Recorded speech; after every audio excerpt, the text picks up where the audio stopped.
All right, we in it to win it. You know what's going? I'm sitting here with Scooby Loo, just chowed down on some. Yeah. All right, four dudes, 20 elves. Let's,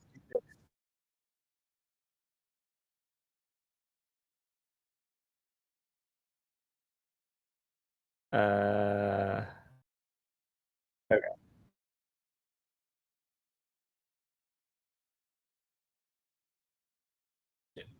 Might have to click something. Oh, yeah, I got it. Okay, perfect. What could be better? Yeah, it's going well. Just managed to like get everything done that I needed to. A little bit later than I hoped, but oh man, everything is fine. After are we on are we on like the live cam? Am I an entertainer? Yeah. I can wax poetic about all of the people I'm disappointing tonight. Um,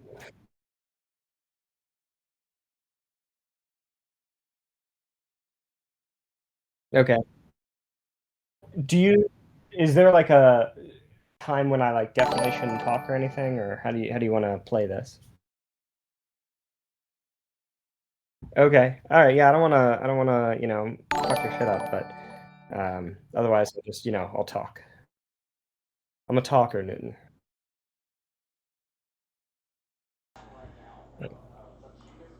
All right, so oops, let me change the. All right, thank you for from the raid from punishing waterfalls and the subscription from Mike. I'm with a special guest, former Miracles Cabal, tormentor slash, you know, um, friend here, Sam Roukas. Hopefully, I'm pronouncing the name correctly. But we will be doing Yeah. a fun stream tonight with the latest version of my list that I just posted. Sam, do you want to tell the audience something about yourself and how many elf pilots you destroyed over the years?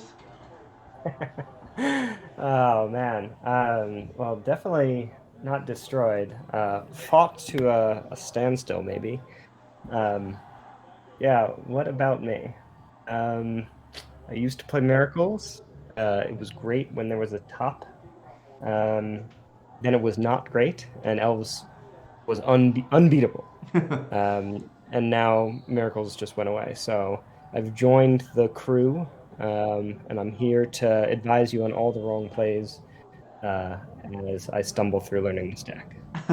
For those who don't know, Sam recently bought the deck. I think he's probably similar to me, where he has probably everything but the Basejus, which came out, this recent set. I just haven't played any Paper Magic, so I just didn't bother to. But where are you on that with building your, your paper deck?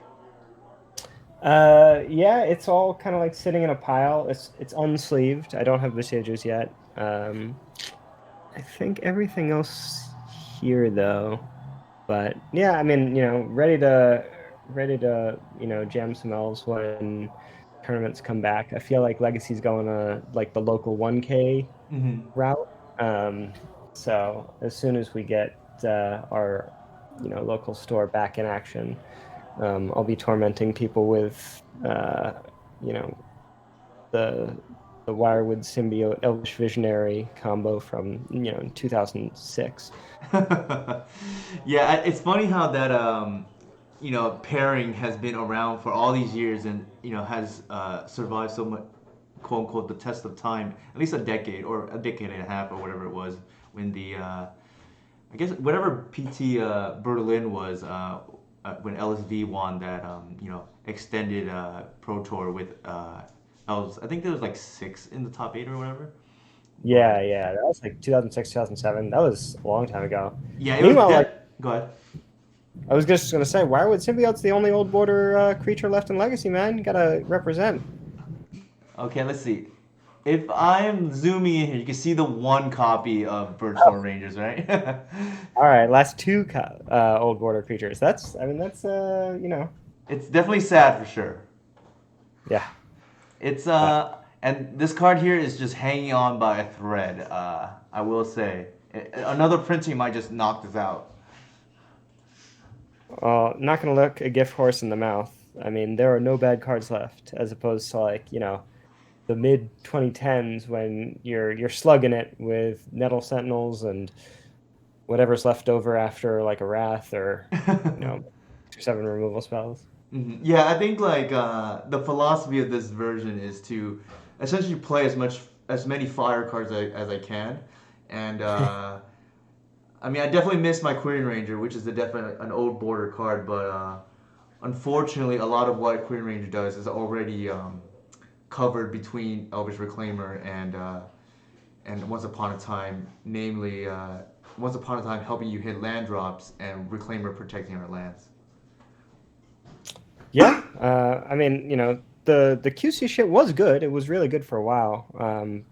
I guess kind of sad that now you're just brute forcing them. But I think the deck still has a lot of play. It's got a lot of good angles to it. Mm-hmm, You're always kind of the aggressor, which is you can end the game on turn 3 or turn 30. mm-hmm. Um, that was always a big thing with miracles. Against like Ant or something, Uh-huh. where like you had to be shields up from turn 1, and they could kind of kill you at any time, but you couldn't kill them. So Mm-hmm. uh, I think that's a huge advantage that Elves still takes, makes good use of these days. For sure, for sure. I think that on that topic, one of the things I appreciate about this version more than, say, the traditional list, which is a little bit more explosive for sure, but this one you kind of have more say in terms of like the game speed you want to play. If Yeah. your hand dictates it, you can play a faster game, a slower game. Um, the options are all on the table. With the slight, I would say, maybe you can't go 100 miles per hour, but you can go maybe 90 because of the Mhm. no Nettle Sentinel. Yeah, yeah. I mean, I think like the added resilience of like Reclaimer was. I mean, I started playing Elves with this version, so I don't have like a ton of frame of reference, Hmm. aside from a few leagues with Nell Sentinel. But I think once you kind of get used to the idea that you're up and running by turn 3, and then from there you kind of dictate the pace of play. It's pretty sweet, man. All right, for sure. Yeah, I think on that topic, yeah, I think I will say outside of, virtual wins like a turn two Archon or something like that, or turn two Collector Oof, you do give up the occasional turn two kill. Um, but that said, the decks, there are not too many decks that will not disrupt you on turn two that aren't faster than you. What I mean by that is like the decks that typically will allow you to turn to somebody are typically decks that are like Belcher or TES or maybe Doomsday, where you don't really want to get into a racing match because you're starting like a half a turn or so behind anyways. Um, Yeah, yeah. so that is my logic for building the way that I did. With that said, anything you want to add or comment on? I can also change the sideboard if you want. To test any other different cards. So for those who don't know, like I said, I mentioned Sam hasn't got the chance to play with Baseju because there are like a million tickets right now on Moto. But we can just play whatever you want to. But this is the version that I just posted on my Discord. Yeah, man, I'm here as a humble guest. I'm down I'm down to clown. Awesome. Okay, I guess we'll move ahead. You'll notice a lot of one ofs in the sideboard. The main one that has so far impressed me in limited testing is and shout out to the Lands Discord. I saw this card actually on I think like the Tabernacle at Pendrevale website, and it was a one of in one of their lists, and this has like a fifth or sixth endurance has been pretty sweet. One notable interaction is it's kind of hilarious against Painter, right? Because they mill you into it. And then you just save yourself. Yeah. So you can just like refuel with endurances or whatnot, which is kind of a funny interaction that came up. Okay, I dig it. But yeah, not really meant for that, but a nice bonus, right? But yeah, without further ado, I guess we'll get started. How long does it usually take you to finish a league, like start to finish? I think definitely slower on stream because I try to at least describe some of my lines. I think on the average stream, if I'm just I'm on my own clock or whatever, probably an hour and a half. That's so fucking nuts to me, dude. Like when I was grinding miracles, it was like, all right, I'm settling in for 4 hours. Like this is my day. You know what I Oh mean? jeez. Yeah, it's totally different. I think. Uh, Go ahead. no, I'm just saying I appreciate the speed at which you get to play through matches and like get testing and shit like that. Yeah, it's pretty nice. I will say. I think it's probably middle of the road. I definitely seen these oops players get through a league in like half an hour or whatnot. So that's probably on the. Yeah. Well, dude, that's like, when people are grinding for like the last 2 points they need for like the showcase or whatever, and they're just like, oh, I'm gonna play oops, For you sure, for know? sure. I ran into Honorog once, another member of the old Miracles Cabal playing Oops. I just, took my loss and continued with my day. It was over in like 5 minutes. Oh yeah, but you got to do it to grind those 40. Exactly. I think here, what would you do? I'm just curious if where you are on the turn one play here. Me, it's gonna be Green Sun for 0, just because it accelerates you so much. For sure. Yeah. Um, Go ahead. okay. Yeah, I would do the same. Uh, okay. Like, what's the other play? Like Reclaimer, realistically? Realistically, yeah, Reclaimer. There's an argument to be made, and I wouldn't do this. Like, there is an argument to be made to lead with Shepherd against maybe something like Doomsday or whatnot, as Mike from the chat mentioned. But I think given that we have the natural order payoff, it makes a lot of sense to just try to get to natural order as fast as possible. Oh, wait. Did you know that this guy was on this deck? I did not. I did not. Okay. I was in the Um, dark, the same as you. okay. Yeah. I mean, I think the problem with the Allosaurus Shepherd is it doesn't like set you up for like a strong turn 2 or 3. Like I guess if they're gonna snap force, then like maybe there's some consideration, but Ooh, interesting. All right, so we actually have the turn two here. oh, that makes it easy. It really does, yeah. Let me see. Are you going for Archon? So the thing about Archon here is we get swept or mind twisted from their days of doing that we know about. Okay. We Sorry. can hit sorcery, or we can hoof, but that's like pretty bad, I think. Just a hoof just to take out the Narset. Well, I guess like yeah. So this deck is like pretty all in on um, like if they're playing Chromox, they're probably playing Echo Vaons, right?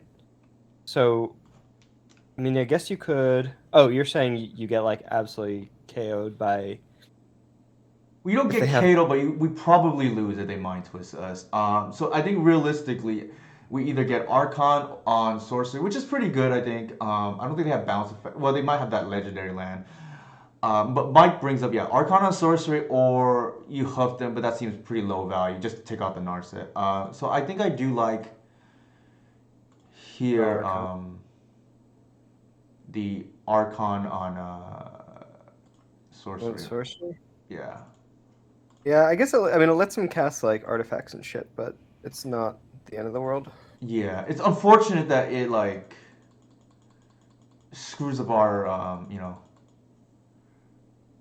it does screw up our natural orders and future green suns.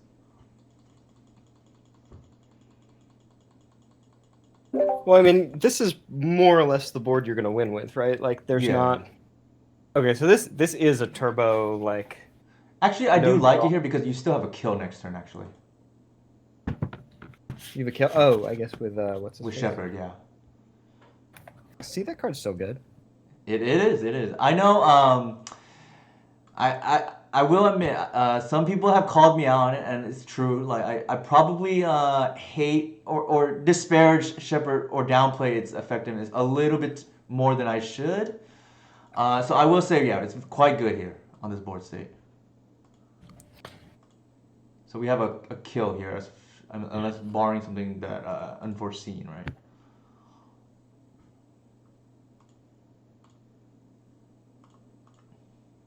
Uh, yeah, what could be easier?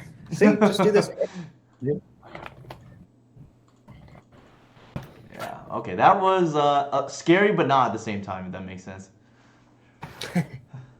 But Uh, I want to give credit where credit is due, right? Like the real MVPs of this game one here were definitely the Shepherd for the win, and then obviously turn two natural order is always good, right?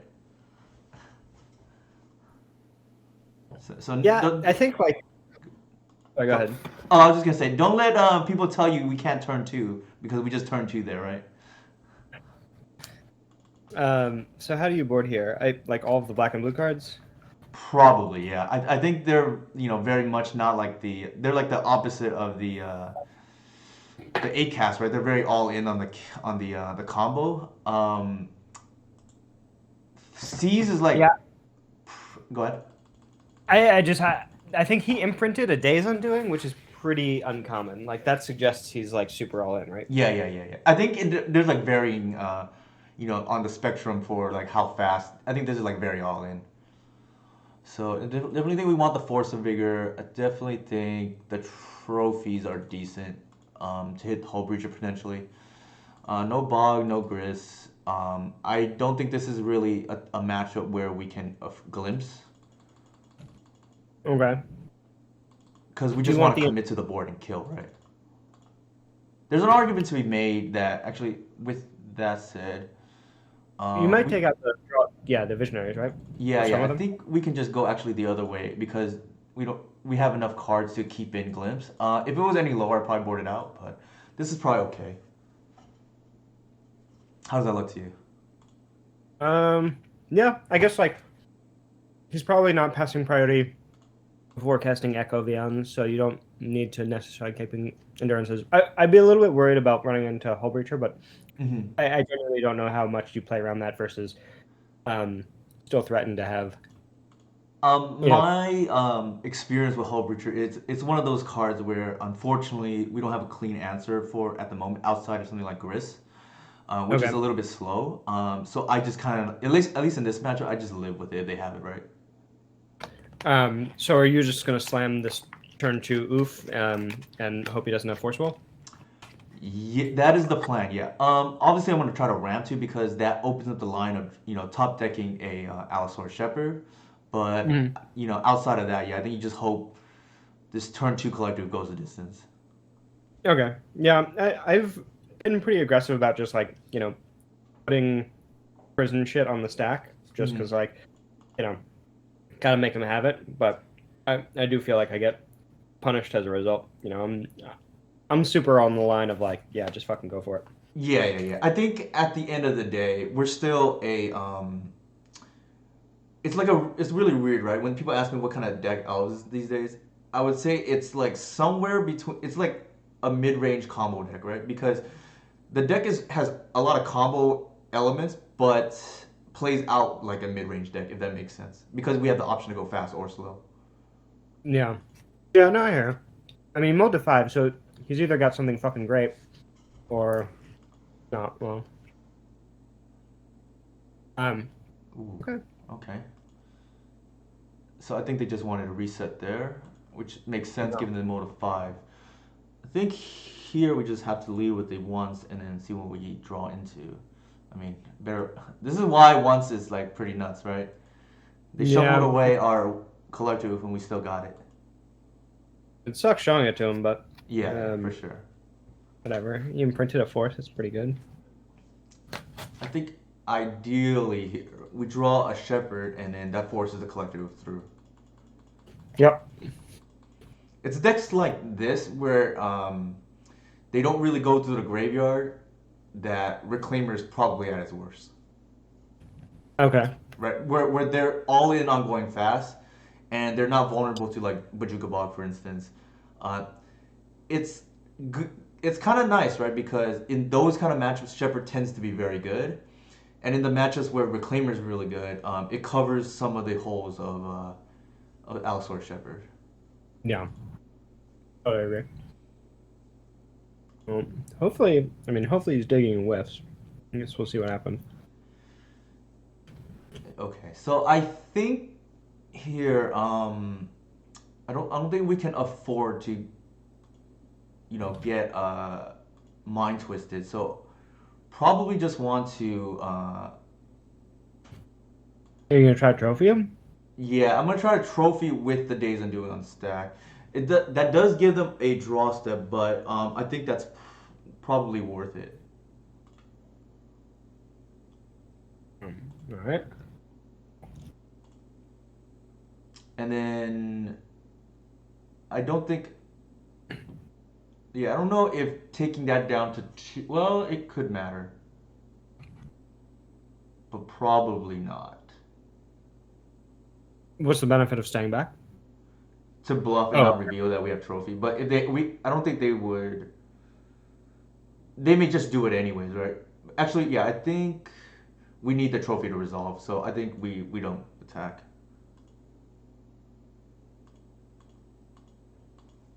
We probably lose if they have force for the trophy. no, this one's a tough one. Um, Because it's telegraphed, right? Well, sort of.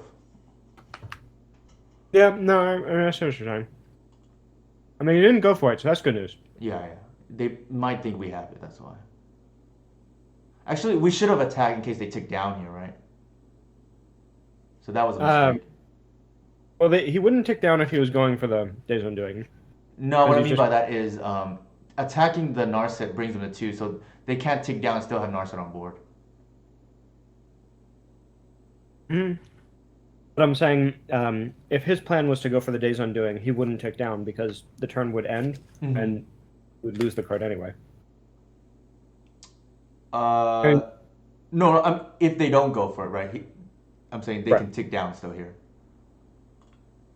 It looks like he's just going to ramp into it, though. I mean, I guess we'll see what happens. Yeah, I guess we'll see. The benefit of not going for it though is we do get a ramp with Reclaimer. Hmm.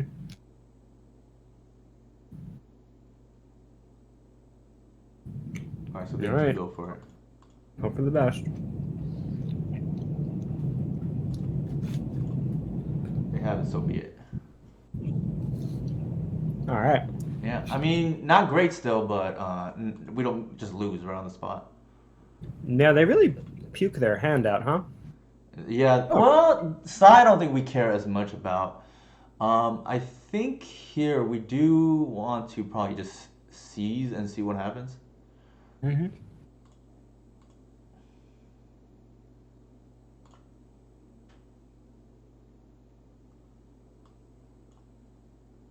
All right, so they have both parts of the combo. Or sorry, redundant Yeah, pieces. I would just take the Narset because it's the one that finds the other one. Yeah, I think so because I don't think we care about the artifact mana. They have like a bunch now. Yeah. Yava Maya is quite interesting though in their build. Yeah, I think we take the Narset and then probably just play this and then Oh, yeah. Do you start like a Glimpse Chain or something? no, I don't think we have the mana yet for Glimpse and probably what we can do is we can ramp with. Well, actually, no. Glimpse is not going to work here because they're going to play Hullbreacher, so it's Right. probably just going to be offline. With that said, then I'll probably just play the Reclaimer and then allow the other Reclaimer to essentially ramp us with Guy's Cradle for Arbor. Okay. I mean, the Glimpse is a good pitch card in any case, I think. Yeah, yeah, yeah, for the Force. And I don't think there's reason to really force here.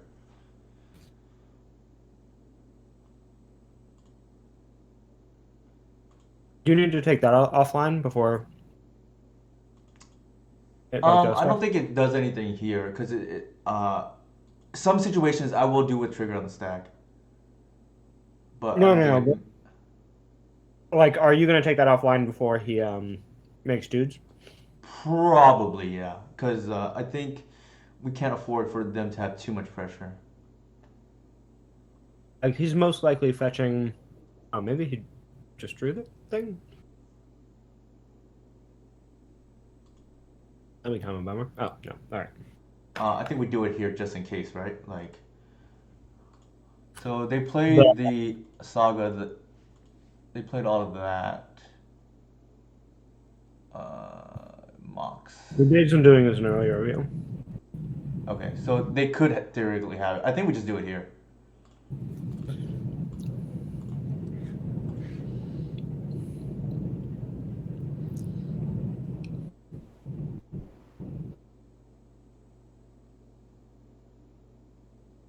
Overreacher.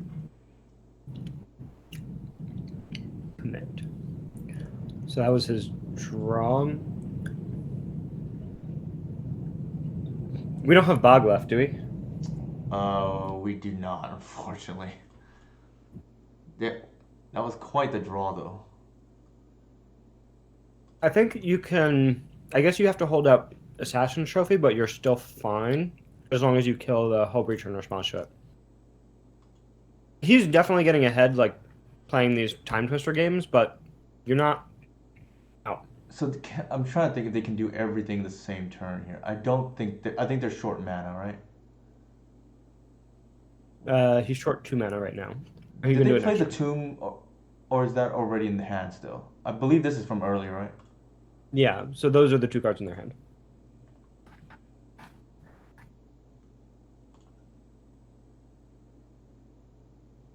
Yeah, I do think you're right. We have to hold up the Assassin's Trophy. Um, Because he can just flash in the Hull Breacher right now if you thought sees him. right, right, right. Well, Bro, get the oof. Fuck yeah. yeah, yeah. So we get this. The problem is we could still die to beats, but I don't think there's anything we can do about that at the moment. Yeah, I mean there's going to come a time where you have to like turn the corner, but Hmm. I don't think that that's Yeah, something you can worry about right now. right, right, right. Exactly. I think that's okay. So actually, what's gonna happen is I think this actually benefits us. They're gonna time twister here and just draw us potentially into natural order. Well, now he can't. He's missing one, two, three, four. Okay, so he needs exactly blue mana. Um, Otherwise he'll make some big things. Hmm. Yeah. The good thing Okay. is we have a lot of ways to get out of this. We have a lot of Yeah. live outs. So four, that's probably fine. Yeah, I mean, I'm more concerned about the like 1818 uh saga constructs that are coming.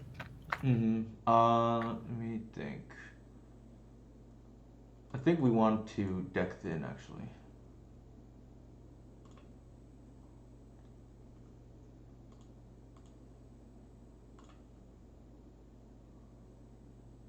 Let's see, one, two, three, four, five, six, seven.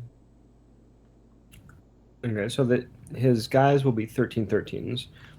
So we will need to start jumping.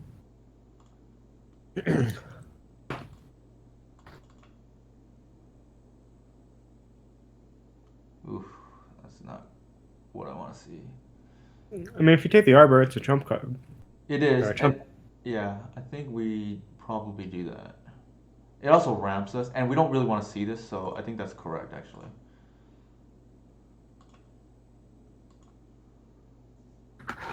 I mean, now we kind of hope that he draws an island. Yeah, a 'Cause if little he, bit. if he thinks he can go for the memory, Hmm. then it at least gives us a chance to huff him next turn. Right, right.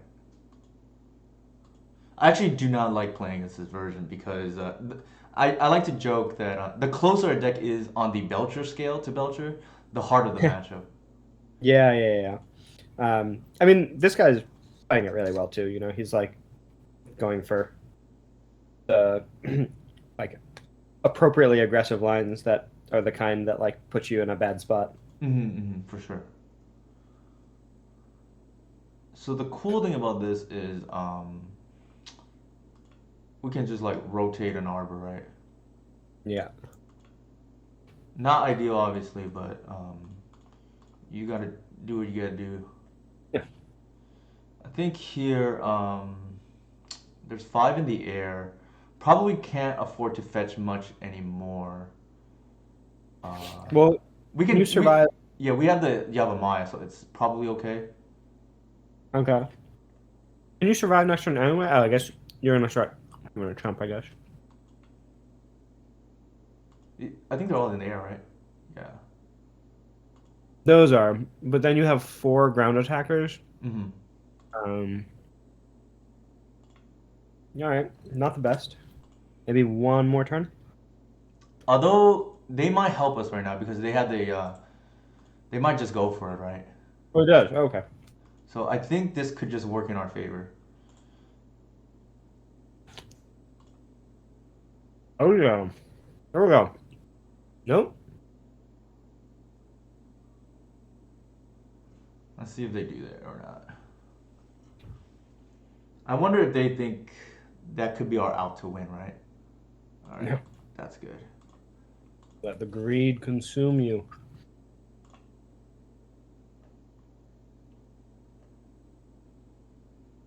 So this is kind of nice now. If they whiff here, we might just win. Okay, that was not great either. The nice thing is to shuffle back in an arbor, Oh yeah. Oh shit. which is pretty sweet.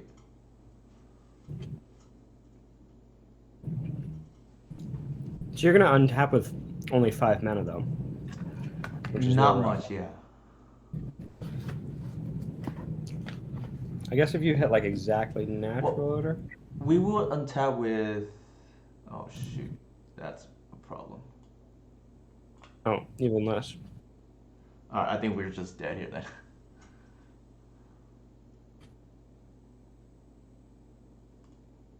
Oh yeah, and that's trample. Okay. Yeah, yeah. We're dead.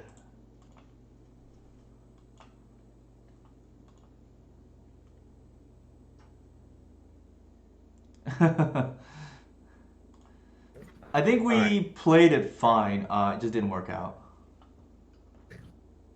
Yeah. We, So go ahead. I guess for game three, we probably want to be pretty aggressive. Um,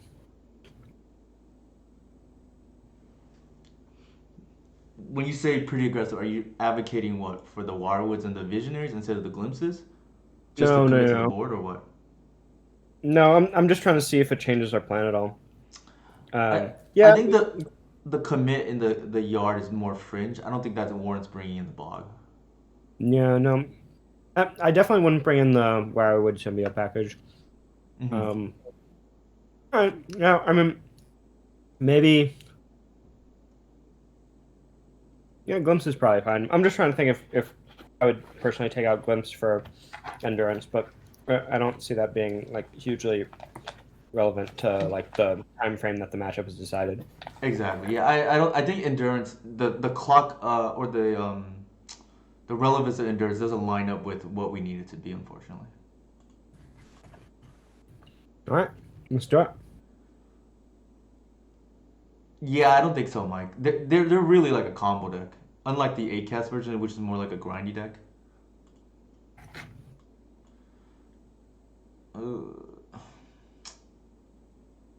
It's not the worst. I mean, it it's not the doesn't. worst. Yeah, go ahead. You have a turn to um, Oof. We don't You have. actually. Well, we could depending what we draw. Oh, I'm thinking you had what's it called? The Ghost cradle. Trail. It still might be enough. The good thing is the assassin's trophy is actually quite is like protection, right? Hmm. Yeah, I mean, and also their combo is like super resource intensive, so it's not guaranteed that they'll be able to like throw out 8 cards. I mean, I guess they're doing it right now, but Hmm. I also don't think we can just like mull, or at least the logic is we don't have to mull to leyline or Myberg trap, right? Yeah. Oh, that's not a good time. Definitely not. He's gonna nurse it here. Okay.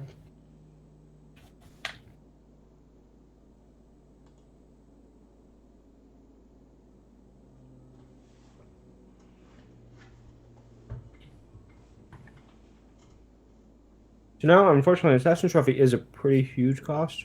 Yeah, definitely. Because they are missing blue mana now. Well, he just found a Lotus Petal, right? Yeah, yeah, yeah. All right. So he's gonna be able to turn his multiple on if he wants it.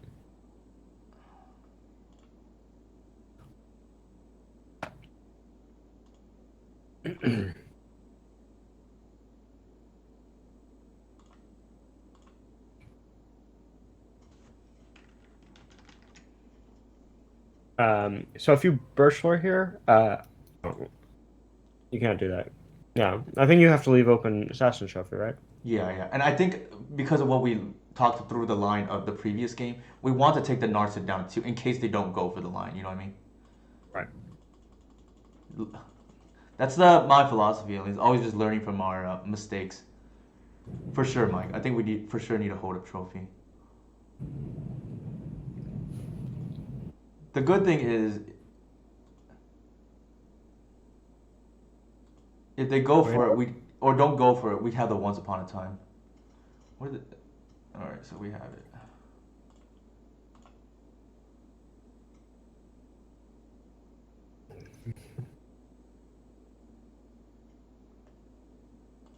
Fortunately, they just like refueled, right? They just like dump their hand. Hmm. Yeah, we kind of missed though. Yeah, big time actually, because we just walk into a hull breacher here. There's a chance that we just have no choice. And try to go for a big glimpse turn. Yeah, I think given the construct of the hand, pun not intended, I think we have to go for it. If they have it, they have it.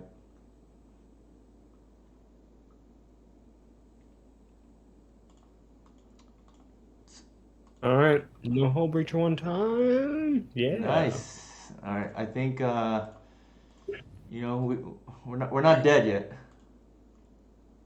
All right. Well, we're not doing great, but at least we didn't get blown out by a hull breacher.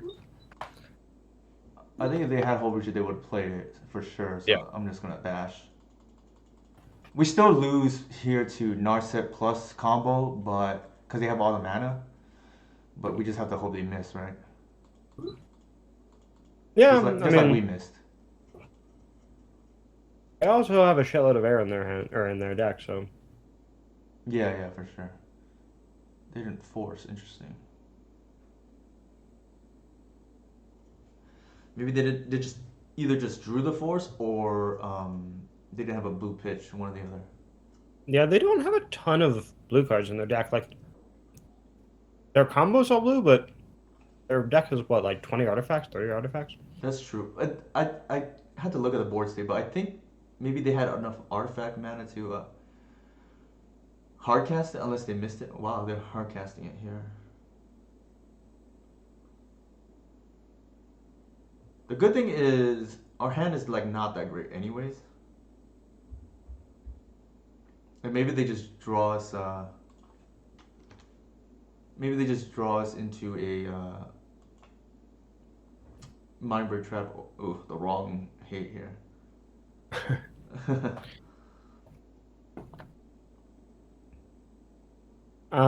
What's the Shore Shepherd do for us? Does that give us a kill? It does.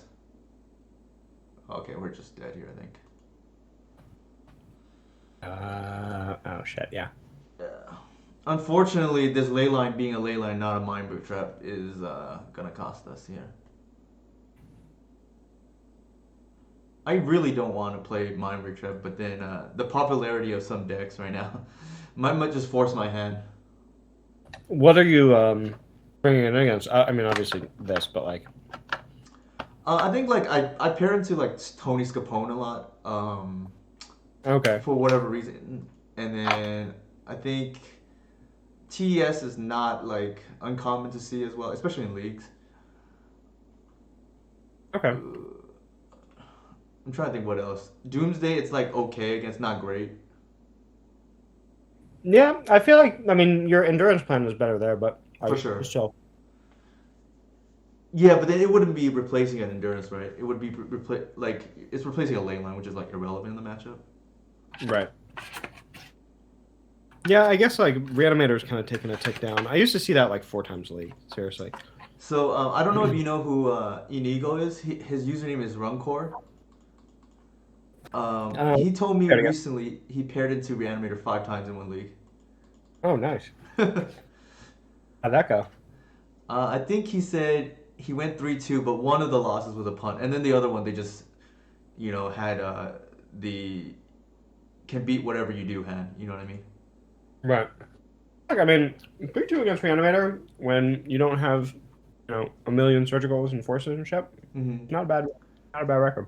Yeah, I think the Reanimator matchup actually, especially with Leyline, is I actually think you're favored as the elf player because you'll lose game one unless your opponent just doesn't really know what they're doing, which is not out of the realm, right, for a Reanimator player, I guess. But for the most part, you lose game one and should be favored both post board matches. Yeah, I think the fact that you have like permanent based hate, hand based hate, you have the once upon a time to dig, like there's a lot of play, especially for your version, which Mm-hmm. I didn't feel like shit, I just have to like hope that he doesn't have it, you know? For sure. Yeah, I think the thing is like the density and just like the diversification that you talked about is what really gives Reanimator player a hard time, especially if they somehow lost game one. Mm-hmm. Because ultimately, like they're the ones guessing how you're gonna try to kill them Mm-hmm. or stop their combo.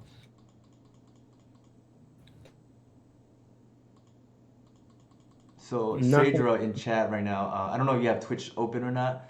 Probably not since you're watching from Discord. But Do not. what's it Should I? called? The mention is actually 6 matches in a row. The league before apparently was Reanimator as well. Oh man, it is rough. I'm surprised we're not dead yet.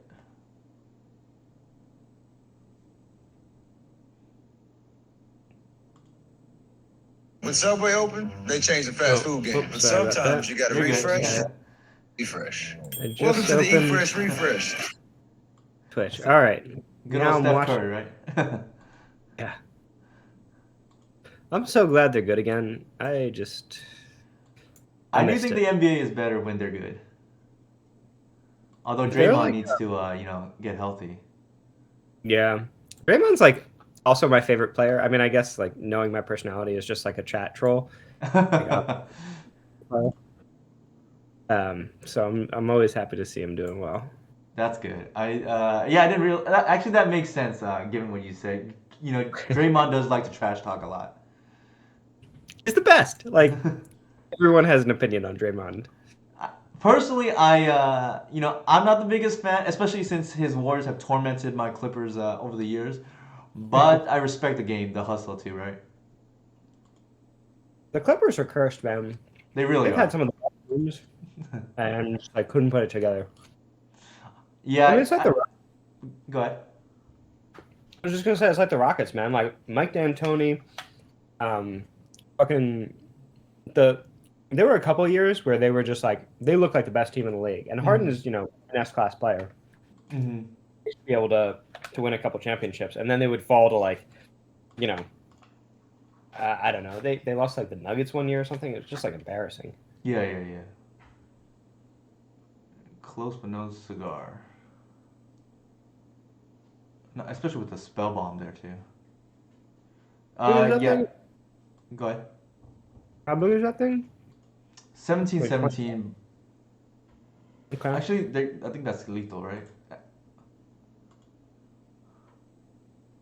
They have We can pump our uh, guys, but they don't have the probably trample. dying otherwise. All right, they're playing very tight, we're probably just dead. Oh, they do have the Trembler Artifact, the Shadow Spear. Okay. Yeah, yeah. If they see it, I'm assuming they're gonna see it. They have been playing very well. It's a hell of a deck.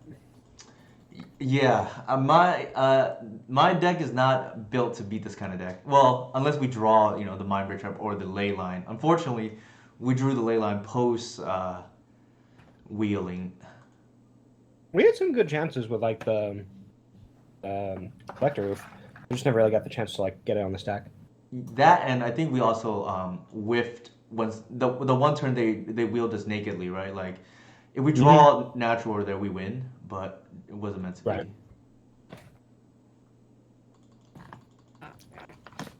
The grand insult of getting to choose which Hull Breacher you have replaced with. Yeah, you're in trouble when you have to choose between which way you want to lose. I think here our opponent is just going through the motions. We are essentially dead. There, that's it. All right, won't waste chat too much time. I think our out there was to we're pretty much dead regardless. I think because given the 23s, the MJs. Yeah. All right. I'm gonna use the restroom real quick. And then I'll leave your mic on in case chat wants to ask you anything. I don't know if you have Twitch on or not, but I'll be back in like a minute. So, feel free to trash me, while I'm away with chat. And I'll bring up the deck list again if you or chat want to talk about it. But I'll be back in a minute. All right.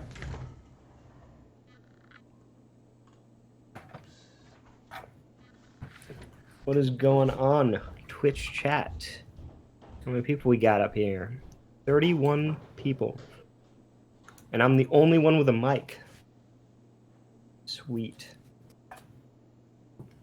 How's everyone doing on this fine Monday evening? Not so chatty, I see. It's all right. It's all right. I can talk. Oh. So we all Elves fans here? No. Elves, dogs, basketball. That's all we got tonight. That's all we're playing. That's all I got.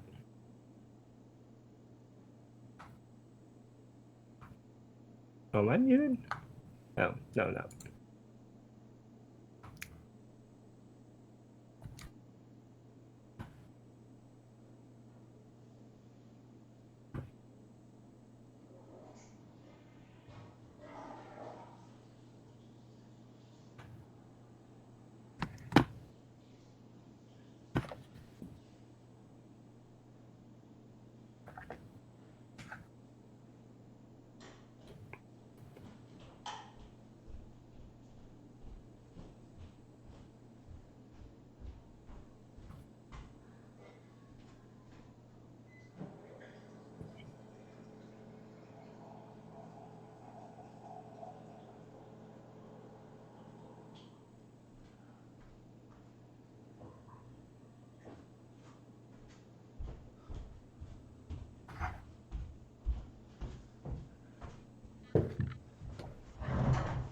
All right, I'm back.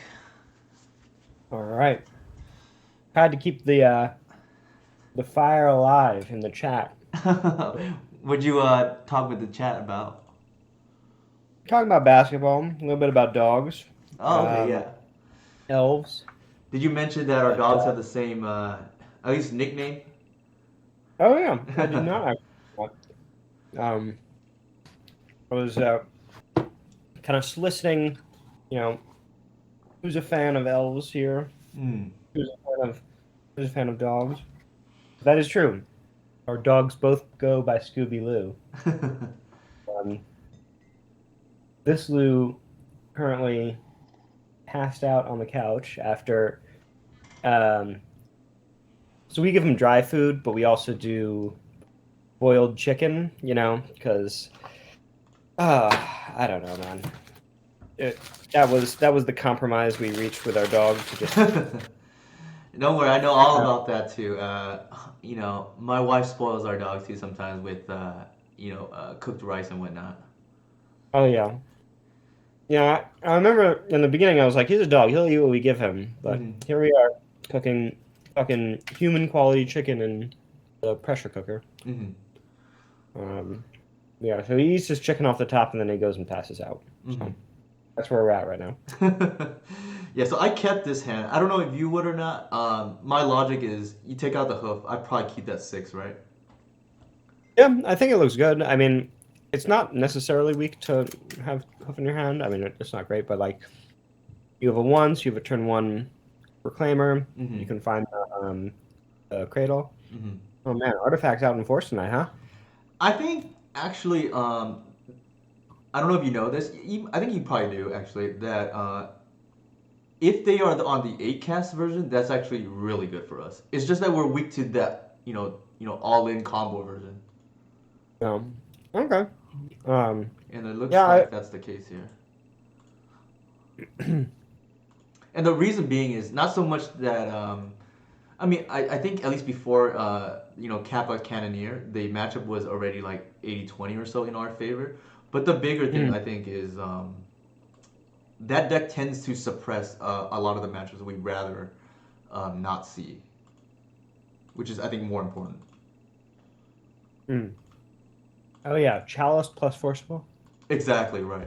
So I think we kind of briefly hinted on it, which is elves. The combo matchups tend to be uh, okay if if endurance is relevant. That's the big thing, right? Like Doomsday, I think is like pretty good, but at least post board.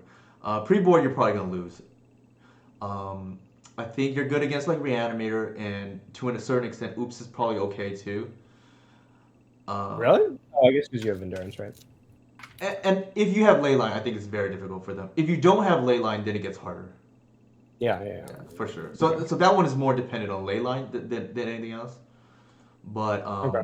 I think 8 cast was really good, especially during Eternal Weekend for Elves because you suppress the stuff that you are not really prepared to beat that you can potentially run into in the early rounds, such as the Epic Gamble, the Epic Storm, anything epic, I guess, Belcher. I think I'm trying to think what else. Sneak and Show is winnable, but you rather not really face it. Yeah, I mean, you can race a Grizzlebrand, but like, how much do you really want to try? Right, right, right. Not to mention, at least in the past, I you can beat Show and Tell. The problem is Sneak Attack is almost impossible to beat. Like we don't really have a good hate card for it. Whereas Show and Tell can be beat with Caracas and whatnot. Um, it's a little bit of a bummer that Uro's kind of disappearing. I mean, I think that deck long outlived its shelf life, but um, like Uro is just such a fun card to see across the table from everywhere else.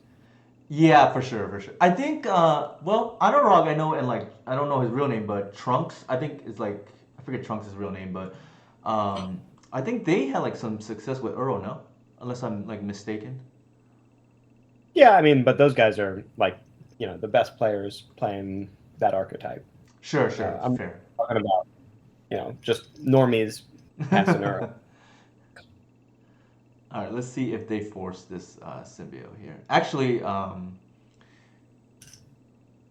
that's probably okay. I was gonna say maybe we lead with a reclaimer, and then they're less likely to force, and then if they force, we get a little bit punished because of the cradle. That actually Mhm. tends to happen, not so much in this matchup, but in other matchups that care about like a Wirewood. I tend to not reveal Guy's cradle if I think they may daze or whatever force it Right. because I don't want to be cut off a mana for no reason.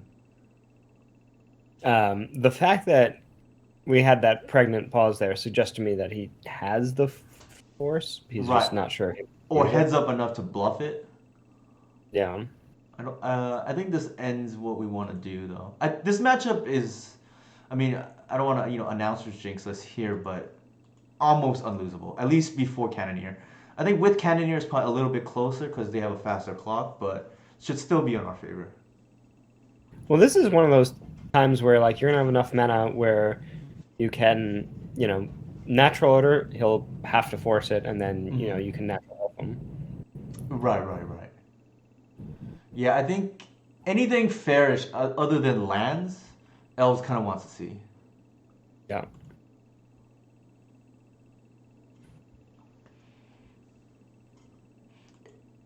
Essentially, the better the deck is against Delver, the worse it is against Elves. Is what I've noticed. The exception to the rule obviously is lands that torments both decks. The better it is against ever. Okay, yeah, that makes sense. Right, like show and tell, not really what we want to see, but not a deck that's like lines up well against Delver. Oh yeah, no, I mean Delver's pretty happy to see, Any combo deck other than maybe Elves, and even then, I think I don't know if you saw the latest statistics, but Elf players have been getting beat up pretty badly actually by Delver lately. I'm definitely one of them, dude. I I run think. into all. Go ahead.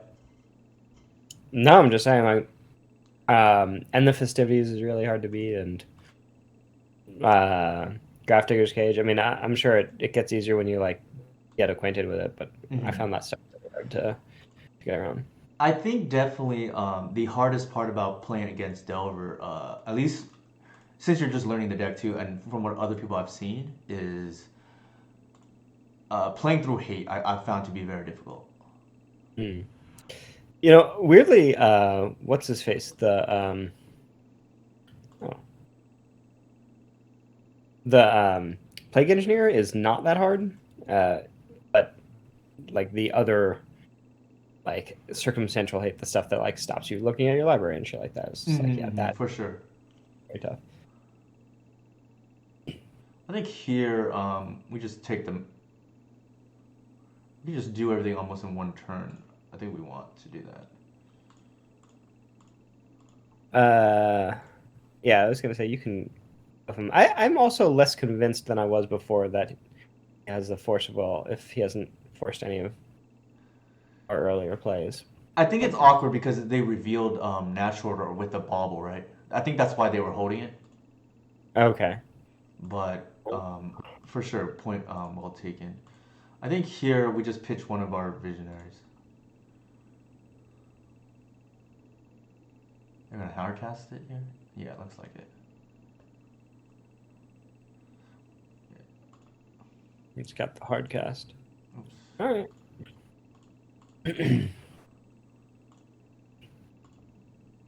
Oh, that's kind of funny actually. I don't think it matters here. I didn't. I actually forgot for a split second that what's it called? We had the symbiote still, but I don't think it matters here because they can't combo us out of nowhere, and we have a protected Shepherd kill. We should have actually Archon them, but then mental lapse on my behalf here. Yeah, I mean, I didn't see it. I'm just an audience member here. I don't think, I mean, this is like one of those situations where they kind of lean on having like Saga and Emery shit to do, Hmm. and you know, the fact that we can just cast Greater Hoof Behemoth, Hmm. uh, they can't really do anything about it. Yeah, it's gonna come up here, but like as a general rule of thumb. Hey Phil, how's it going? So, Oh, are people in the chat? For some reason I don't see the chat. oh I really? guess. Yeah, there's like Sager's been commenting. Force of Phil, I think you're probably acquainted with. Oh wow, here we go. But I think I mentioned this before. It's a terrible sign for you if the L player is not bouncing their visionary. That's like probably bad news. Yeah, or if Phil joins your chat, like can't be having this guy. All right, they should be dead here.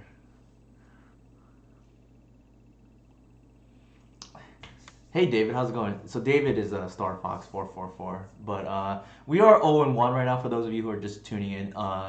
We are facing two versions of the same deck, right? The all-in combo version that we lost 1-2 to, and the one which is 8 cast here that we should be a pretty big favorite against.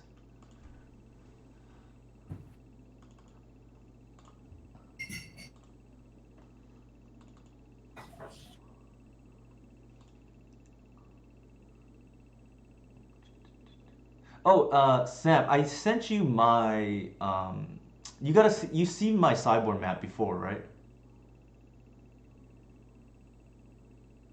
Hello?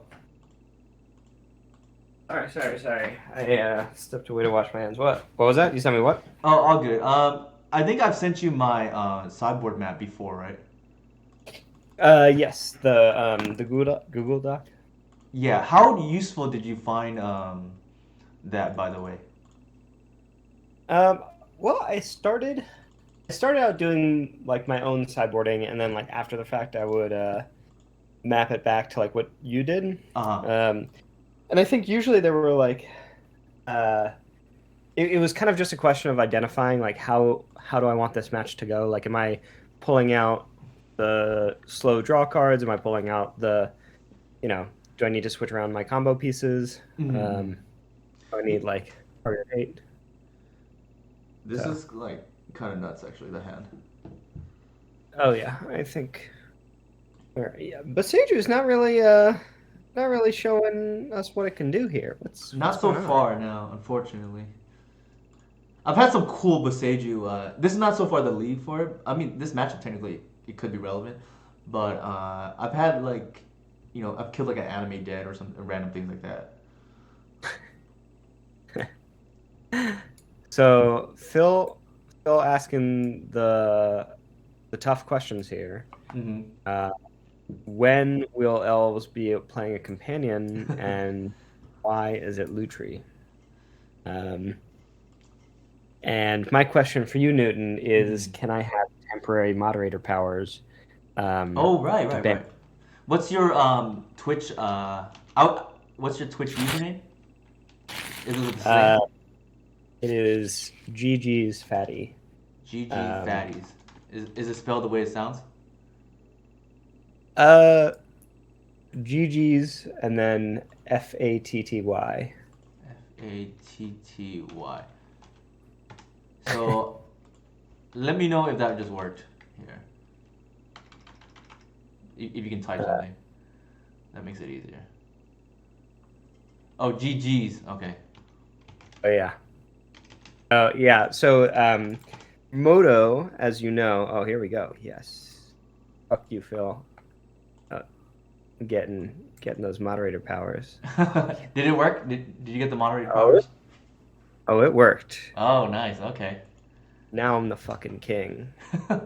I don't even know what just happened, but my opponent just like, Mona 4 conceded to me. Or us. Oh man. We didn't even get to use this force figure the way I wanted to. Oh wow, Force of Phil is a moderator? Oh god. Um, I don't know if you've ever tuned in before, but I give out mod access like candy. I'm like Oprah, right? Like everybody I gets mean, moderator access. clearly, after seeing what you guys capable of. So yeah, the story behind this username is that Moto, as you know, has a chat function. Uh-huh. Unfortunately, sometimes players use it to say hurtful things in the chat to me. Uh-huh. And one time it scarred me for life, and therefore, uh, This is like real borderline, by the way. Uh, yeah, I'll keep. I rarely mull. love it, love it. It's gonna work out. Keep them all. Actually, this username looks familiar. I have no. I hope they're not like a reanimator player or something. And if they are, hopefully they have the faithless looting hand. A turn two hand, yeah. Hmm. Yeah, I don't love Arbor Bug.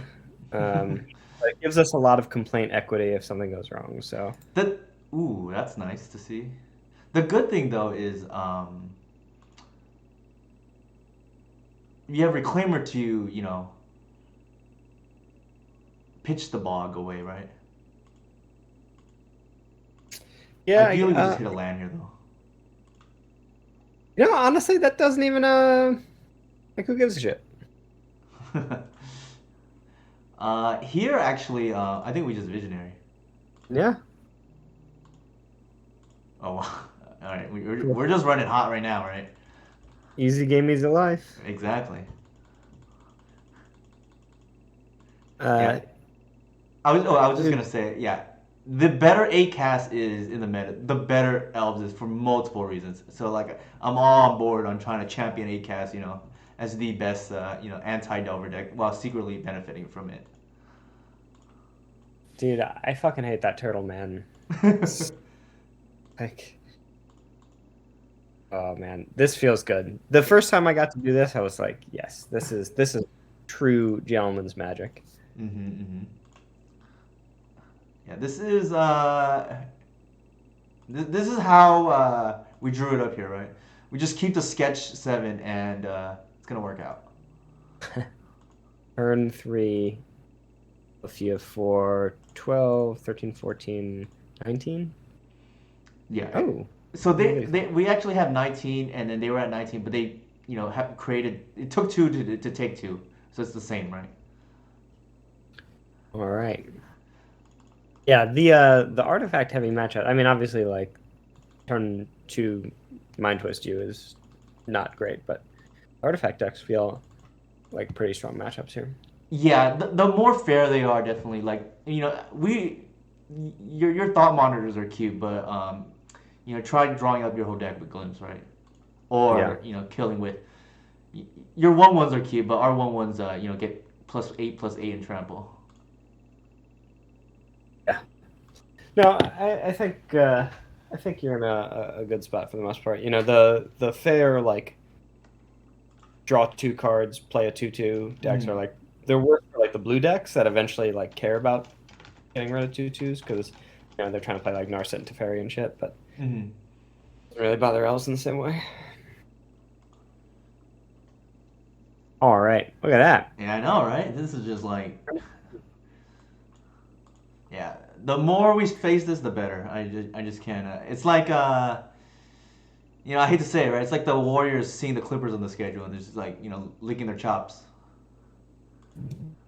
Oh man, look now Phil complaining about his politically motivated questioning going unanswered. What do we have? What is the best creature to natural order and why is it Kagla? Is And Kogla the answer, the big ape? I don't remember. oh, that's the ape. So the story here is that Phil moonlights as a party clown, Interesting. and oh yeah, and Kagla happens to be his favorite creature in all of Magic. Mm-hmm. Uh, so that's the whole story.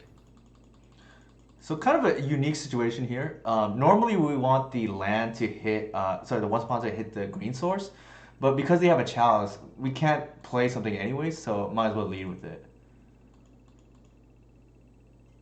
What that does is it buys us another turn to find the um, what is it called? To find the Allosaurus Shepherd. So Not what that it is matters. It looks like they're on the Mystic Forge slash like Bomberman potentially deck. Yeah, I was gonna say this looks like Bomberman, but I think they might actually just straight up concede to this collector roof. They might, yeah. So let's see here. We dig for the nope, we didn't find it, but I think we just take the second cradle here. Yeah. Actually, I almost screwed that up because they have a chalice, and they might just be dead here to a collector hoof. Yeah, I mean it's possible that they have like, a dismember that they have to draw into, but Mm-hmm.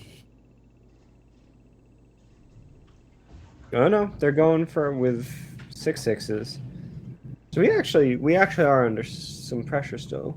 We are, Game's not over. and we did not really want to draw that. Also, we're gonna take 6 if he doesn't play anything next turn. Oh no, he also fetches a thing. So we'll take 7. So we can fetch an arbor and um I think we get the Archon name artifact here. Bill still advocating for Kagla. Um, big uh, clown shit is basically what I'm seeing in the chat. Yeah, say something, Phil. They may dismember here if they have it. If they think we may name instant. Oh yeah, I guess that's true. So here I'm trying to think, how do we lose this game? They have a 6/6. We can probably take one attack from it and probably be fine. Well, one, two, three, four, five, six, seven. So it's going to be two seven sevens if they play nothing else. Because Yeah, the they could play things off the Mystic Forge and it gets big, but we probably can't outrace that, right? Like, eventually we're gonna hardcast Hoof. I actually like that because I think it's safer. I don't think they can beat us fair. yeah. So I think I'm gonna name instant here and just like you have to beat us with constructs now. Um. All right, so they're gonna get one attack in. So we're on a 2 turn clock with. I mean, aside from We blockers. do have chumps too for whatever that's worth with the birch lore morphed and the arbor if need be. Oh yeah, I guess. No, Sword Shepherd would go a long way. Yeah. Yeah, I don't even I think Phil has a point. I know there's this rivalry between you and Phil, right? But there we don't even have to chump. Phil does not have a point. Phil is. I don't trust this guy. You don't trust this guy. Does he? Are you guys from the same LGS or no? I've never met him in my life. Gotcha, gotcha. All right, fair enough. This guy is just out here causing problems, trolling in chat, trying to ban him, and he's like, odd. Now I can So see what it's like on the inside. say that again. I said, now I can see what it's like on the inside. This is, that deep governmental, secret shit. Mm-hmm. Yeah. Yeah. Just he's calling complete strangers Kagla clowns. That's literally what he's doing. It's so bad for our country, is what it is. Gotcha. All right, All I right. What, think. Go ahead. what are we doing here? I think we probably just play the bog and morph the birch lore, and if need be, just chump with the birch lore and then kill them on the crackback. Because we'll have by then hardcast hoof. Oh, that actually goes a long way towards chump blocks, right? Yeah.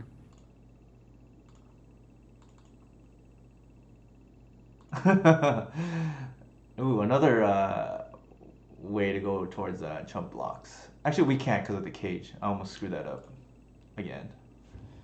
Um. I think here we probably just bog them and then chump with the visionary and then bash for 5 in the air. Bog pass. Okay. Actually, hold on. If we play the bog, Because next turn you can hoof if you keep the cradle. yeah. So I think both ways probably still win.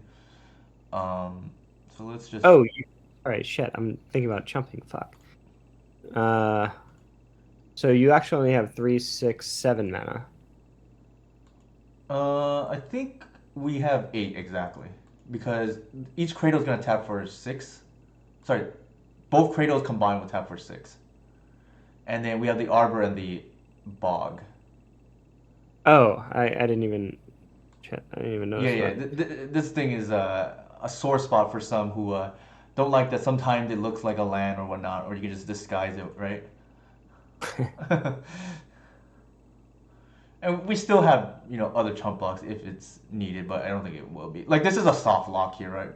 Or not even soft, probably hard, just straight up hard lock between Oof and Archon. I mean, as long as we don't get dismembered, we're in good shape here. Oh, perfect. We can't get dismembered because of the Archon on instant, right? Oh, see, I'm getting so distracted by Phil clowning around in the chat. This is, how he's good as his job as a circus clown. Yeah, I fucking feel. But yeah, these artifact decks, unless they're killing you turn one, I think the matchup is pretty good.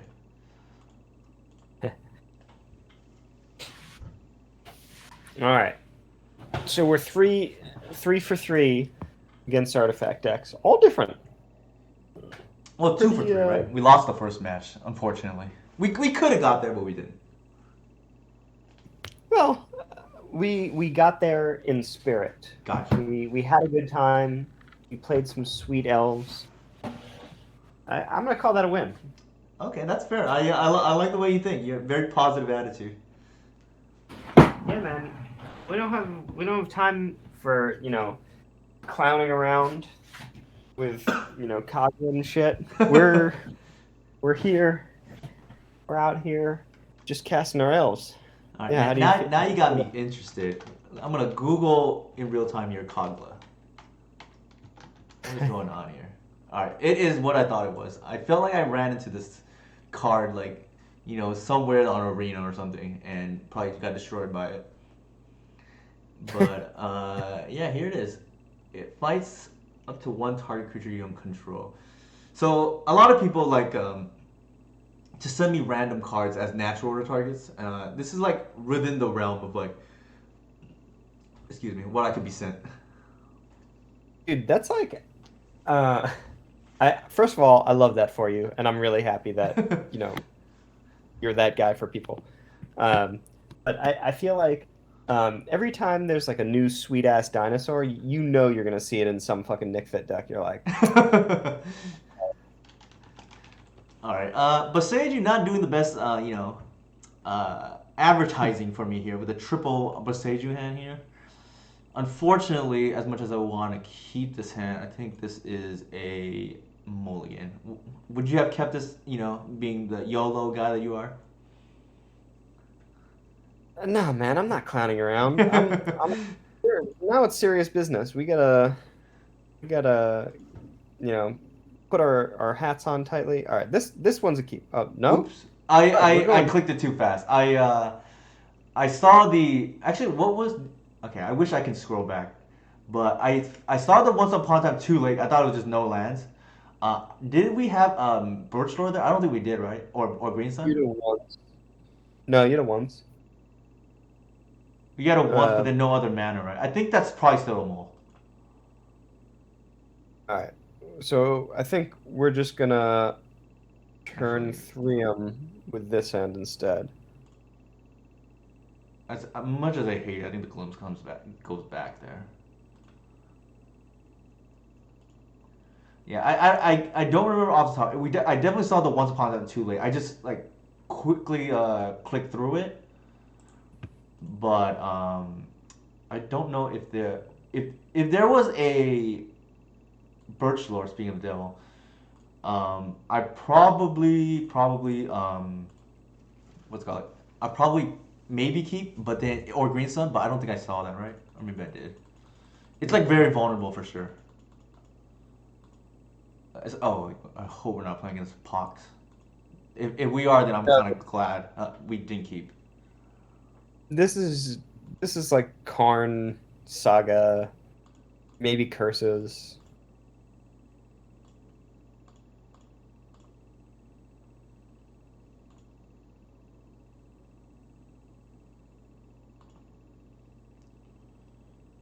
Uh, do we even attack? I'm trying to think if there's a reason not to. I think the reason is they play something we care about, and then suddenly we need the mana. But I don't think we want to, um, give them that information anyways. No, yeah. Also, 19 is kind of a magic number in terms of damage too. I don't know if that's like ingrained in your head yet or not, but the magic numbers tend to be 16, 19, and 24. Uh oh shit. I think we're okay with that. I don't think we. Well, maybe we kill the Saga in response. I guess we didn't play around with him.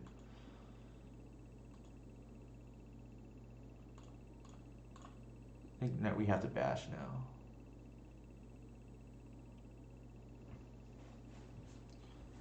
Yeah, I think just going for it. Yeah, I think in hindsight, I guess that would be one reason. Of course, I don't play against this deck too often, but that would be maybe one reason to not bash with Heritage Druid and leave the mana up. But like I said, 19 tends to be a magic number.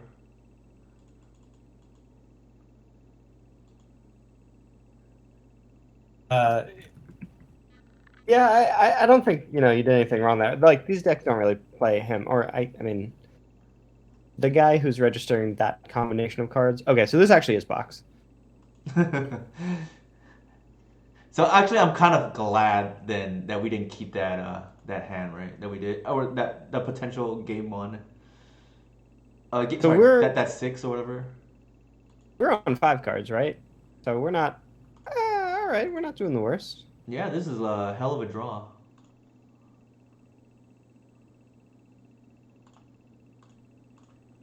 Can't attack, at least not without drawing natural order here, right? Would be Q for drawing natural order. Uh, I think we just play to the board because there's a good chance yeah, they have hand I think disruption, you just and then probably just pass.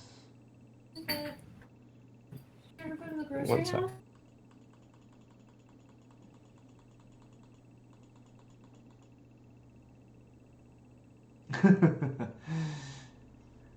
So the thought of Urion has been floated out there a few times by other people. I've thought about it as well. I just don't think it's at least not for Cogler, right?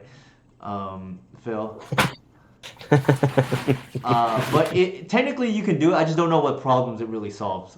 Elves is a deck that really wants to have access to its sideboard, more consistently. I think the metagame space for Elves is. I'm obviously biased, but I think it's probably the only or one of few non-blue decks that actually can beat combo because of access to Thoughtseize. A lot of the quote-unquote meta decks are a little bit soft to combo, such as Green White Depths and Lands and DNT. DNT, granted, has a good Reanimator matchup. You don't have to respond in good faith to Phil's antics. This is this is that clown shit I'm talking about. This is not this is not how we roll here. I think here I probably bounce the Visionary, and if they have the Seas, so be it. What? Oh, you think he might get a needle? Yeah. I'm not sure what else it would be, but Needle would make a lot of sense. He might have cage. Not game one though, right? I Maybe. mean, It could be Needle and Reclaimer too. Oh, okay. There's that. I oh, the guess. rack. There you go. That is asserting dominance. I know, right? Oh. Sure, that's fine. All right, so it's also that ends well. One of these days, I'm just gonna insert the Sajiri Steep back in the deck just for fun, just so people get got.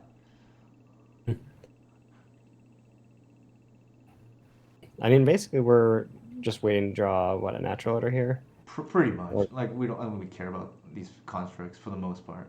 Like, if need be, we're gonna start chumping, but I don't think it's gonna get to that. And Yeah. asserting dominance here with the Dryad Arbor as mentioned by Phil. Phil's always looking to assert dominance. It's a weird thing. It's a weird thing to see in practice, in public. Yeah. There's Elf Master Phil patting himself on the back for you wanna snag that construct and get in there? Probably not worth it. Although we can, well, yeah, probably not worth it. I don't think. Depending on how they tap, we could just blow them out with something else. But so I'm just gonna pass here, and I'm gonna leave the both lands in hand in case it matters for the rack. Do you take damage from the rack? What does the rack I would do? take one at the moment, possibly two if I use up a Seiju.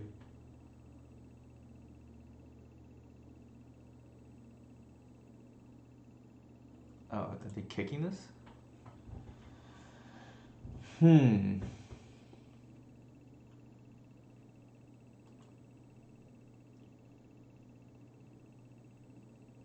I think here this goes to a 3-3. Debating whether to hit the rack or the construct. I feel like the construct's probably just better.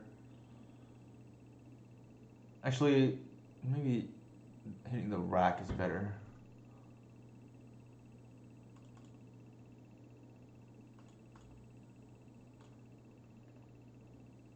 Hit the retrofitter. Yeah, I think that's like the least of the concerns. I think probably the rack. Yeah, I think I think Phil's just clowning around. Yeah, he might be. Yeah, for sure.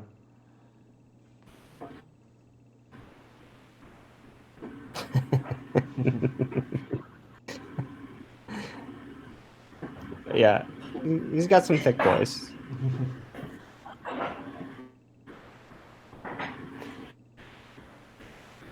All right, so what do we? We're gonna draw a natural order here. I'm gonna call it.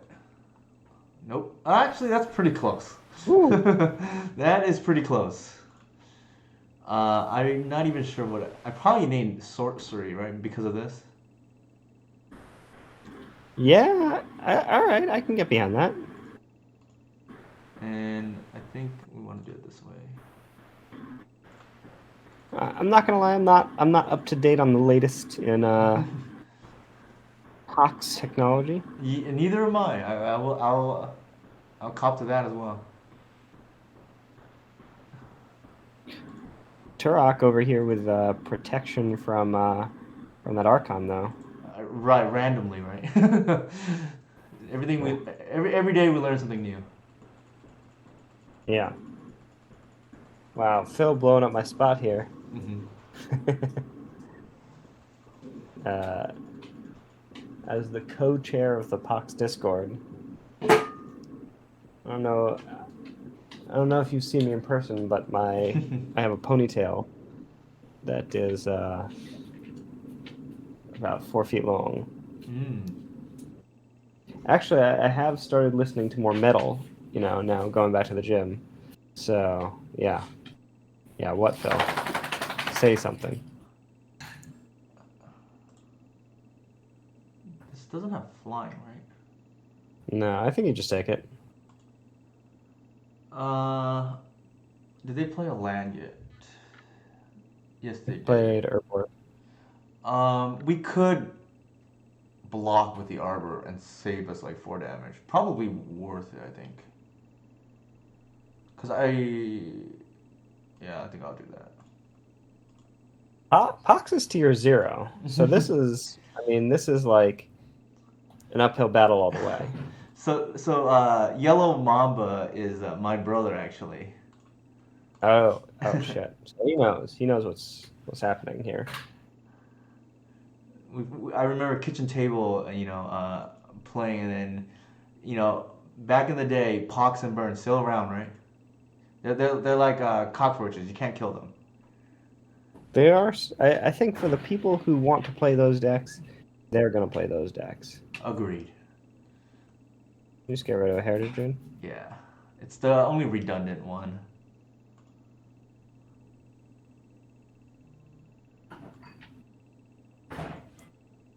You can actually kind of ignore it too. That's nice.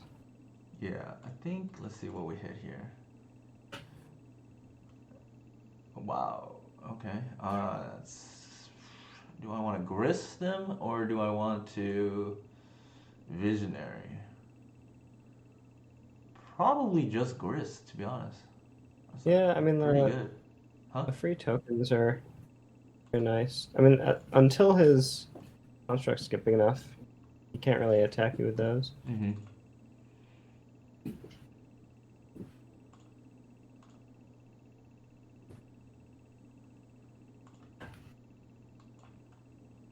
I don't think we care about Liliana. No, I think you just continue to.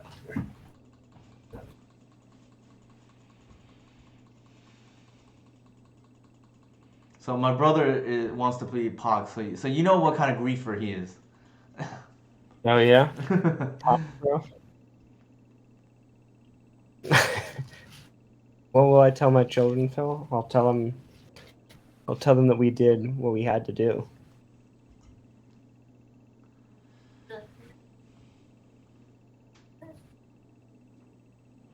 One of the best feelings is ultimate Gris and your opponent not realizing that they are actually just dead to the ultimate. Like people forget about the last ability a lot of times.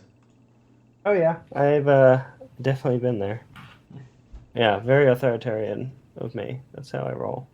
Which side have you been? The one activating Gris or you forgetting out your opponent's Gris ultimate?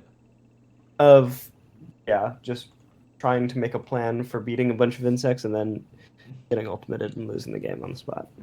Gotcha. Like, what are those 5/5s now? Oh no, he can only make them 5/5s. Yeah, all right.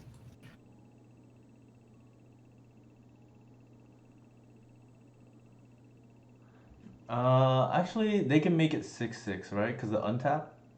Well, they're five. No, He needs yeah. more. Actually, they can't. Actually, no. The factory is artifact too. Creature, right? So, so you can. I mean, you can. You can trade with Turok. I mean, you need some time to win, but I don't know how worth it is to crumble your board. Well, I definitely have to at least block one of them. Right. Uh, this is 8. Probably okay. I don't think it's worth it to do anything else, right? Because they can be a 6/6. Yeah, I mean, you could trade the Reclaimer with Turok if you wanted to. Um, Actually, I probably. Hey, thank you for the follow, Mike.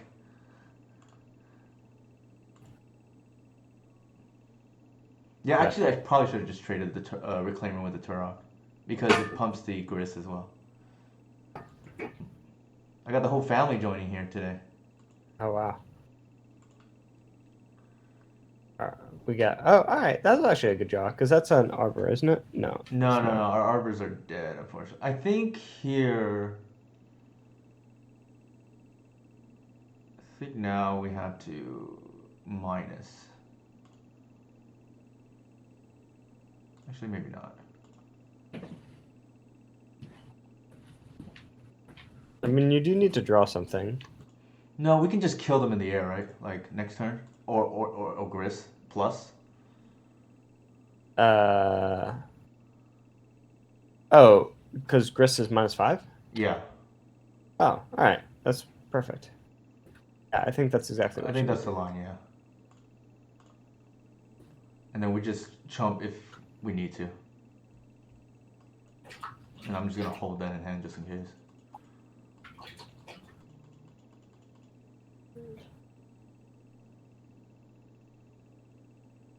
Phil, Phil significantly against the idea of oh man. I think the mistake was not chumping the Torok. I just like missed that. Oh, you're gonna have the option to do the same thing. Hmm. Oh wow, we know the natural order. Phil getting really upset. I know, right? Inconsolable, unconsolable. Oh man.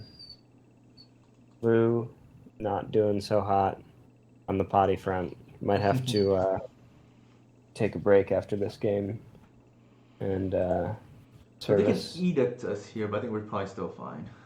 Okay though. Um, I don't think they have yeah, I mean, graveyard hit main deck, right?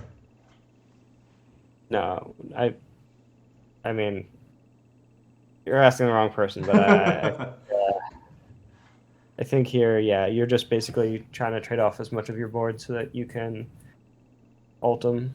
I mean, how Yeah. many creatures in your graveyard right now? You have 1, 2, 3, 4, 5. We have one, two, three, four. Four, I think. The funny thing is, Gris counts itself too. Oh, it does? Oh, Yeah. So really, at 4 plus one, 5. So they're gonna swing in with awe. Yeah, okay, so they know what we're going for, and they can't stop us, which is perfect. Actually,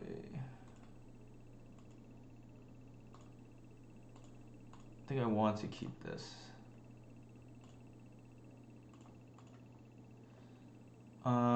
We take one. That's probably okay. Yeah. Yeah, they can't box us out or anything.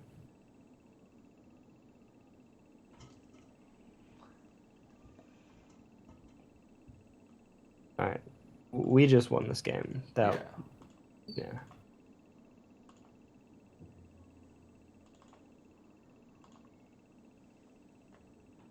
Oh, Hero's Downfall. Honestly, if they had Hero's Downfall, then I would say good for them. I think here we just. I think Phil's about sending a message, right? So we're gonna bog them just for kicks. That's all Phil is about, is sending messages. And his messages are he's a fucking clown, frankly. Yeah. Wow, Phil. Wow.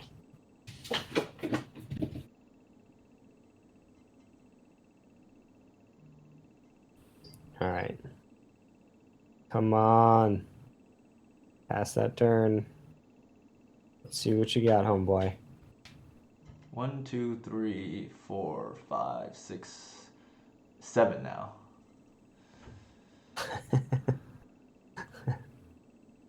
Phil really curious about my time partying with Boris Johnson, but I don't feel like that's relevant to. Ooh, Ooh, are we man. dead? No, we are gonna Just barely survive. alive. We're gonna go to Beautiful. 1.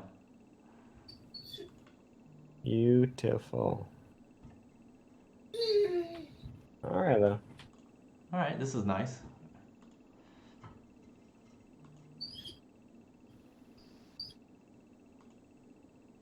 All right. Well, close but no cigar. I know, right? Uh, do we Oh, attack he with. just put himself dead to attacks. Huh? He just Yeah, I put himself think. dead to attacks. Yeah, I don't think they have anything, so the factory can't make mana. Yeah. We Still don't even need a advocating. grist here, right? Oh no! All right. Ooh, look at that sweet blocker action. I know, right? Going down to This guy, 1. this guy Hoping we got miss the us. grist now. Yeah.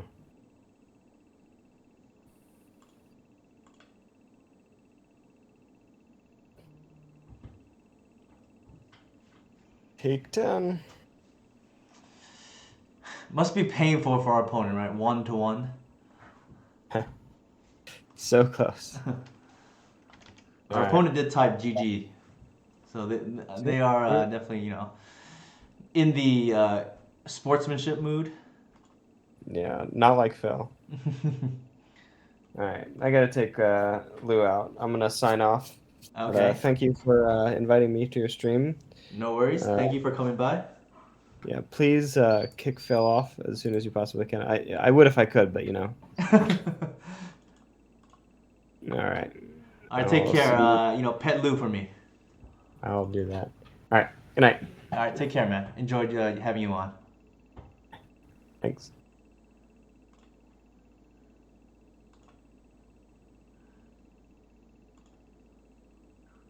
All right, I will board in, generic answers, I guess. I like the removal spells. Force of Vigor is pretty good here.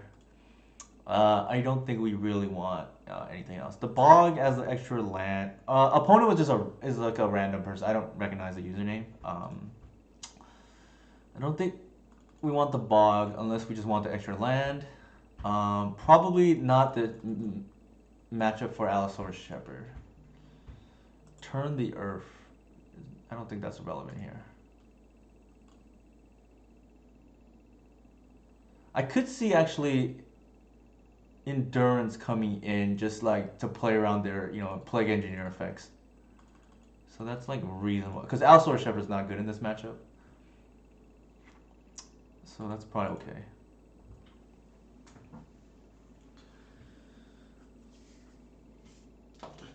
Every matchup we played so far is a Ancient Tomb looks like matchup. Oof, probably okay.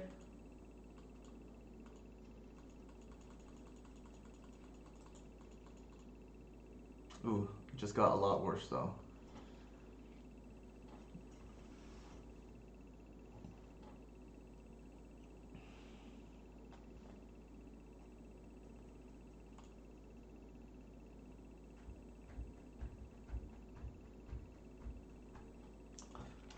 I just remembered. I should mod Yellow Mamba here. Same for Mike.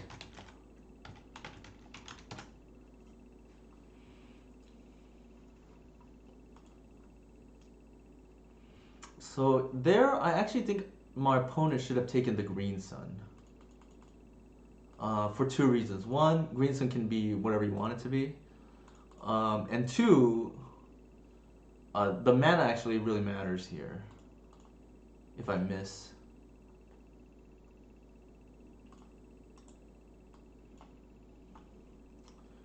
It would be sad, face if my opponent literally went smallpox right now. Just take me down to 0, essentially.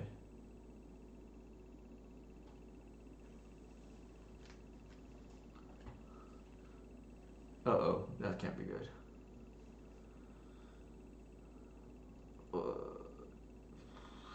Yikes! The two cards I really wanted to keep, and did not hit the one card I wanted to, get hit, so to speak. Luckily, pretty good top deck there. I think we just run everything out.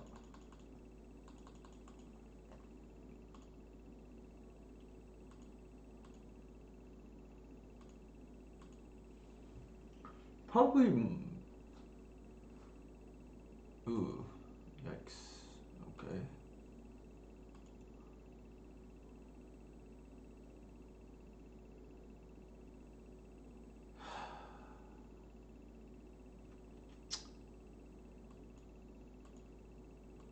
Not quite. Close, but not quite.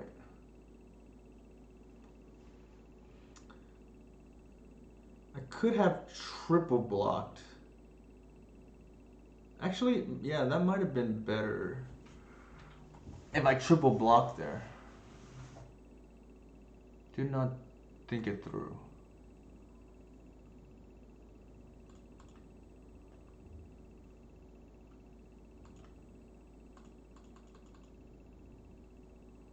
I was thinking about the double block and then I missed the triple block line.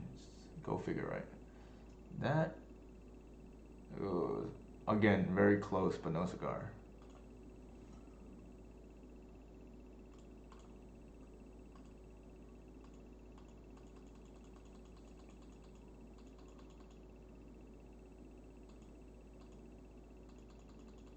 Probably punted this game. Well, sort of, right? Because really, we lose the Arbor for the Turok. I'm not sure that's like the reason why we're losing, but it does remove a clock. I think here we just, get the guy's cradle while we can. If they hit us with a wasteland, so be it.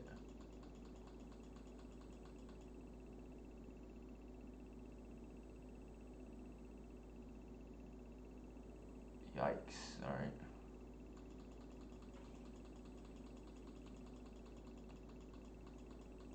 So the thing is, we would have been down to one Arbor here, so maybe it's okay that we,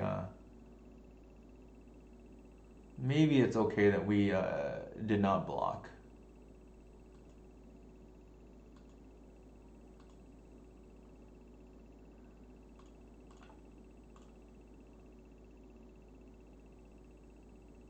Ooh. The symbiote is good. The endurance is as well. The problem with the endurance is it's susceptible to hand disruption. Waterwood is susceptible to. I think we take the sure thing.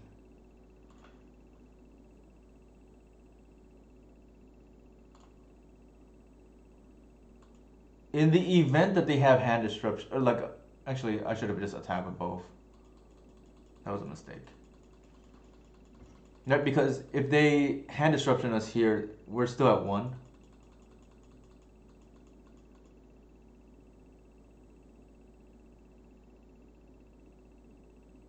Actually, I forgot about this. This is a thing.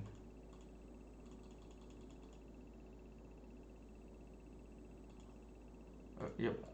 I think it didn't matter, but I did not play the best here, for sure. Did not play the best, but I don't think it mattered.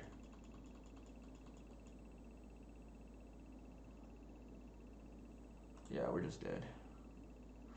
Because we have to play out the endurance. Yeah, I don't think we can beat this board state. We're going to chump with the endurance. We're still left with 2 mana, and then this deals us 2 or 3, and then, yeah, it's not going to work out.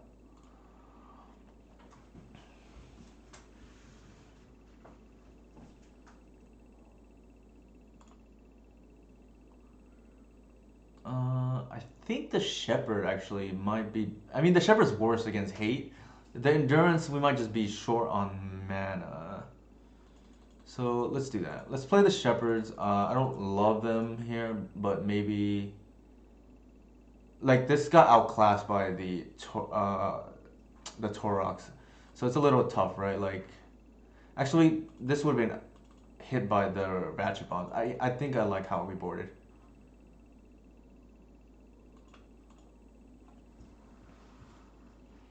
I think going first here is going to be a big difference, right? And not just drawing the hoof.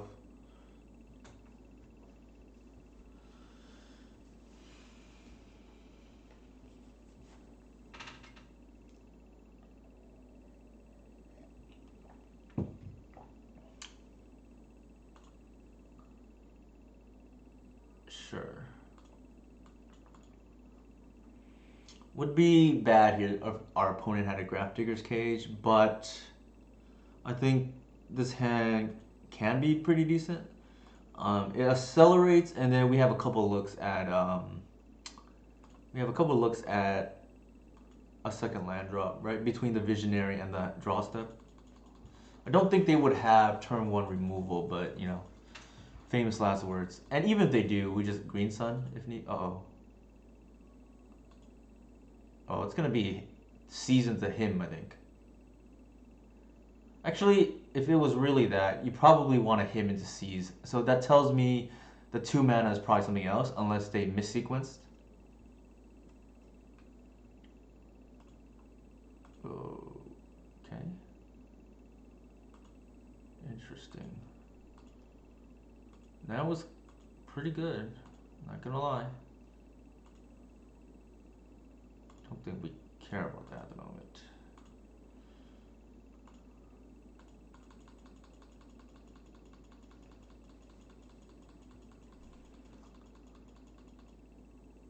Don't him us, please. Yikes. Sure. Okay, the 2 best cards, unfortunately.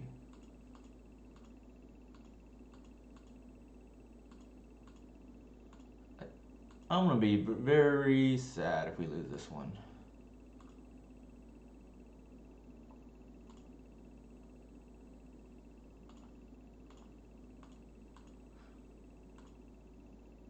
I think we play it in case they just like try to him us out of the game. If they have Wasteland, so be it. Alright, so they have 2 Delvers here going. Well, sort of, right? 2 Goblin Guides.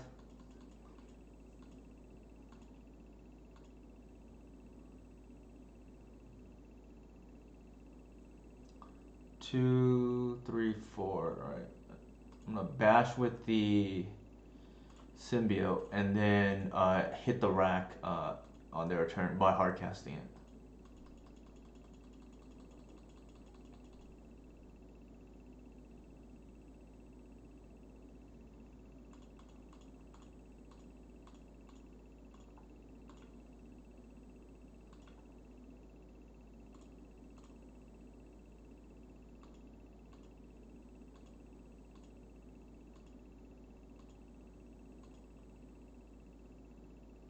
Technically, we should have forced it for some reason. Like, I don't know what they could possibly have, but it leaves up mana. I don't think it really mattered. Couldn't matter for like graveyard shenanigans or whatnot. If they shuffle our library for some reason. I think we're probably in a good spot here. If they have opposition agents, so be it. I don't think they do. Hey Romario, thank you for the raid. How's your night? We gotta do a stream together again one of these days.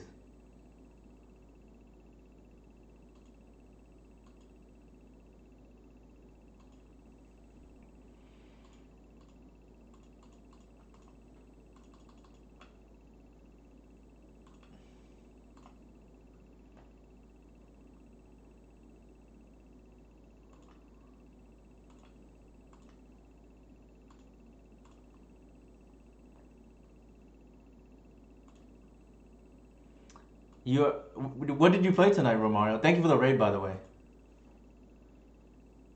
All right. I think we do it this way.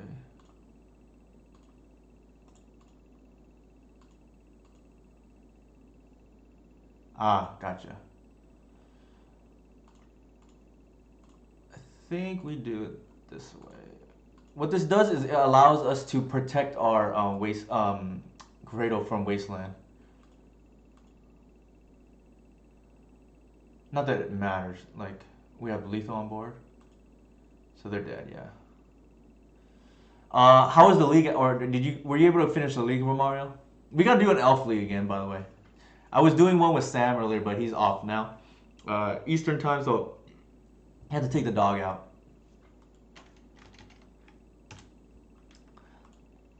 With that said, this is a nice what's it called? Break for restroom now. I will be back in 1 minute.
So Romario, which version of Doomsday did you play? Did you play the the traditional personal tutor slash turbo build, or did you play the the new Max slash I forget who else played it. One of Jax's Cabal. Okay, so you played the traditional build, the new tempo build. So we have played nothing but Ancient Tomb decks tonight. I don't know what is going on here, but we lost to the the all-in wheels deck, and then we beat 8 cast, which is like the closest to a buy we have. We beat Bomberman, which can go either way, but they have slower hands, and then we just beat Pox. So I don't know what's going on here, but maybe we can make it 5 for 5 against these or 5 out of 5 Ancient Tomb decks, right?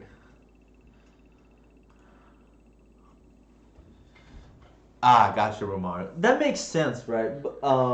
So it's like, do you want to be good against the field, or do you want to be good against Delver? So that makes sense. Enchantress. Is there anything new with Enchantress? I know the new, Swift reconfiguration is pretty nice. It seems for Enchantress, I would guess.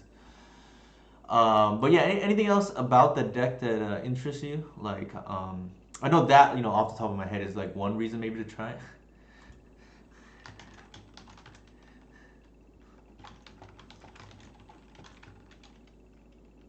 So I'm playing against G#77. The funny thing about this is we just talked about through Twitter how we're gonna pair and play against each other for practice, but looks like we're getting that practice anyways. By chance in a league. Oh, interesting, Ramon. I didn't know that there are many different versions. Okay, so this is a tell that they're on the Wheels deck.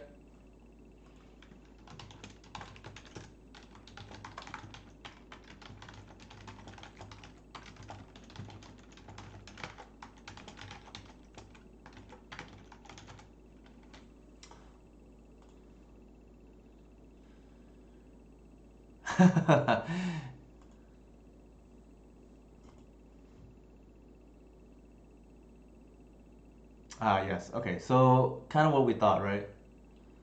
They're on the turbo, mind twist you game plan. Oh, this is a hell of a card.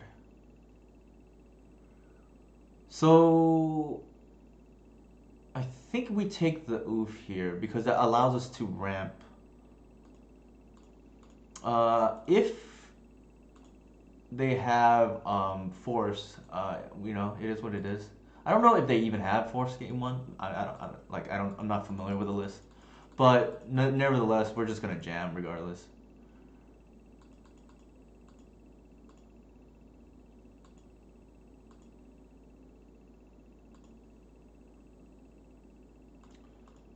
I think here we play the Visionary. All right, so they have that. Yeah, I think they are Romario. And then we knew that was a possibility, and then we're just gonna run out the collector oof. We're probably gonna get mind twisted here, unfortunately. Yeah, nothing we can do about that, I don't think. Actually, yeah, there's nothing we can really do about that because even we hit their land, they get a blue source. That they I don't even know what this does.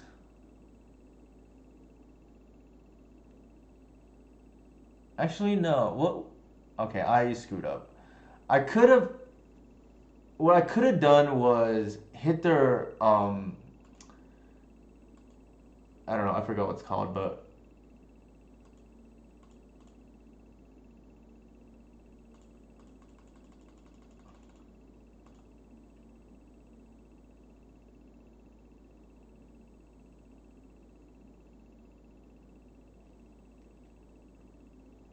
yikes. Okay. So I screwed that up. The correct line there was, and I missed it, was to collect your oof and then hit their land.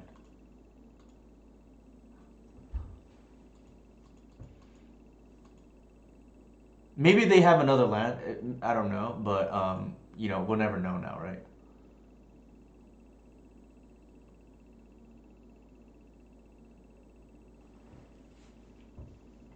Yeah, because what that does is then it at least buys us another turn before they can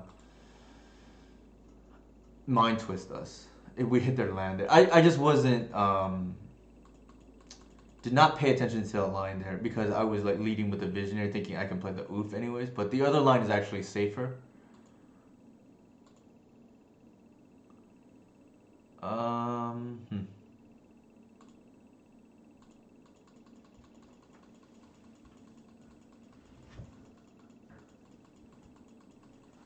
I think we're probably just dead. Like we can't. We're a dog to these kind of decks. But it is, strangely enough, 5 out of 5, Asian Tomb decks. Yikes. Okay.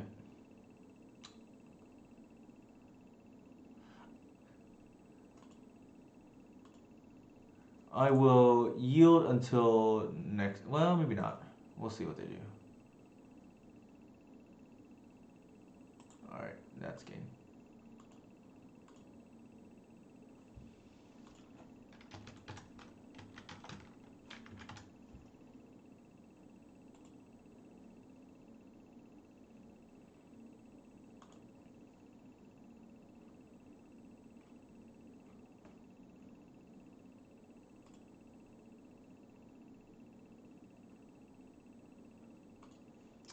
All right, so I'm gonna board the same way that I was boarding against earlier. Namely, I think I want discard in this kind of matchup. Possible we punted by not hitting the soul land, but they could have done it the next turn regardless. So I'm not sure it really changes anything. Um, we probably we not probably we not possibly we probably lose anyways, but it's hard to say. I think we probably just want the grist here. Just take off the either Nart sets or the Hull Breacher. Probably worth it. I think. I think this is not really a glimpse matchup, like I said before. And we just want to commit to the board.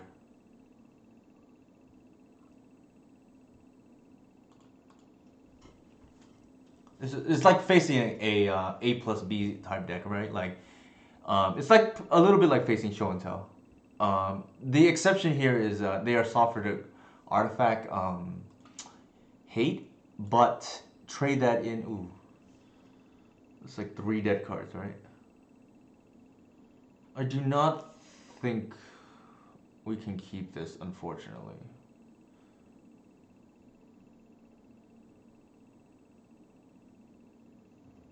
Man, I'm like really tempted. It's got 2 really good cards and a bunch of duds.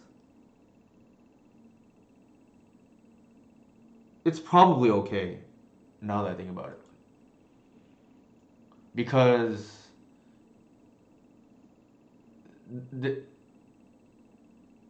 yeah, this hand is actually probably okay. Because you could pitch the grist too, right? Like the upside is huge in this matchup. Also, any land allows you to. Okay, there's the land.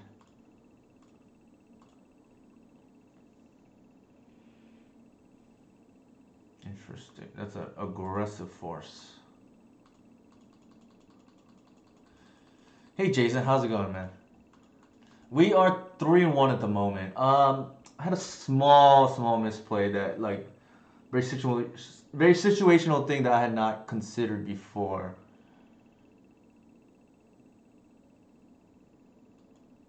Actually, I screwed up. I should have actually hit the saga because then they can't cast at least a thing for 1 turn.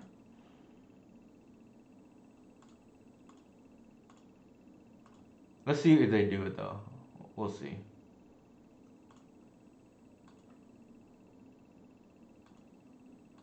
I think they probably have the combo. I think now we do it. Well, maybe not.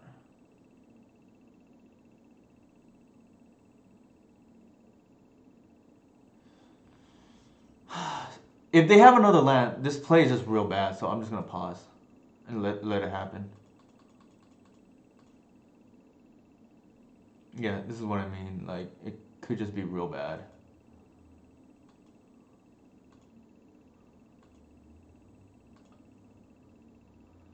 Alright, I think here we seize and then see what's up. So we have full information. Or draw out force.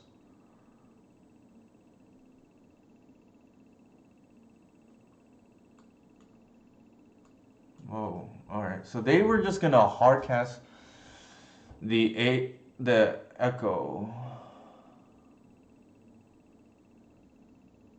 So I think, man, yeah, I think we just take the Mox because what does the because otherwise they can potentially. Oh, that's nice. Awesome to hear, Jason. What would your commentary be on? I'm assuming D&C stuff, perhaps. I think we take the Mox here because we don't want this to be in the graveyard. Um, because then they can just like do everything one turn, right? Uh,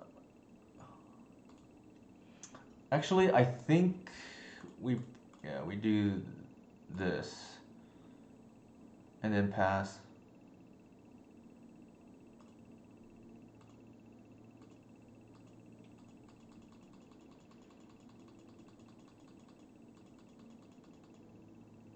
Yeah, the Thoughtseize are now blanks, which is or dangerous, no, at the minimum.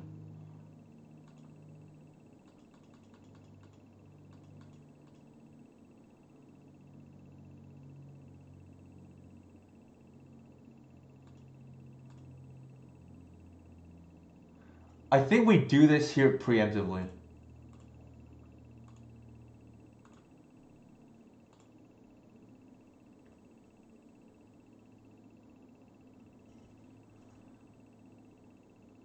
I boarded out the bog, Jason, only because it doesn't line up well against them.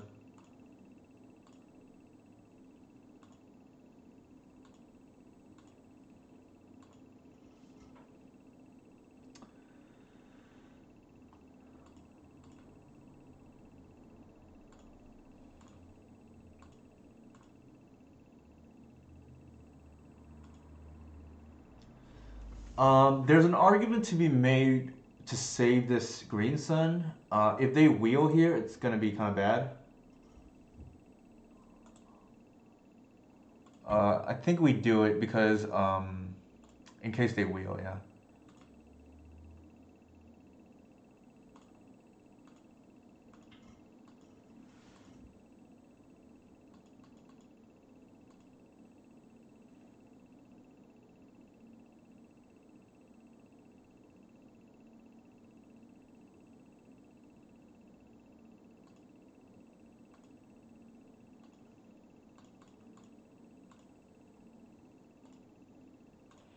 What they may do is end step hit our collector oof and then try to go off that way.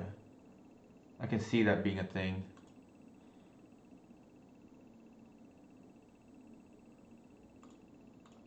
I think we fire this off now.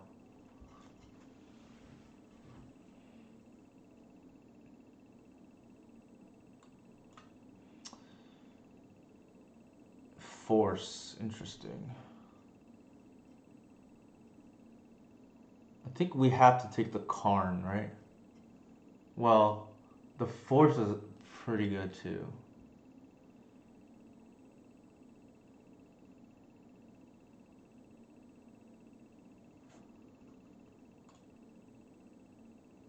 I think here there's no reason not. Well, I think we leave the reclaimer because we want to pump it, but otherwise we just bash.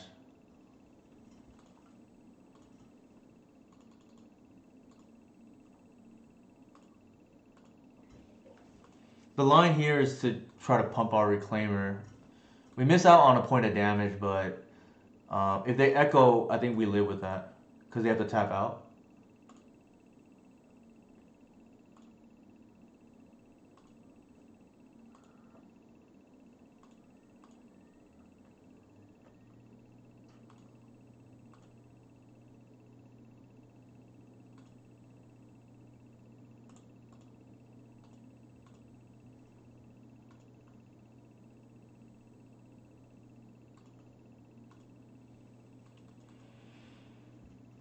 I think they probably, yeah, Soaring City are Collector Oof here, and then Echo. That's which is why I played out the land, right?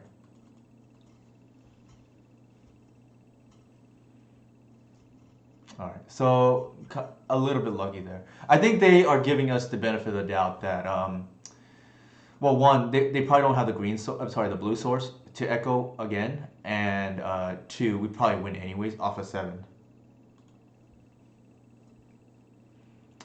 All right, I think the grist is actually not the worst, right? Like, there's like certain board states where it's nice to have that tutor target available. I don't think this is like a really a glimpse matchup. We just really want to go fast, and I don't think we ever have time. It's like facing a combo mirror, right? Like glimpse.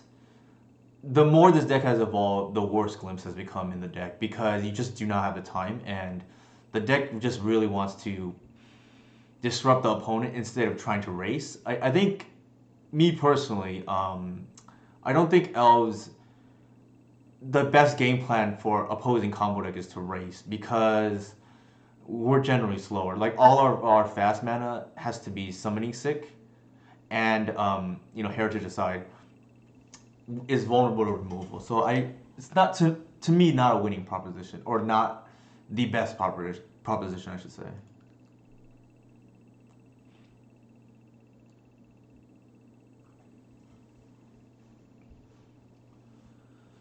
So we shall see. Um, Trophy is kind of slow. I don't think I like this hand because it's only really good against Hull Breacher and it's like really slow otherwise. Nope.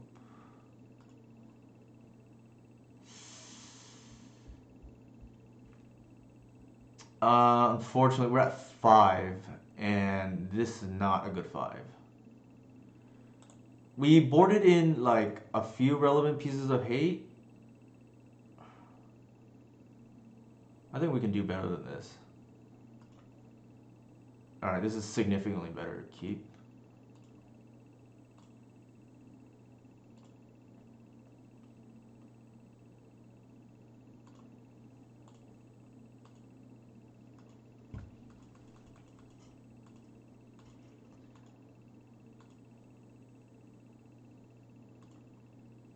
We're hoping this green sun here is a collector oof.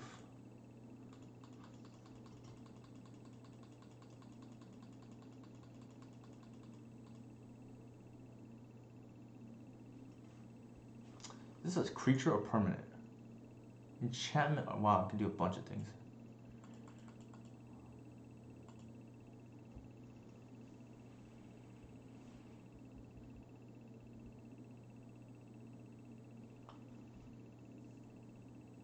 Lion's Eye Diamond.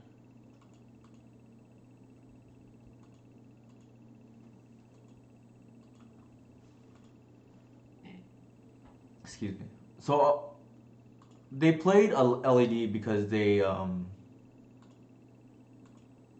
what is it called? They played an LED because they saw discard the previous game. I think here we play the Cradle for sure in case they if they wheel we probably just lose. I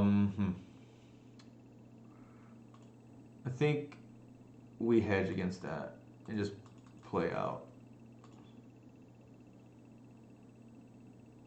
Alright, so they aggressively force. That tells me they probably have the wheel effect.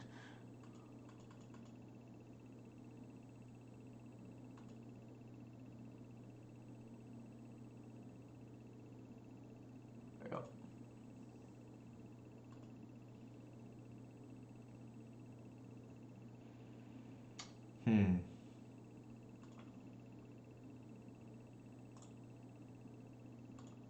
Yeah, I don't know what's going on tonight.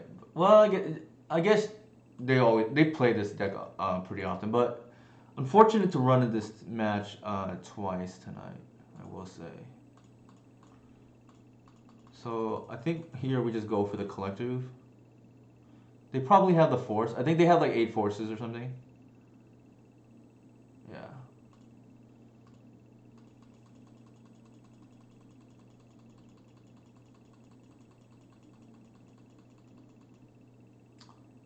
Leyline decent, but it didn't stop their line, unfortunately. Mindbreak Trap doesn't really either, for whatever it's worth, and good players tend to be able to play around Mindbreak Trap. I think here we play it safe and just take down the Narset.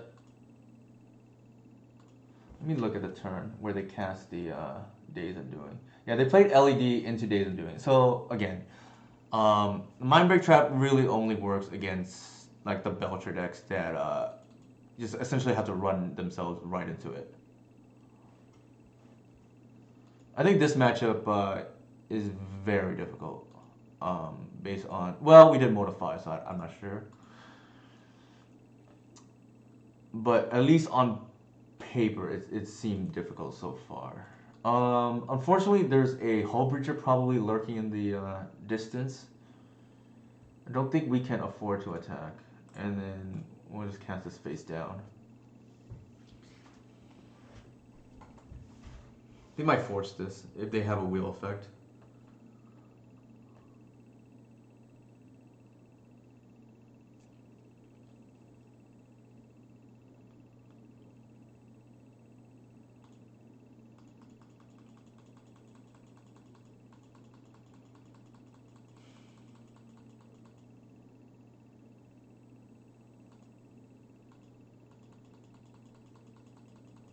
Yeah, so I kind of suspected if they have three, in general, rule of thumb in Legacy is if your opponent has 3 mana out and it's either blue, green, or white, you probably can't attack.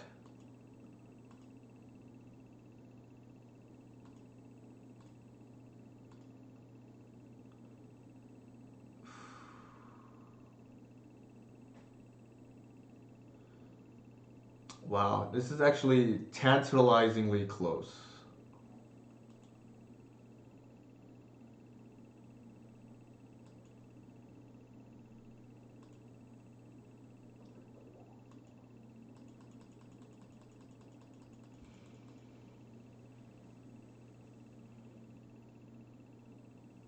Yikes. Alright, that's not good.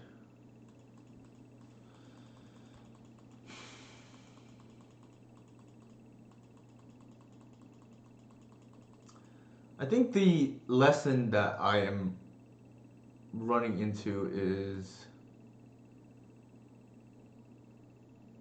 we need more turn 0 hate. Like, losing to this deck twice is not where we want to be. We're going to get wheeled here. Yeah.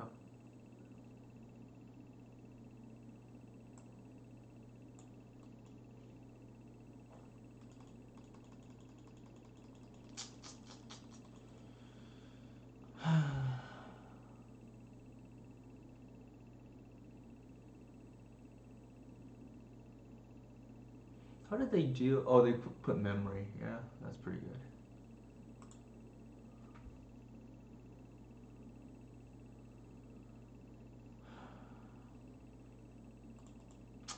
Not sure off the top, but I mean, probably can't beat their deck. Yep.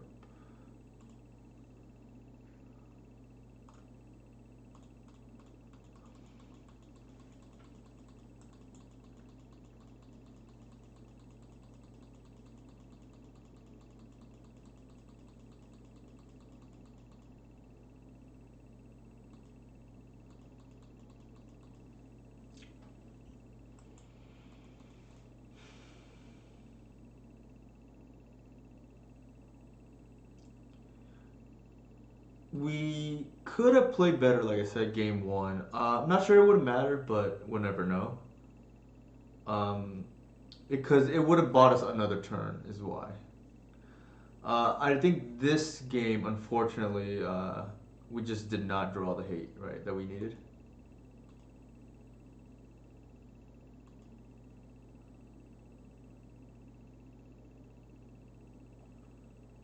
I think we blow up Karn here.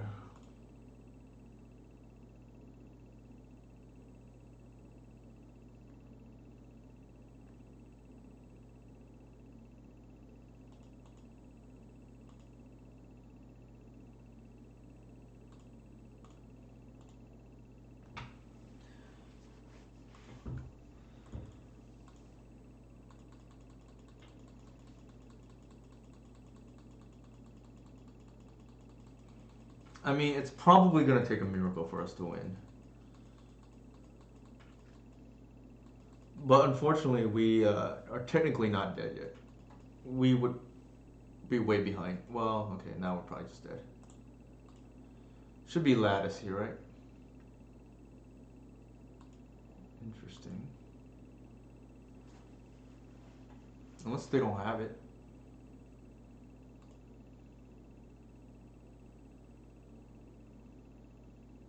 Oh, maybe they don't have it. Yeah.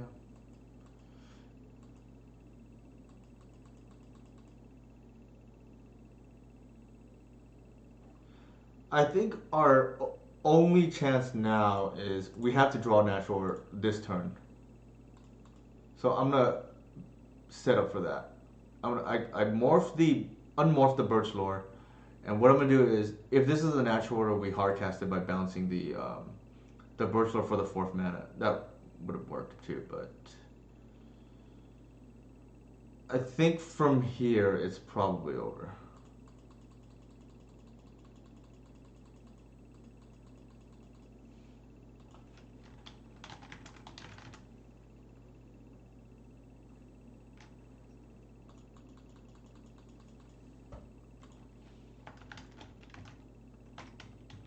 So he mentioned that he didn't know Bristol Rangers had morph, which is I think a lot of people will forget. It's like easy thing to miss.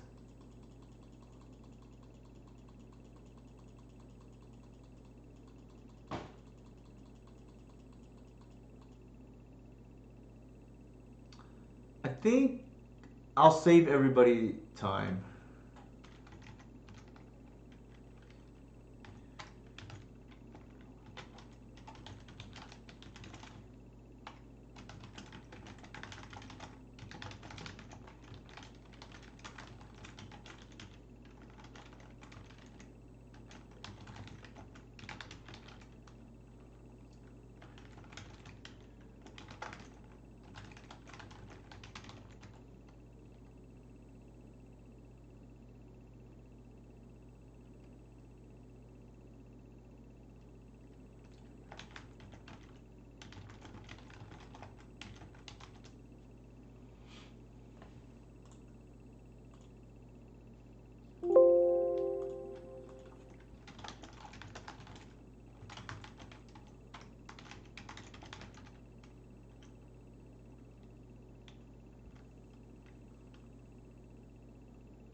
So yeah, very friendly opponent for sure.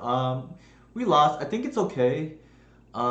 Very possible we need to address the sideboard. So as an exercise, I man, this matchup I think is hard because they don't even have to go through the yard, right? Like their wheel effects, um, you know, commit to memory and echo go through yard, but then Days and Doing does not. So and Mindbreak Trap not really that good if opponent knows what's up.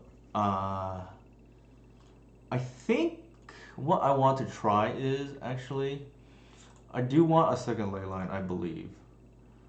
The problem is what to cut, right? Excuse me. And I think it's probably this card. And the reason is not so much because I don't like it, I think it's because it doesn't map particularly well.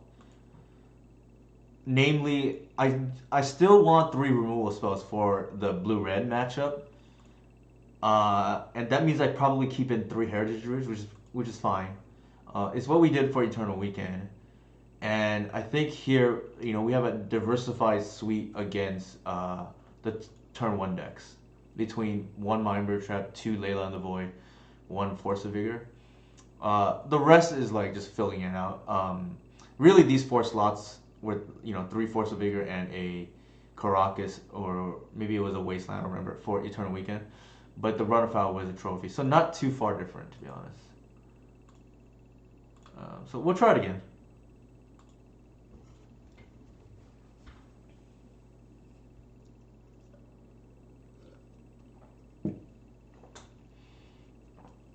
Yeah, I really, really don't want to run Mind Break Trap, but sometimes people force my hand, you know. So you gotta play the one up to get them.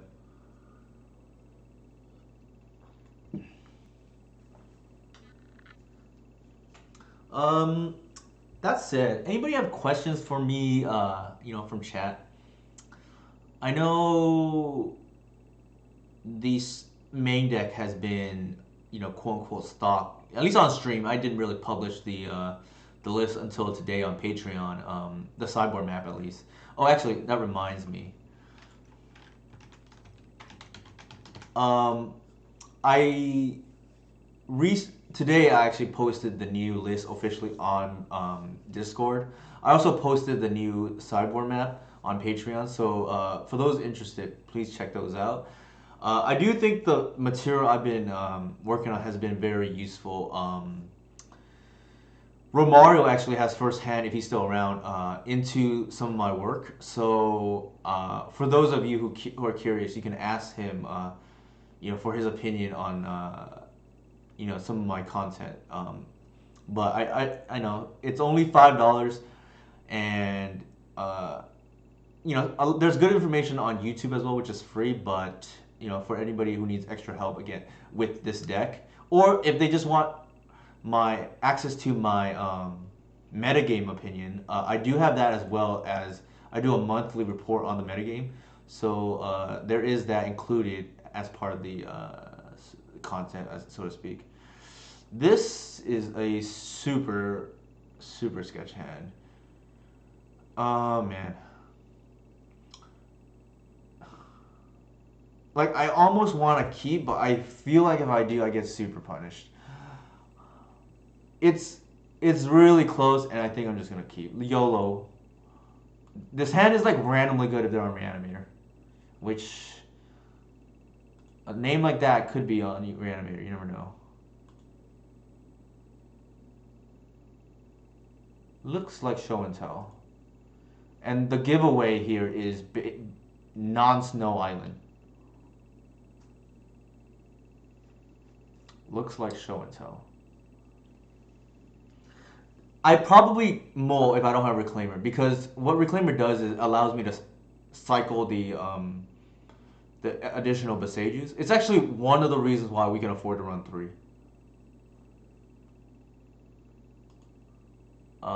If not for Reclaimer, I probably maybe run 2. I'm not sure. It's entirely possible I still run 3 because the card is just too strong. Here, I think we just want to ramp. And then this is a combo matchup, I feel like. Unfortunately, there is a stigma, right? Like, the players who don't play Snow are probably not on Delver because it's not optimal. Yeah, Preordained tells me it's probably some kind of combo deck. So, if you want to conceal information, do not be stubborn, just play the Snow land, right?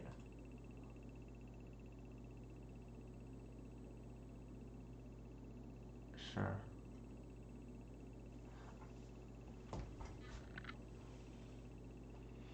I think they're on either Ant or, more likely, Doomsday.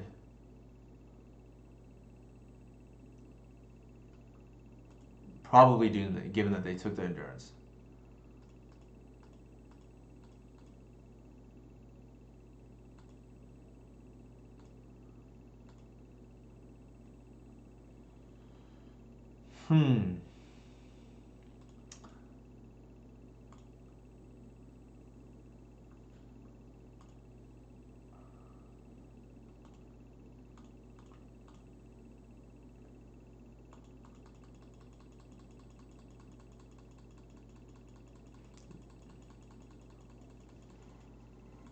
The line here is, if they Doomsday and only have 2 lands, we're just gonna take the Hail Mary line, just try to hit their land, like hit their Underground Sea. That line doesn't really beat if they have additional mana, but it's better than nothing.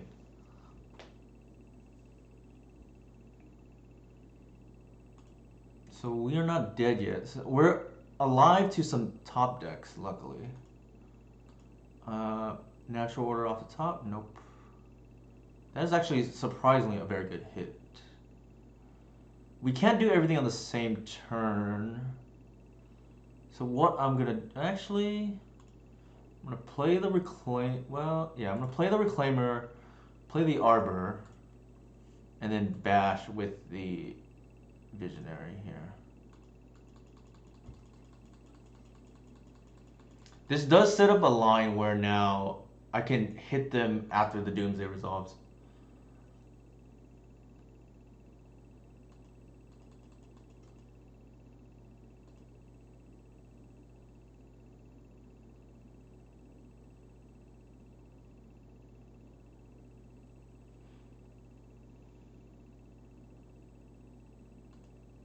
Uh-oh, that's dangerous.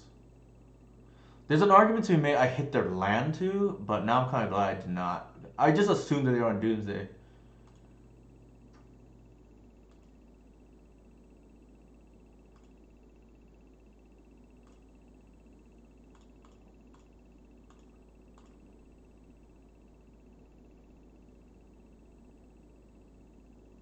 We can't kill them from here, unfortunately.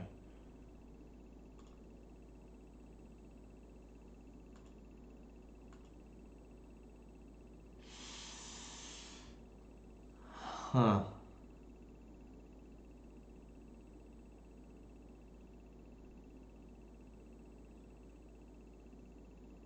One, two, three. Kinda regret not saving the green sun now.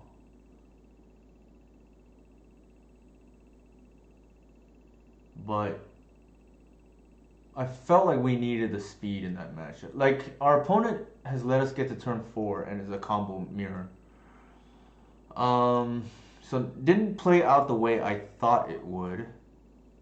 I think what we, I think the peer also means that life doesn't really matter.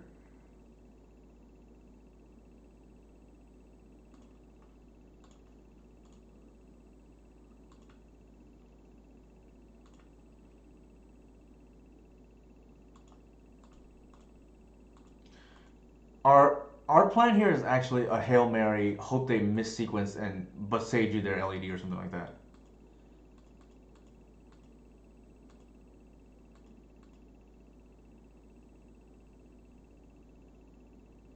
Two turn clock might matter. Yeah, it 10.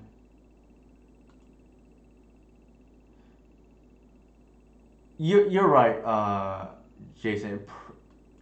It could matter. Like, I'm confused, right? Because there's Burning Wish.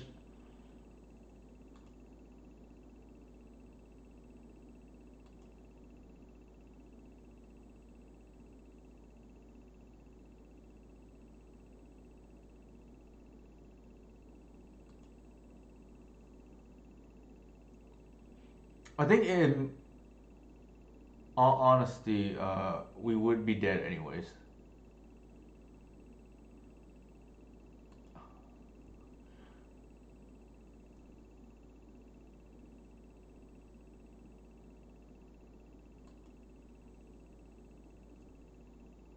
I was, I think it's like half, right? Yeah.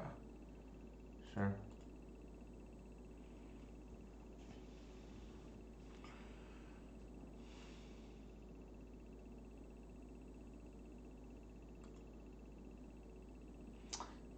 Definitely played out very, very different than I thought. I actually thought they were on Doomsday, and then I thought they were on TES. Turns out they're on Burning Ant.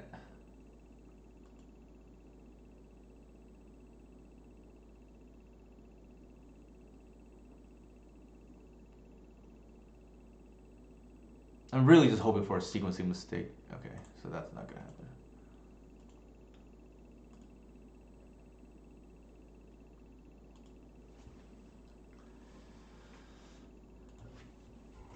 The good thing is we have a lot of hate for this matchup.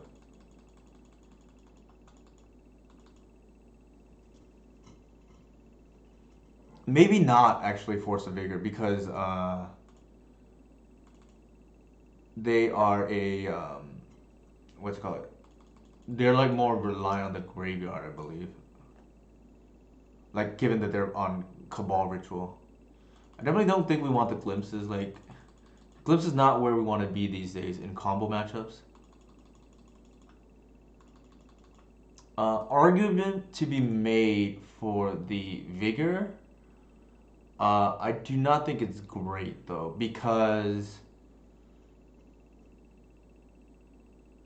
like they're not TES, right? Like at least from what we could tell, they're not. So probably not. I used to board out the hoof, but then this is like a stranger like hybrid build. And also Ant has been playing dress down, so we want to wait to just kill post Archon if need be. Close but not no cigar here. Well, not really that close to be honest. This is a hell of a hand though. The nice thing is we ley line here, and they probably think they're in the clear because that's why we kept the hand. So they're incentivized to just go for it, right? And they was a walk into the trap. This is actually the way we drew it up when we created the sideboard that we did. The one of Mindbreak Trap, like pairing along a ley line potentially.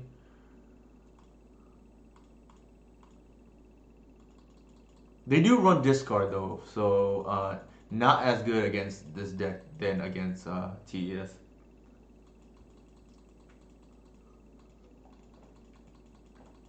I mean, those who know me know I hate this card. But I think it's a necessary evil at the moment.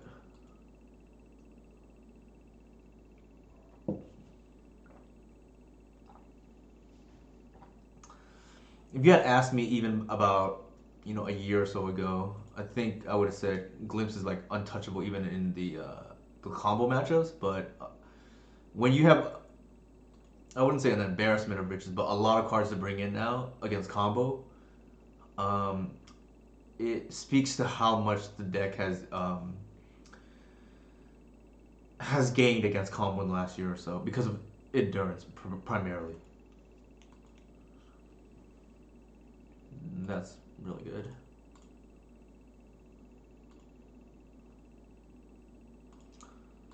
I feel pretty safe here. We have a Layla and a Mimer Trap.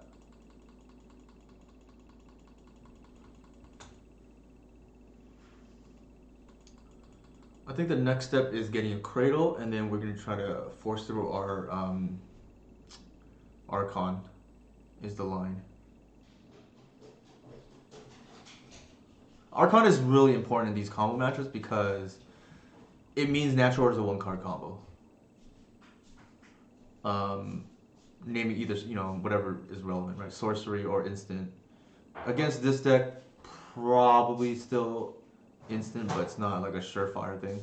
Actually, probably sorcery because we have in this board state, Mindbreak Trap backup.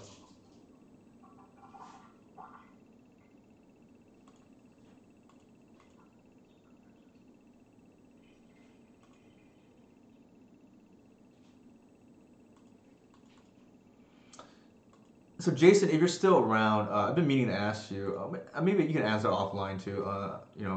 If you have the time, how the Once Upon a Time Green White Depths list is doing. I don't know if you've got a chance to test it much, but I do know, one of the other, members of the Sylvan Syndicate, won the challenge with it.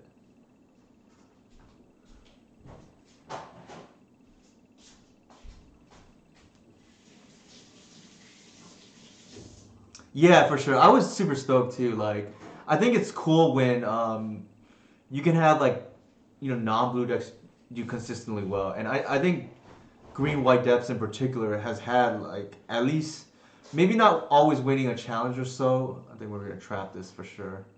Actually, no, we're probably gonna let it resolve.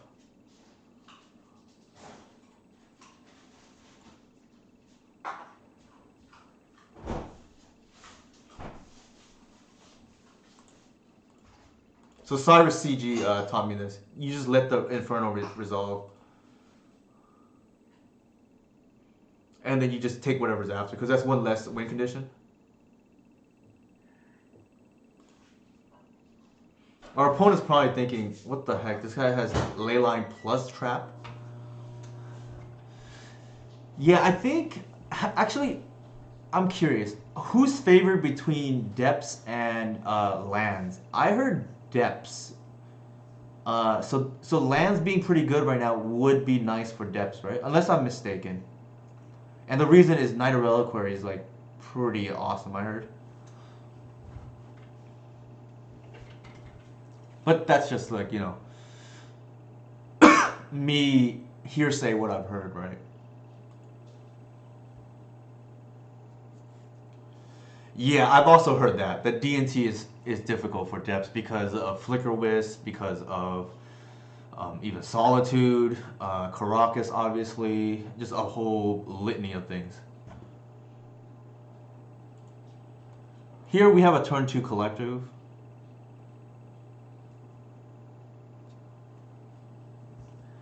Also backed by an endurance.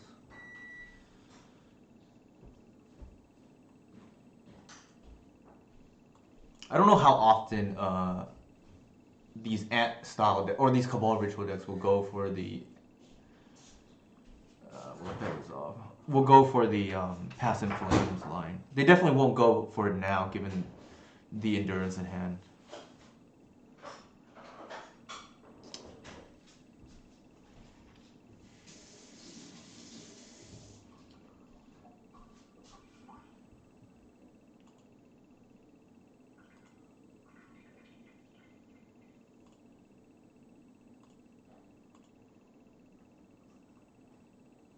Pretty good draw. A little redundant with endurance, but ew. I think we take the Reclaimer here. Like, I don't foresee using the Boseiju is the reason.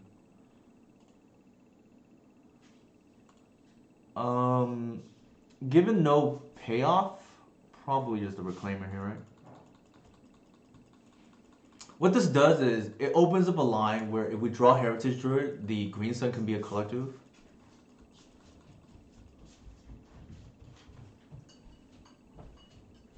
And this is...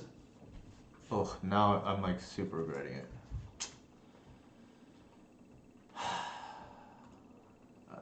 Well, kind of surprised. Well, I guess yeah.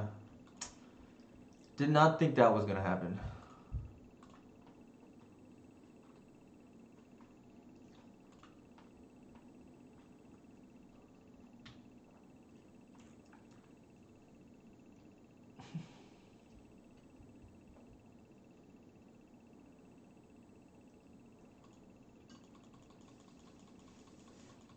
Maybe I just take the land there anyways, just in case this happens. I just did not think they're just gonna run that out, but it could be a lesson learned. Yes, Skyclave is another thing I forgot about.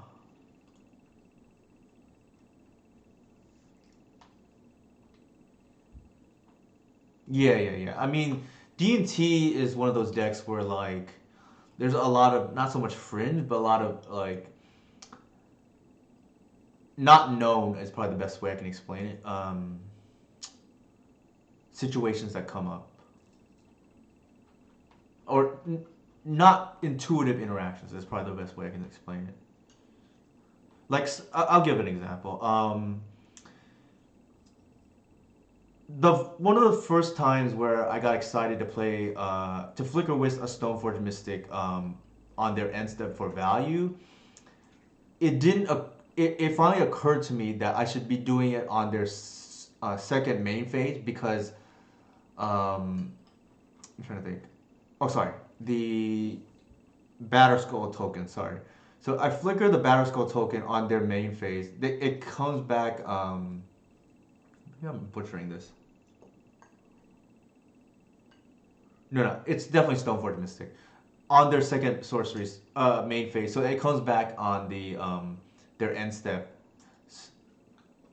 so that I can activate the next turn. They took the. What did they take? The C's. Okay, sure.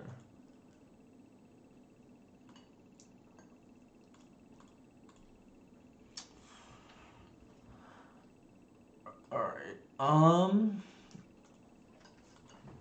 I think we collected Oof here. For some reason, they did not take the. For some reason, they did not take the green sun.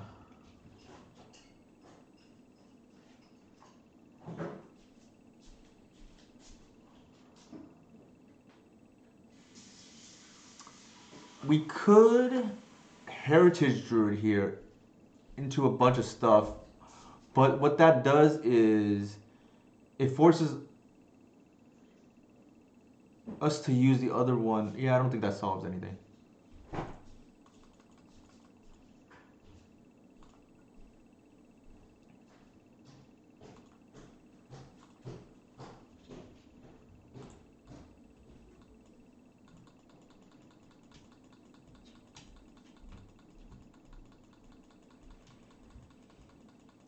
Here we have a few lines available. I'm hoping they don't have something strange like Massacre or whatnot. Like our board is like real soft to that at the moment.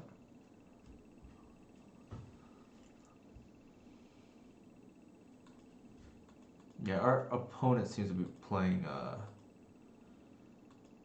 more patiently, so to speak, if I'm being generous.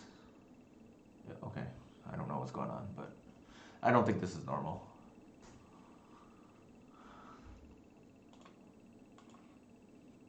Alright, next game, I guess, or next match.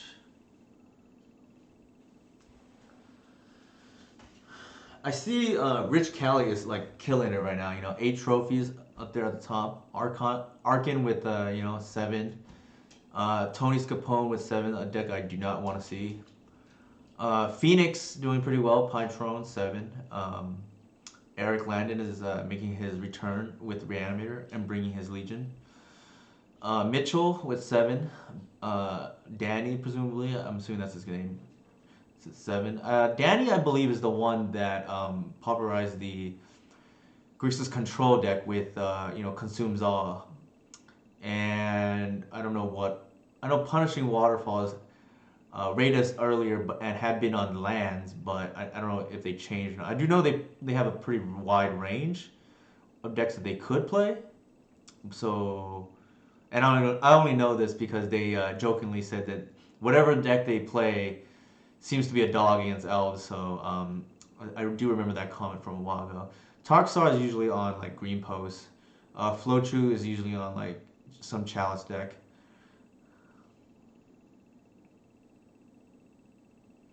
Thanks, I appreciate it, man. Yeah, anytime you want to get a practice match against elves or any other deck, I'm more than willing to play for practice. The one exception I will say though is if it is another deck, I did sell my DNT deck on Moto, so I would have to borrow potentially from somebody, but it hasn't been an issue in the past, so I don't mind, if somebody needs practice against Delver or DNT or whatever. Usually proactive decks I do better with. I have only played one, LGS weekly event with Miracles or that type of control deck in the past. The control decks I play are typically like tap out blue, like Grixis control or something like that. So definitely not as strong there, but if people need practice, the offer is open to most, I would say. Sage, quite appropriate name, I guess. But my pleasure playing earlier, for sure. Keep.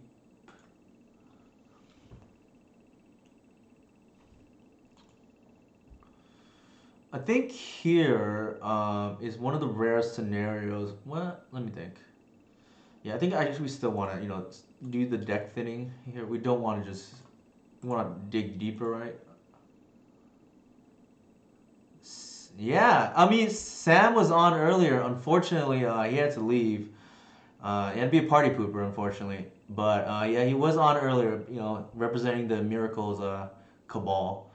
I think here we probably take the Well, actually, we have 2 Visionaries already. I think we probably actually just take the Reclaimer. I mean, you know, I don't. Who would I be if I didn't take Reclaimer first, right? You know, touting it's the best creature in Legacy.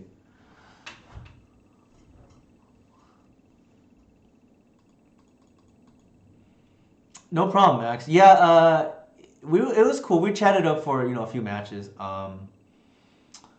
I jokingly said on my tweet earlier, yeah, that you got to keep your friends close and your enemies closer, and we joked about this could be Doomsday. I think here I'm gonna actually Visionary because it's protected. One, first of all, and two, if it is Doomsday, we want the Endurance, and we already ramp with the Visionary. But for those who don't know, Sam was one of the members of the Miracles Cabal many years ago when not counterbalance, Sensei's Divining Top was a thing, and for those unaware, you can activate that at instant speed and completely wreck your opponent with instant speed Terminus, or lock your opponent out with counterbalance. And Elves at the time did not have Allosaurus Shepherd, and literally everything in your deck besides Natural Order got countered. I guess Visionary too, right? But those days, Wear and Tear actually counted for one or two, which is pretty nuts. Before the rules changed, so definitely had many nightmares playing against that deck many years ago. At least from Elves. I think other decks I played were more okay, such as like D&T, because D&T likes to play 4-drops that are harder to counter. Also, there's Aether Vial. But yeah, Elves definitely Miracles would be the super villain on the other side for many years before.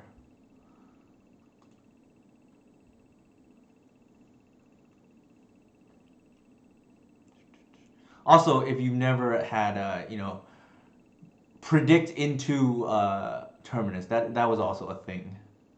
Looks like it is some combo deck for sure. Well, maybe actually. Tropical Island is less of a combo land, unfortunately. So it could be just like some kind of bug or 4C control. Yeah, this could be Assassin's Trophy here, or Abrupt Decay, or Witherbloom Command. Okay, it is combo.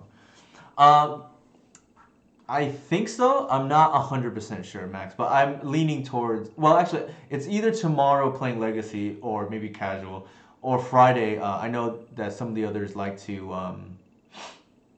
Shoot, I screwed that up. I did not think Ant, to be honest. But I guess I should have prepared just in case and left the Bog up.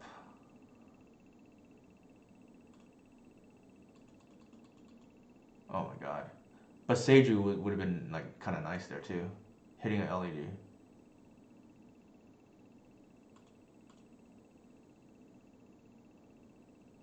Don't think it's gonna. Well, it could matter.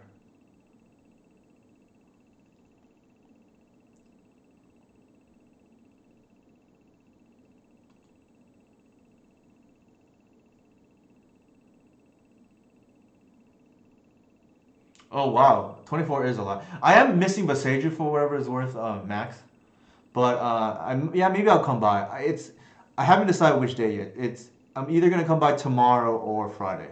So one of the two. Summer.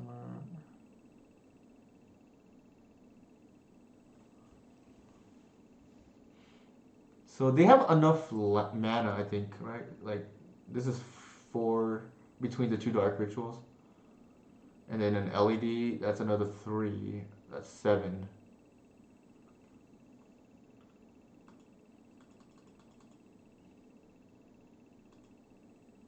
Okay, yeah, I will try to make it, Max. I will gate. I'll chat it up with the John and see if he's gonna bring casual tomorrow. Only because I'm unlikely to play Elves tomorrow. Well, we'll see, right? Because I'm missing the Besage. I might just play a Lair the Hydra build.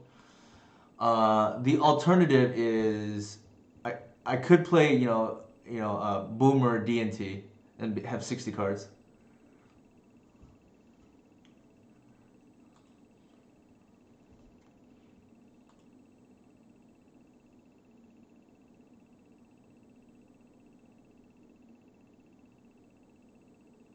All right, I don't think it would have mattered here, right?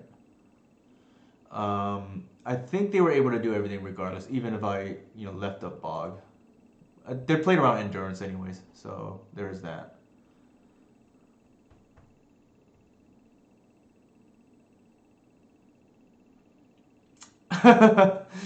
That's probably accurate. Besagulous Elves. So I've told this to Max. I know Max wasn't too high on Beseju in general in the Eternal formats, but I think Max understood where I was coming from because Beseju being a green only land is what is it called? It's not free for some of the blue soup decks or even two color decks. Like I don't think I've seen too many green white depths players playing like any copies of Beseju, maybe one or so. But I think I'm obviously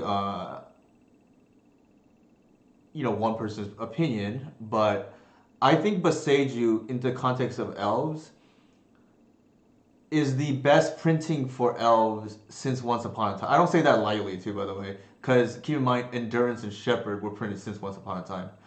And the reason being is because Elves kind of gets to play Beseju not quite free, but very low cost. And it answers a lot of the problems that Elves just did not have the space to answer before, such as Tabernacle, Dark Depths, Chasm, like random things like Humility and Moat, Omniscience, Sneak Attack. You just name all these things that just, like I'm not gonna play Rex Sage. I don't think that card is like legacy playable. Well, it's playable in quotations to me. Like 4 mana to 2 to 4 is like a million practically.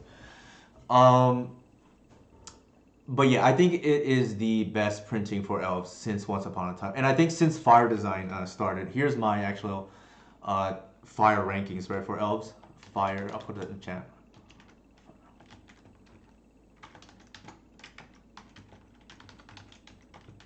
I have 1 minute. I should be able to fix it. Be done with this before that. I'm a slow typer, obviously, being a boomer. And obviously, I'm gonna say 1, 2, and 1 and 2 are close, and 3 to 5 are close. And there's a big gap between 2 and 3.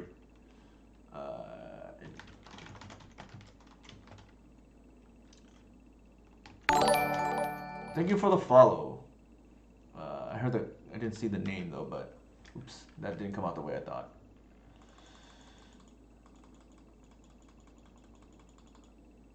Alright, Endurance is good. I think this is out. Glimpse is out. We're gonna be saved by the just beat the bell here, right? I don't think we want Force. It's unlikely they just leave the Witch Collar naked there a second time in a row. It's not so much the saga. I'm missing a whole bunch like for the Zoomer DNT.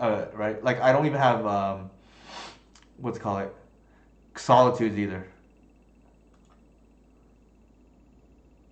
I think this is like reasonable because of the Reclaimer. But yeah, good. Sure, Zoomer DNT made by boomers. That's a fair critique.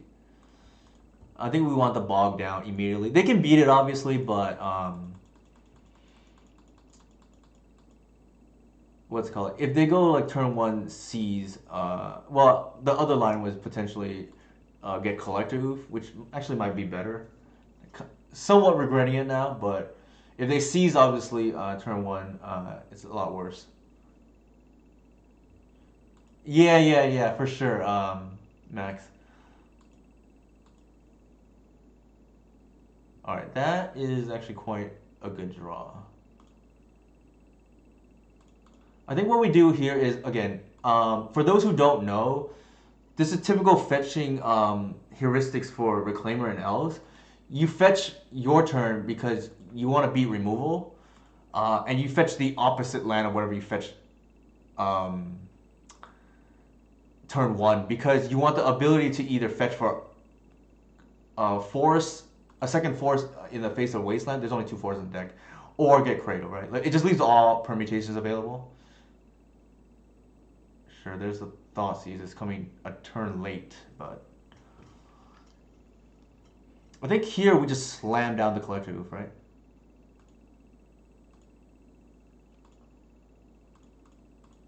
And again, you fetch this way because it leaves all permutations available.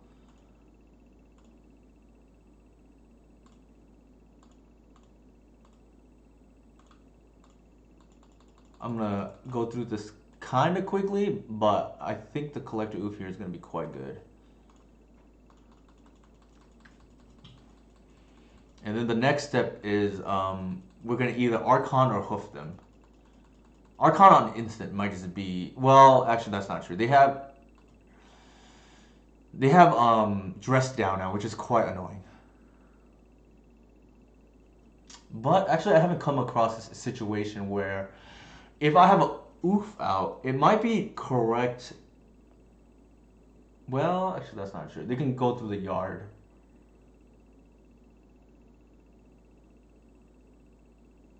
It could be correct here to Archon for... Sure, actually... I was gonna say it could be correct to Archon for enchantment, but probably instant's really safe.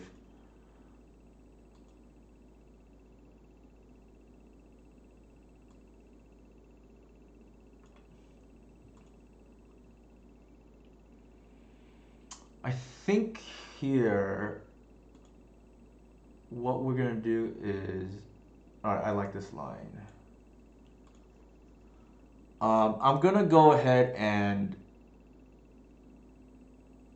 Yeah, let's... Alright. This taps for 4. I can Reclaimer, pitch, and then bounce, untap. But I think I can do everything... Yeah, I think that's...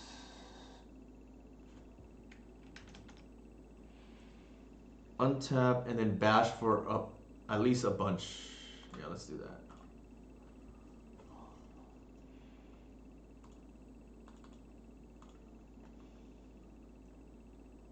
You leave the 2 mana up so that you can still bog if need be. This gets an extra point of damage because you can't attack with the Arbor, but you have 2 points from the Reclaimer.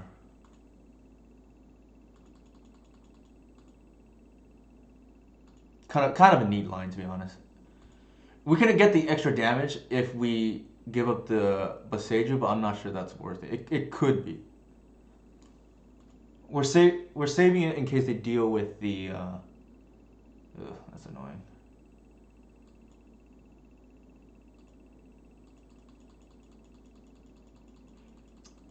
It also stops or at least limits double LED lines. Also, if they screw up sequencing, it just could be game over.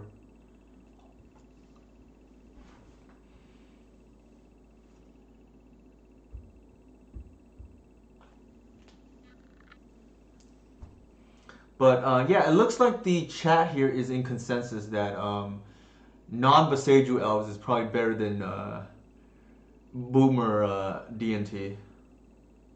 But yeah, I think Once Upon a Time Reclaimer definitely the 2 best cards for Elves, in my opinion, since Fire Design started, and then not a little bit further back, I think in the same tier, like Boseiju, Endurance, and Shepherd. And the reason being is because Once Upon a Time and Reclaimer increased consistency while being, potential bombs, finding Cradle. And the latter 3 are not really consistency engines. They're just like hate bears, so to speak. DNT and bad T. That's fair, Max. Uh-oh.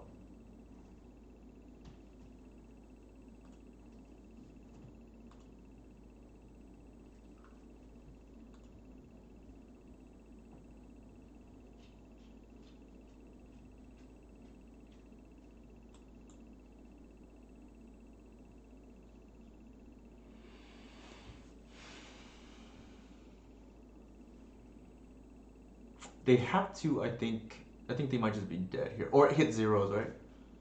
Like if they don't have the kill, they have to keep going. Otherwise, they're just dead anyways. Yeah. On to game 3. I think it is correct here not to board in the Force of Vigor. So I like how we boarded here. We also have like roughly a 10% chance, I don't know what it is, just like trap one of our opponents. Although less likely against an ant opponent, to be fair. Because they have discard.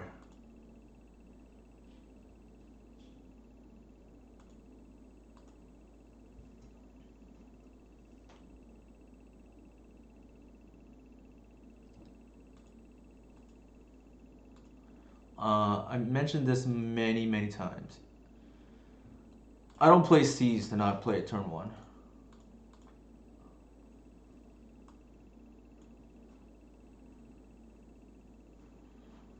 I think here we just take the payoff, right? The Wish Claw. Also because we can't take it later on.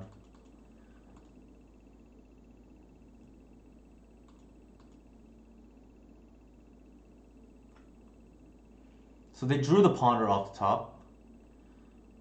There's the Misty.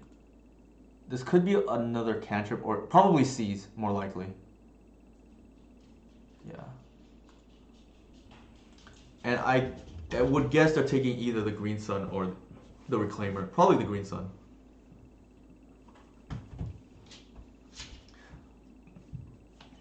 I do own, for those who are curious, I do own Ant on paper, so maybe I'll just play that. Since it hasn't really got any upgrades, unfortunately, other than Ave. Yeah, for sure, Green Sun's probably gone.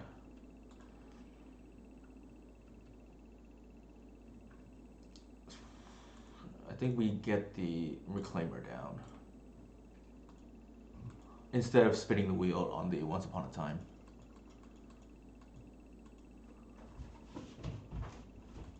One thing about beating combo is disruption by itself is not enough. Ooh, yeah, dress down for Ant. That would be pretty cool. Let me see what I'm missing. I think I have most of Ant still because like nothing has really changed. I guess there's Boseiju, but it's like matters less in Ant. If you hear that noise in the background, that's my dog Lou. Oops. Australian Shepherd, mini Australian Shepherd to be exact. All right. I think we hold for Bog. Actually, hold on. We have the Endurance, but I don't think we want to add Storm count. That's fair, Max. For sure. I think, yeah, I just pass here. We actually have the kill next turn. Believe it or not. I'll let people figure out the math there. How we have the kill. It's actually kind of cool. Oops. Oh, I clicked through that. Oh, my mistake. I gave my opponent 2 extra mana result right now by not responding. Although I'm not sure it matters here.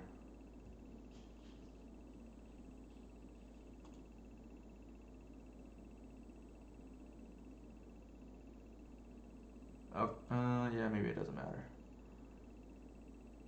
Yeah, so Max got the line. Like, you can just double pitch with Kratos and just, like, NO my opponent.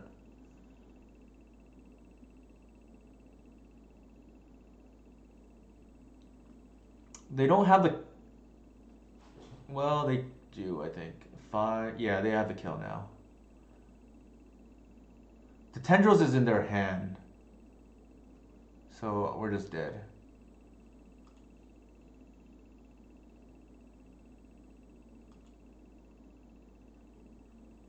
The good thing is I don't think the punt mattered.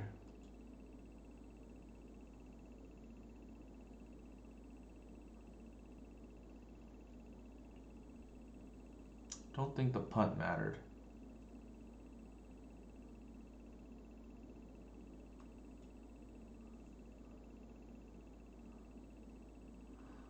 One, two, three, four, five.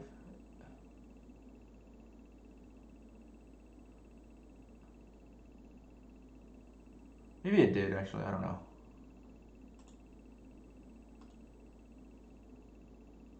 They could have played a normal. What the heck is going on?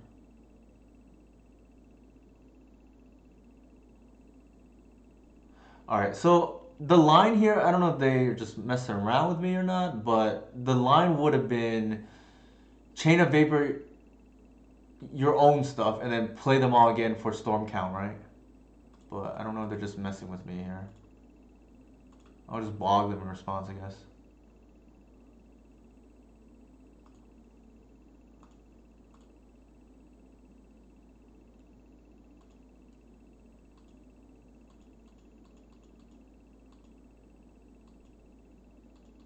We still have lethal, I guess, but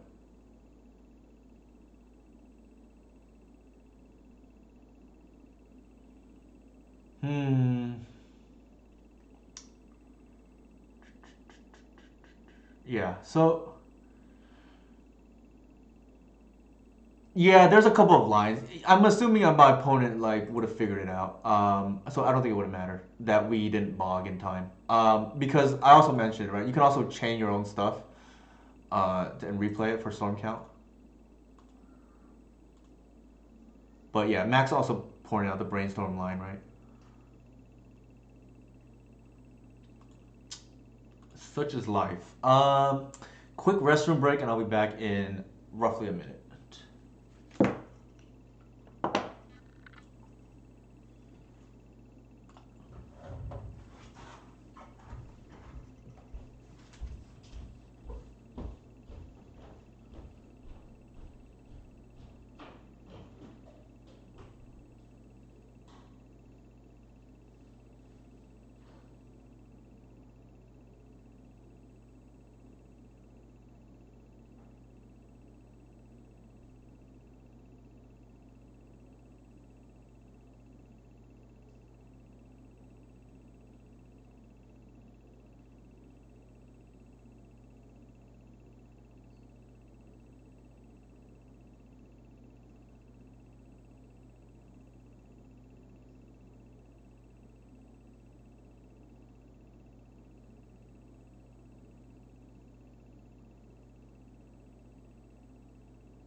Yeah, the dog just there you go.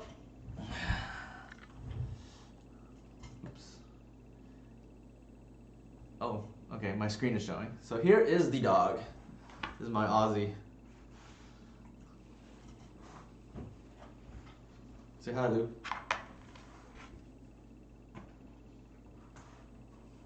It is now a Lou stream. I agree. I think he's real. He gets real fidgety.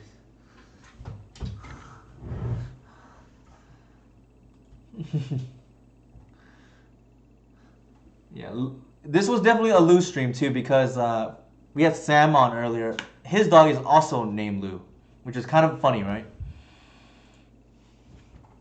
Speaking of Lou, he is now chilling.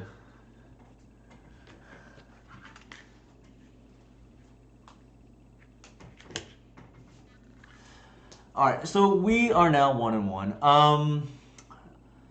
Little bit disappointed to lose to Ant. I think it is a decent matchup. I wouldn't say we're like super favorite or anything, but I do feel good about the matchup.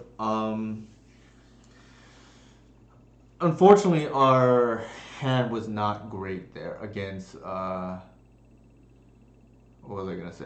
Was not great there against what they had. I'd have to look at it again, how game 3 played out.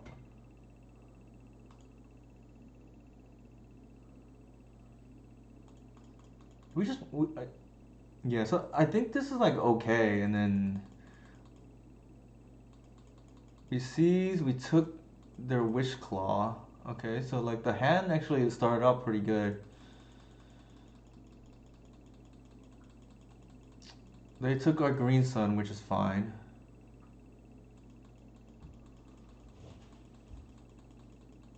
Okay, then they had another Wish Claw, so that's where things went a little south. And then they had the kill through that. Happens, I guess. Yeah, I think that's actually fine. They just drew pretty well after the C's. And we just needed another turn because we cast Hoof for lethal, right? With the double evoke endurance, which Max hinted at, right? So the line there was we get this land here becomes a cradle. We tap for whatever it is, and then that's a lot of damage.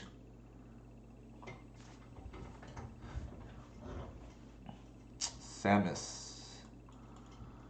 So I think we keep. They're usually on, I think, goblins, but I mean, I think I saw something about them playing curses as well. So I mean, who knows, right?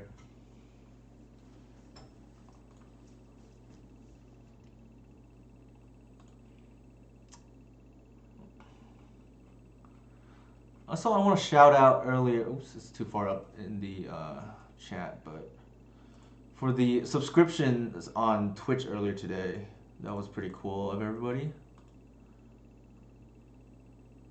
It really is, dual decks. Max can, can vouch for this. I actually own goblins in EDH, which is kind of funny.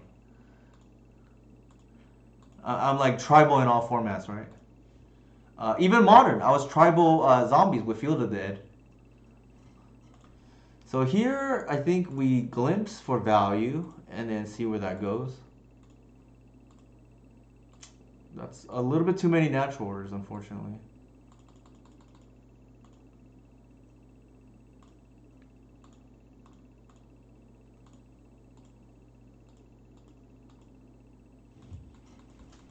Ideally none, actually. We wouldn't draw because the hoof is already in hand, but... And Archon not really that good in this matchup.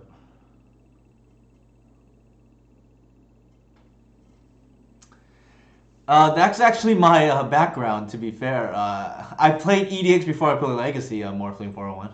Believe it or not. So I'm real casual. I like these... it's funny, too, because you would think I like these cute interactions like that are common in EDX. Yeah, I definitely played EDH before. Not competitively, it's like kitchen table even EDH. Back when the original like the 5 precons were like the Mimeoplasm one, which is the one I had. So believe it or not, I know I was one of those reanimator players before. We all were, I guess. Oh my god. All 3 here, not where I want to be.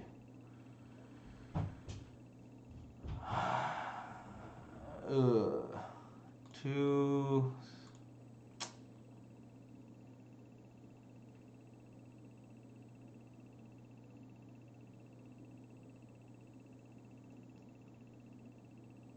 I think the line here, I hate doing this, but is to get a visionary. Oh my god.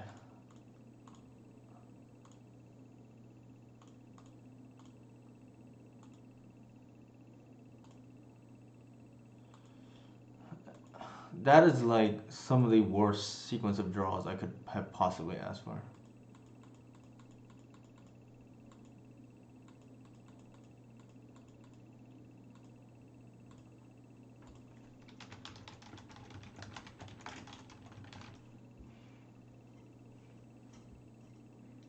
Gris is another option, but this is actually...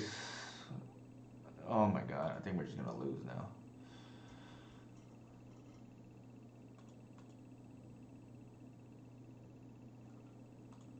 Yikes. Yeah, I think Gris might have been just a bit better. Like Archon is definitely not good there. I don't think we win. We get Archon. Gris is like possible because it +2 mana for your Cradle. But I think we're just dead to be honest. Like I don't. This card is very difficult to beat, and they like to. I think we're gonna have a hard time in this matchup because our opponent runs, I think, multiple Patchling mods. Yeah, I think just drawing, boom, boom, boom here was just like really awful. But, c'est la vie. I think they're gonna kill this. At least they should. I should float mana, but I don't think they're gonna care if I bluff.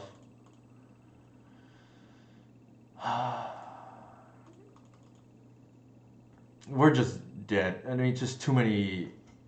This is how we lose to Delver, right? Like, I honestly, I don't even think this. I don't think Gris gets there either with the Pashlik Mons, but maybe it's closer. Especially not with these War Marshals too, Jesus Christ.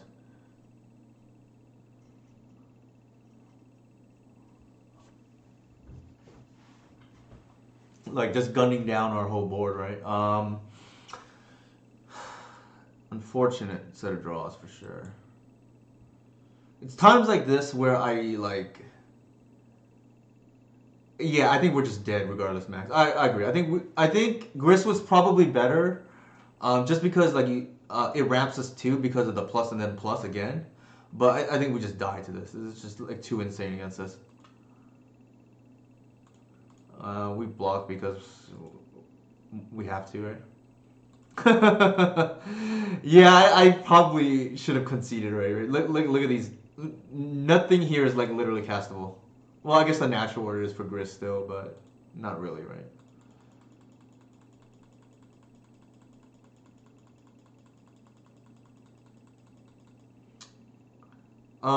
I do not think this game is winnable. So, if the first person to say concede, and I might just do it myself, I'll just concede this.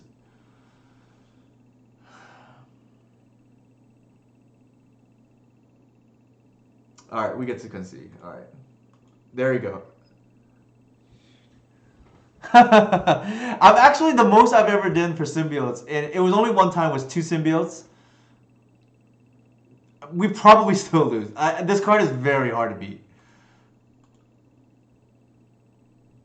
And I know this because, again, my EDX roots, right? Like, I have that in my Grenzo Dungeon Warden deck, and that card is a monster against these green mana dorks decks. For those who don't know, EDH, I play Dual Commander, which is like 1v1 EDH. And green is like one of the dominant strategies because mana dorks are really strong. Who would have thunk it? But that card, well, I don't even play Sharpshooter anymore, but that card in particular is just disgusting against Elves or these mana dork decks. And it doesn't see play in most Goblin lists, but there's a card, Sparksmith. Anybody who played Onslaught also will know that card is a terror to play against. I think here, okay, let me bring up this trusty map. How do I sideboard against goblins? It's late at night, I don't want to really think. Looks like I just bring in Force. Here, interesting card. I guess for Vile, maybe? What am I boarding out? Gris seems pretty bad here. They go wide. Bog, sure.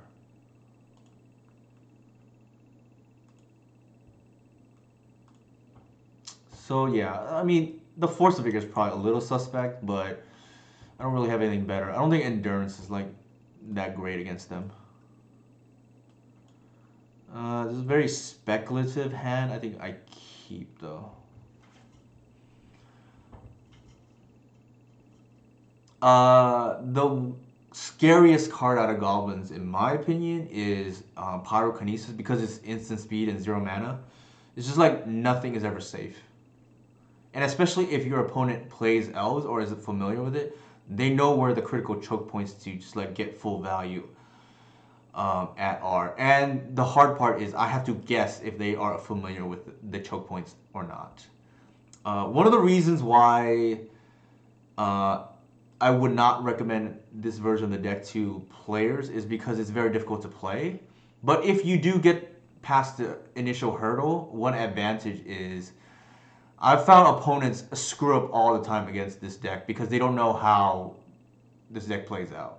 Obviously, you can watch the videos or subscribe to my Patreon. Right, like my wife likes to joke. Link is like and subscribe, but it is one advantage you definitely get against other players because they don't know how to play against you.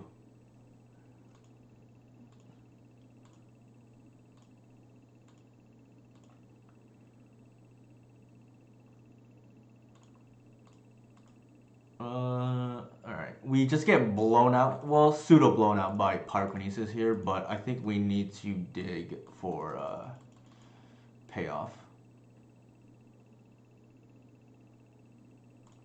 At least the Visionary, we recoup the card, so to speak, right? So it's like 3 for 3, so to speak.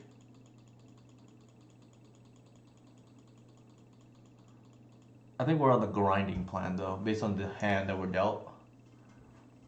Pun not intended. This card, low-key horrendous against these creature mirrors. It's like, actually not, okay, speaking of the devil, right? Like, we just said that's gonna happen, and it did. Not the end of the world, though. Like I said, it's 3 for 3. What did they pitch? Okay, sure.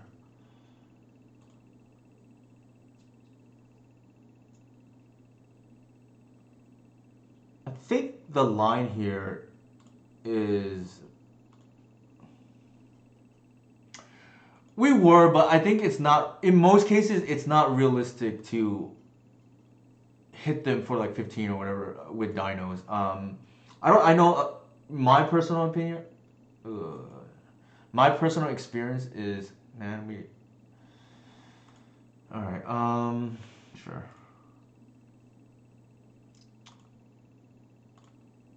Is I have not been able to do that against them. I think we take the Reclaimer.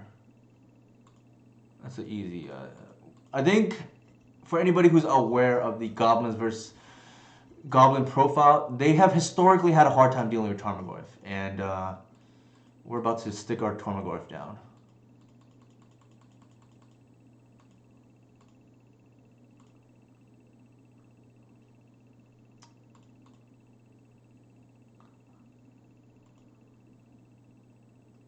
Actually, that's quite good.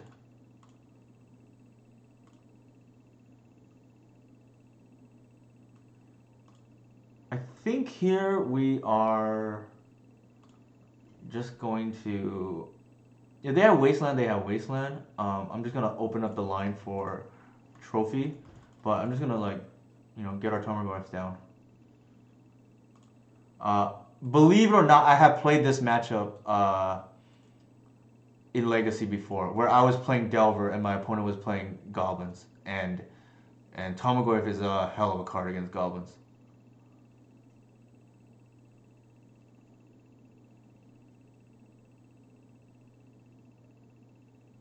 Although, Muxus? Oh my god, shoot. I see a whole bunch of things coming in, yikes.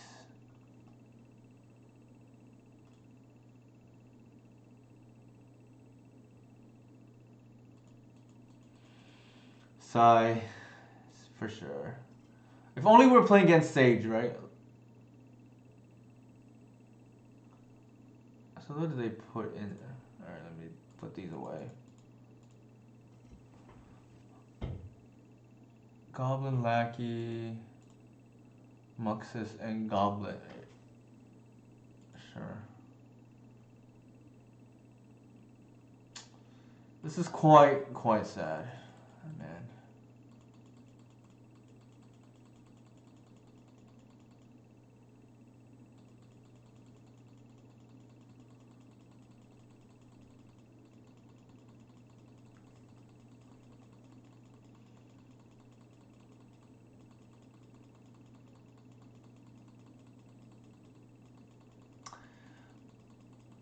So the good thing is, I'd rather have this happen here in a league than in a big event, right?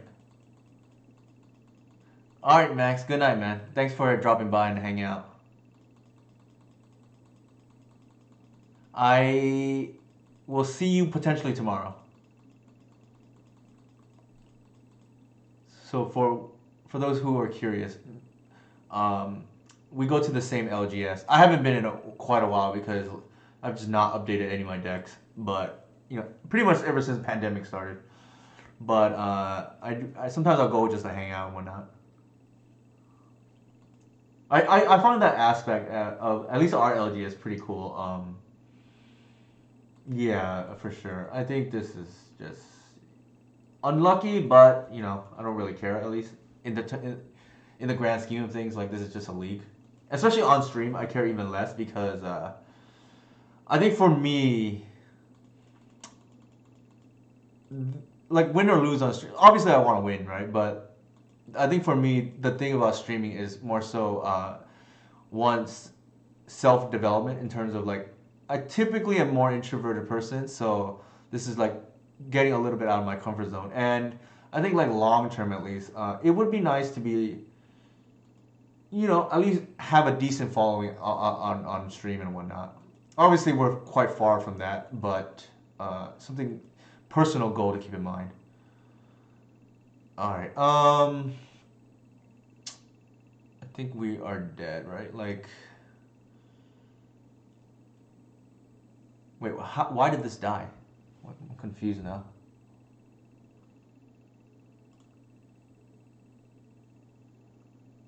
Oh, I'm like really confused.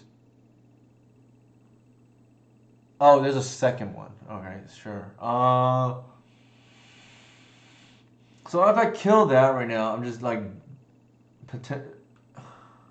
104.3A.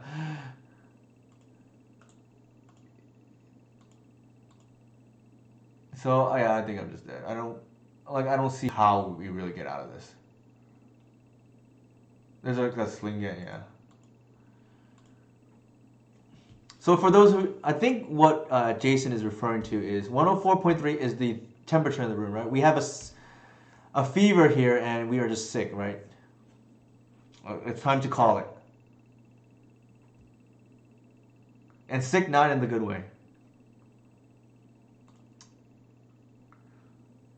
Alright, very good hand.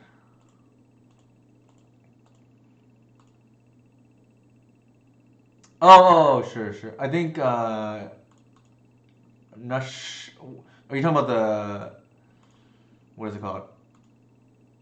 Oh, sure. Yeah, see, that's how you know I'm pretty casual sometimes. I don't know all these like intricate rules.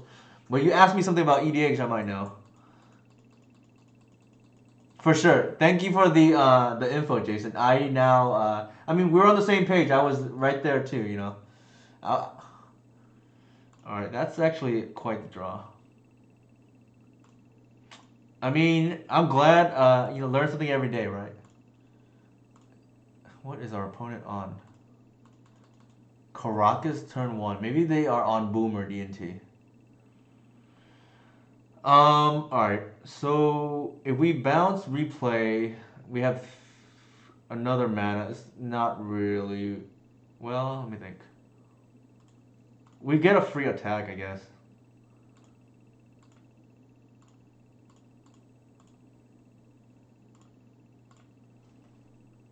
Yeah, so we'll do it that way. We get a free attack here. And then we'll see what they are on. I wonder if they are on Boomer DNT.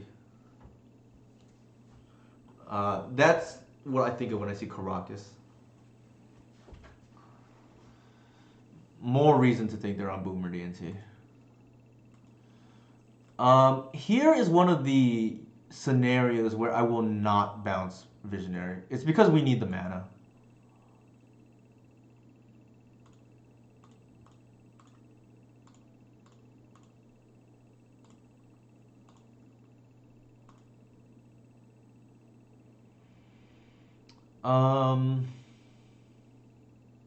We could do it again here. It's just that I don't think it's worth it. I think getting a Cradle is better because if we tap one here. Actually, we can untap and then is it fine? So one untap, play again, and then untap. It's a lot of untapping. I think we just do this though and just bash.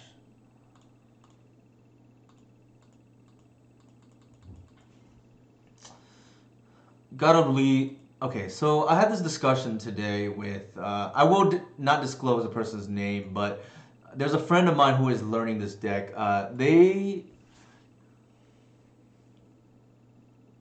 You could, but it leaves you a little bit open to removal. Is the only thing. Like you have to bounce the stuff a few times.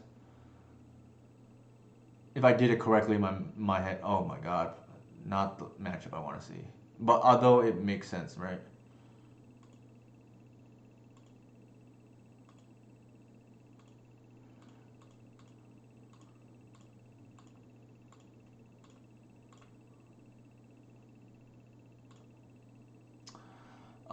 The decision whether to. I'm probably not. Like, this thing is obnoxious against us. So I'm not going to even bother.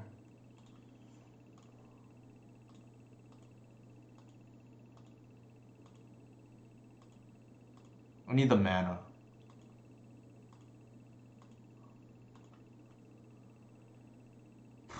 Alright, let's see here.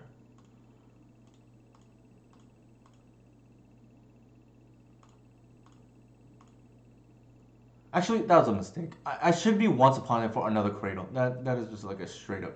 Ooh. That is pretty good though. Alright, I think we play this. I don't think we fool around anymore with, taps and untaps.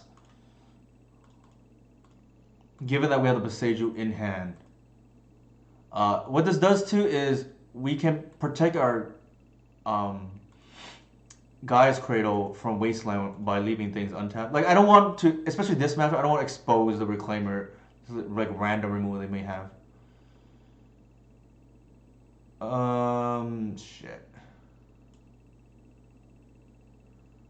Well, let me see. There's an issue with that.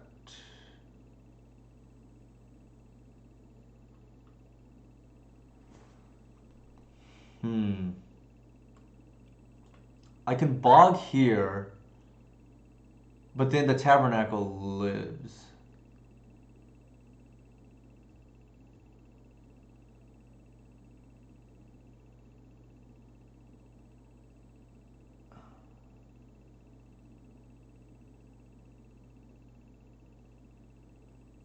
I think we have to take care of the loam in the future, so I will leave it alone.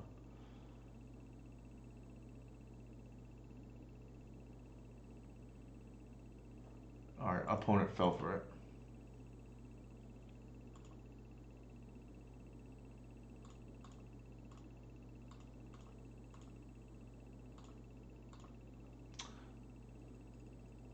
This comes up a lot, actually. People don't realize Reclaimer actually protects your lands. Or pseudo protects your lands.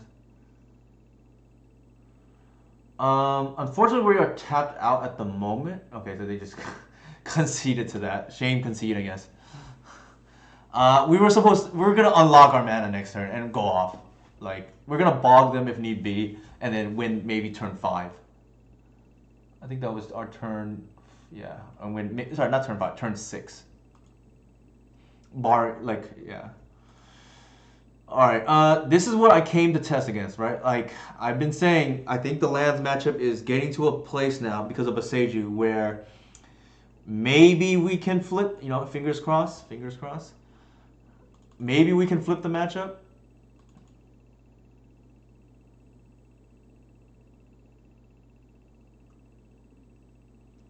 All right. So no Gris. All right. Thanks, Jason. Thanks for stopping by. Appreciate your commentary for sure and your your words of wisdom that I learned. I keep the collector oof in because in case they have the saga package. I don't like endurance. I don't think that's the kind of game you want to play against them. Leyline's okay to shut off Loam. Force of Vigor is quite good, and then run a foul and trophy. I think this is good. The reason why I like the Leyline and not the endurance is because endurance costs us 2 cards. Leyline only costs us 1, and Leyline answers multiple cards while endurance only answers 1. If one land were another spell, I'd be tempted to keep it. 5 is just way too much, I think. Although hitting land drops is not, it's just yeah. I don't think this is like a winning hand.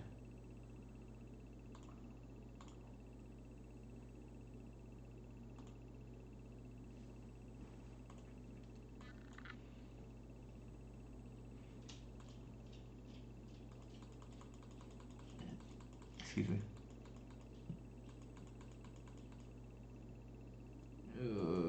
No, I kind of wish I kept that other hand, or even kept the arbor there, right?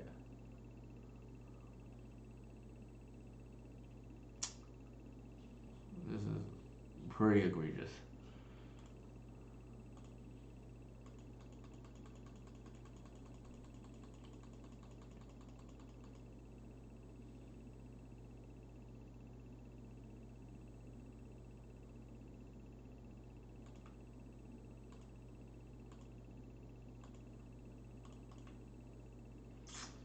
Feels bad to draw this once upon a time after the sphere. Not that it mattered, but could, right? Ah, the Baseju is quite good here.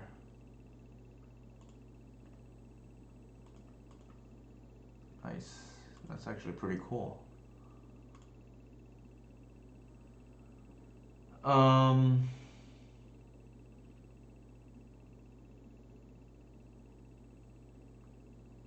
sure.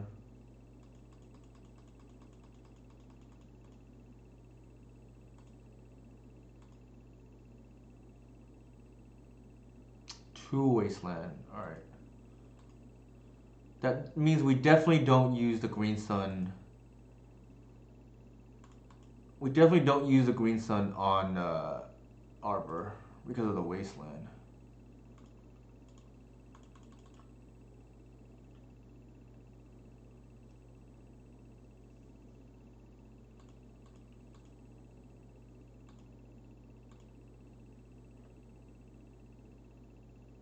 Hmm.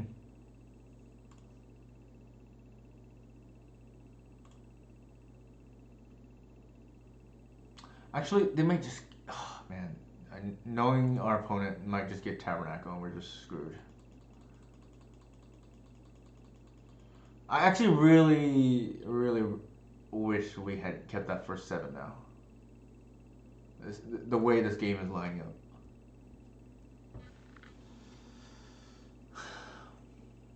It could be a Despian stage here too. Yep. So they're gonna go for the kill, which is okay. Pretty smart actually from our opponent. Like,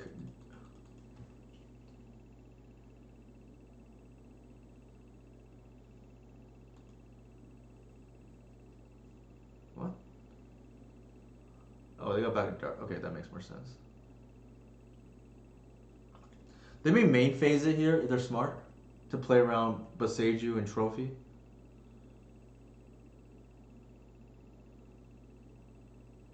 What? Oh, they're gonna. Okay, they're choosing to lock us up instead of, which is fair. They're choosing to lock us up instead of comboing. I think here, yeah, this matchup is quite miserable. I don't think we keep it. Like, we need to dig. Ooh, alright.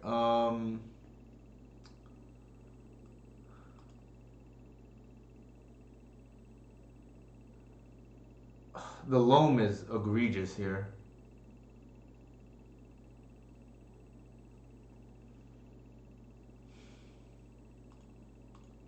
Alright, I think we just do this. Let's see, and just hope to get lucky.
We're not dead, but we sure feel dead because of the tabernacle. The problem is the loam, right? Man.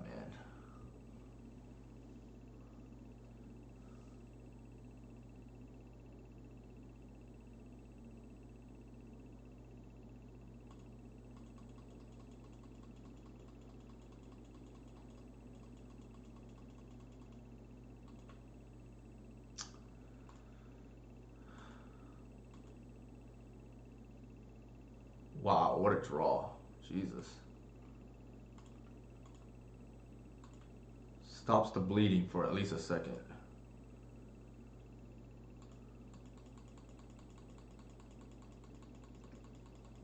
So yeah, so the reason why I don't want endurance too is like, hopefully between reclaimer and the ley line, that's enough. Like, I don't want to like 0 for 2 myself just to hit a loam, especially if they have exploration out.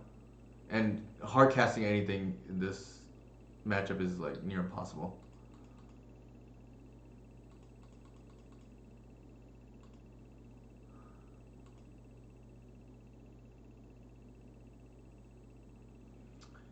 So do we tap here? Probably. So they're gonna port us. Actually, yeah, we can keep it. It's kind of free.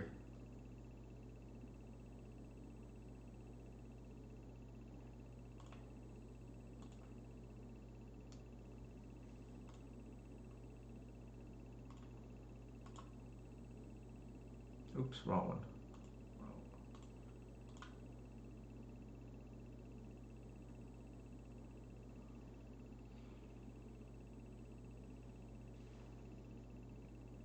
They can rotate in response, which is fine.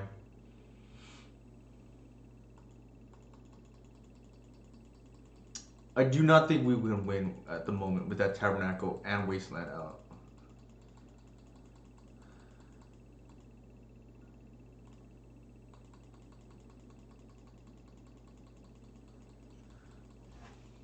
They're on the old school list without sagas, it seems like.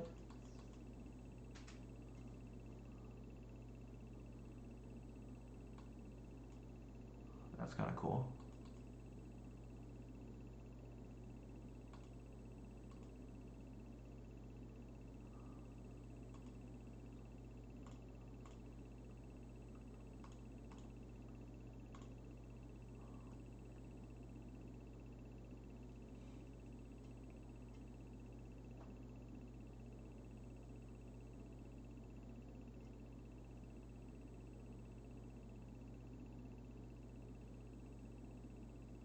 Oh, they're gonna get a Dark Depths here.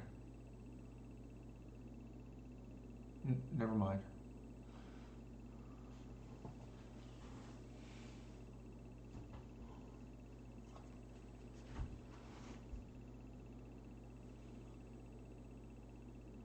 Never mind. I wonder what's going on.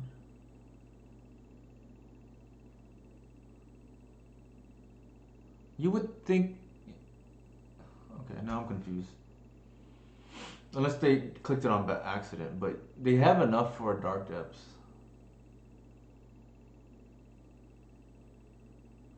Huh. Very strange.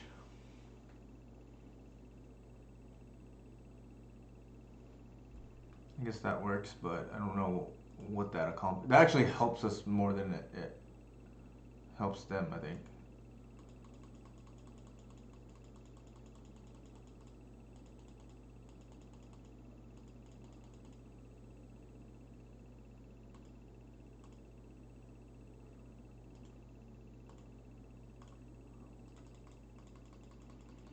This is a slugfest and still a very uphill climb. It went from like 99 to 1%. It's like probably like 95 to 5 now. So we have some life, but not really.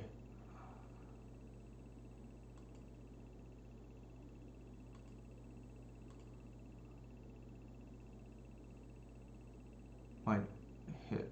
They should pour up force probably. Interesting.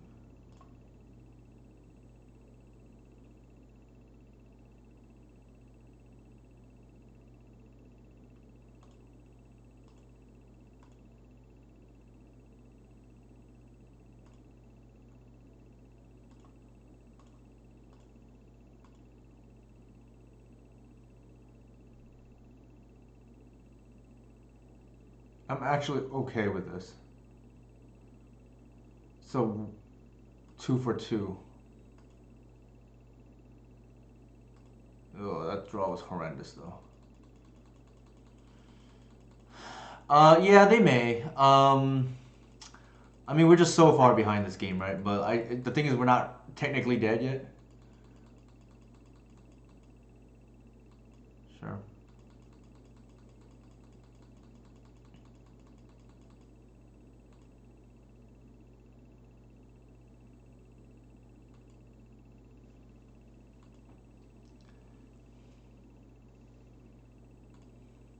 If they have the crop, so be it. We are. I'm already like half. You know, my foot is already halfway in for the game 3. Given the problem is we can't beat any of their busted starts, or it's like very hard to. Like there's no force of will, right? Oh, that's it.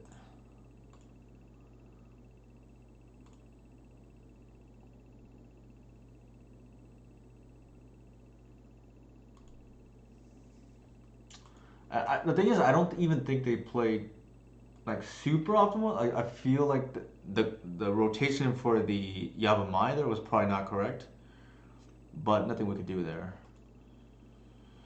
Um, Unban mental misstep. So I've seen you quite around here, Unban. So I'll go ahead and just give you mod access.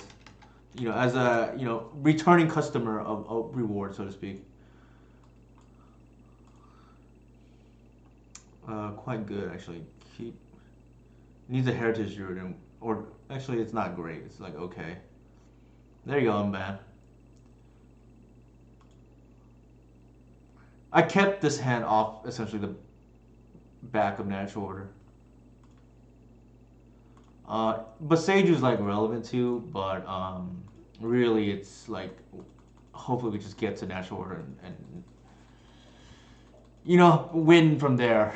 Matchup is tough, but I think not unbeatable the way not unwinnable the way it used to be. But it is still very tough. Yikes! All right.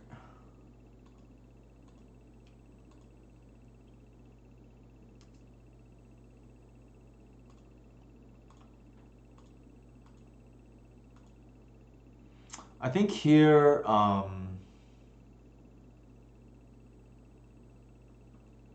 we lose access to the trophy if we play the Bayou and they waste us, but I think having both of these around is probably still worth it. If we get cut off trophy, so be it.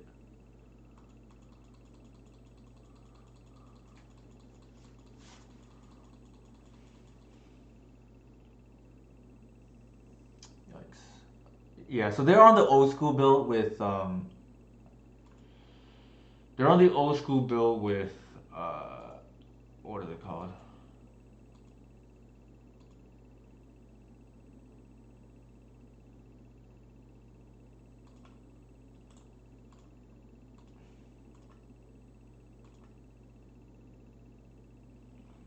Um, they're on the old school build with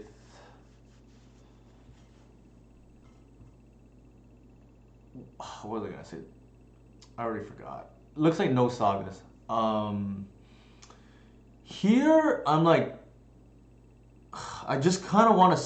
Man, it's like tough, right? Like, I want to just slam natural order next turn, but at the same time, like this library is quite scary.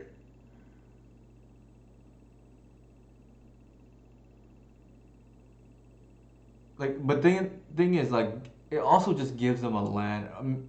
Man, this is like tough.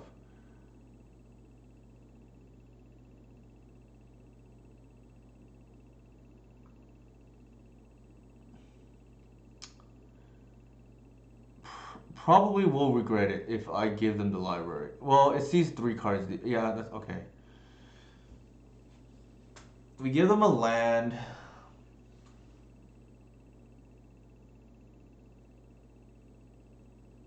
It could be. That's fine. We'll take our chances.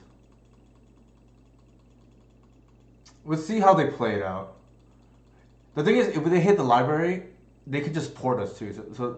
Yeah, I think I like just like giving them the library. If they want to draw two, so be it. At least what that does is it makes Hoof lethal. Potentially, if they tap out. Oh, they didn't eat at the library. Wow. All right.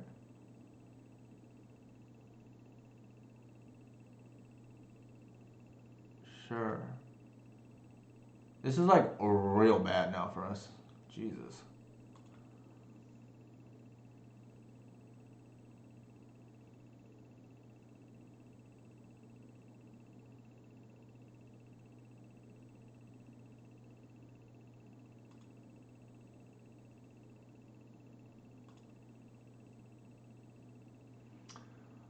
Oh, this is like really painful.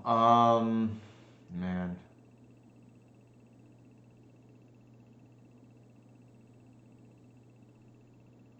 So we can hit the sphere. Well, no, I don't. I don't think I want to do that.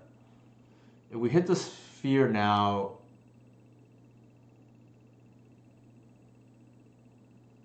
god dang it. I think we have no choice but to hit this card. Jesus Christ.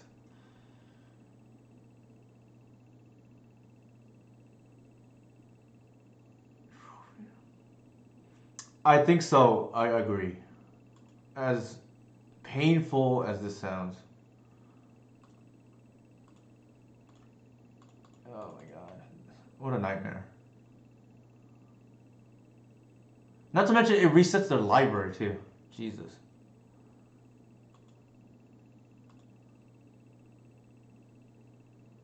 That's actually not bad. We're one off.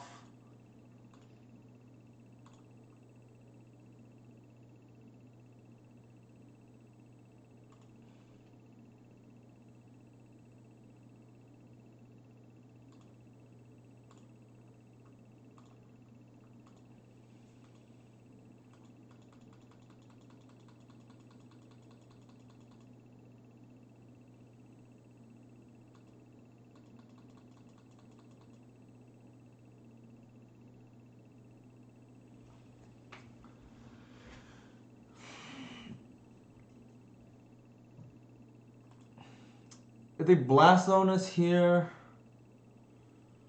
Could be okay, I think. I think I'm okay with that. Oh my god, that's like the worst thing that could happen.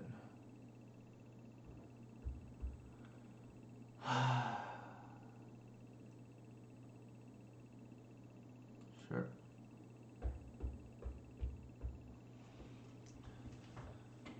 Oh my god.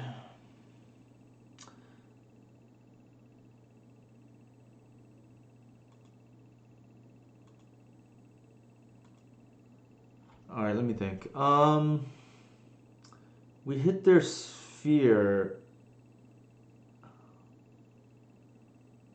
We draw a 1-drop. It's still not enough.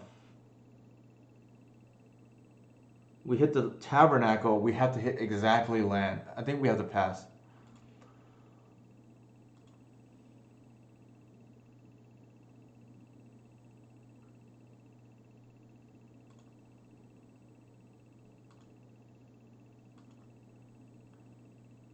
No.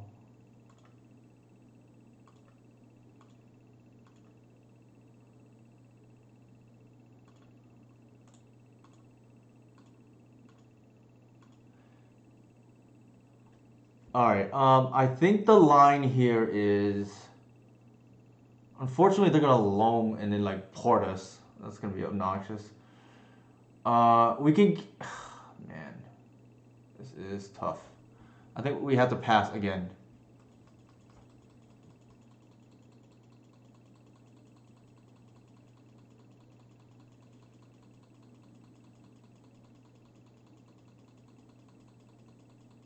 The nice thing about this is they know we have something, right? We just threw away the wirewood for no reason. So they may have to play defensively.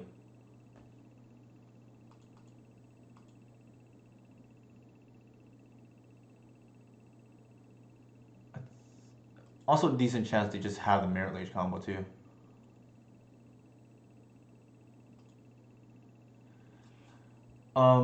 Here we cannot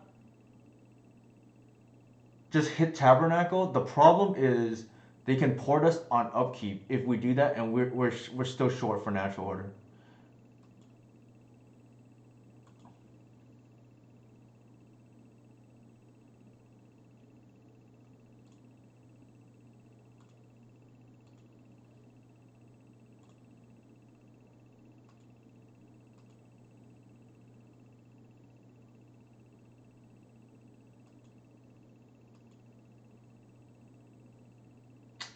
Not the card I want to see.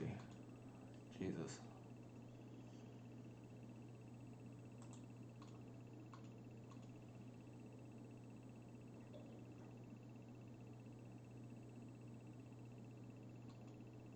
Oh my god. That is a problem.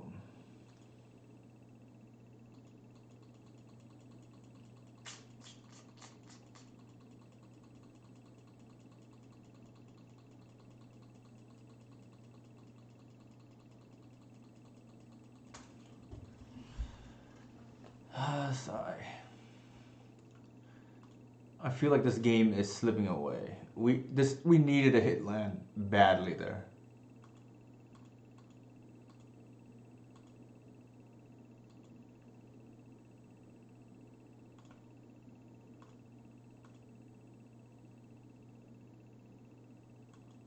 The irony here is endurance is actually not the worst here, right?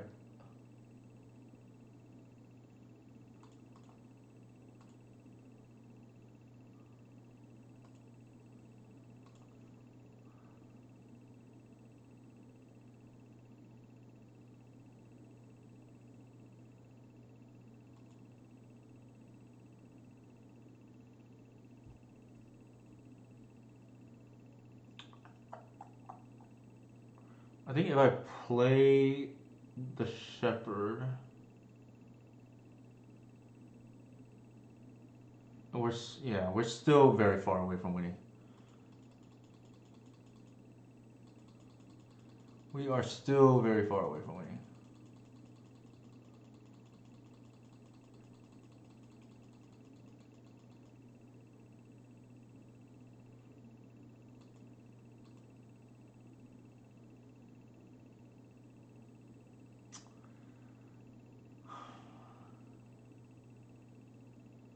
Part of me regretting not hitting. Well, the library is like, eh, it's like tough, right? Like, there's like too many lock pieces in play already that we want to hit.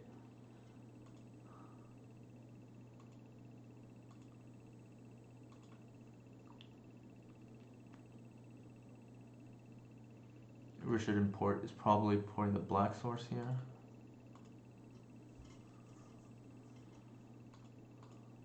Need to hit land. That is not land.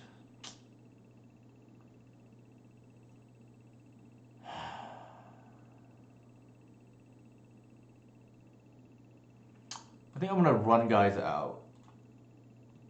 Like to essentially buy time.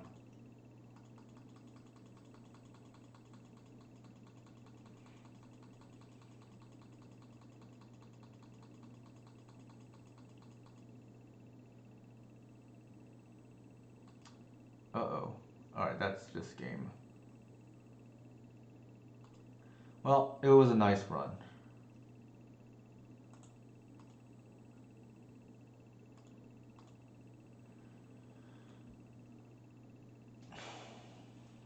We had our chances.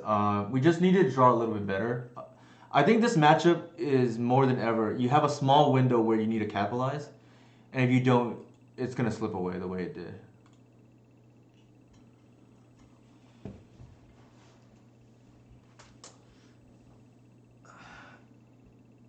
We are getting, I wouldn't say close, but it's in at least the ballpark now against lands. So about a year ago, exactly this time, the Doomsday, the three matches were against just now lands, goblins with I think multiple Pashlimons, I think based on what I saw, and Sage. What were? Oh, they were on Ant. I think no problem. Give me your oil.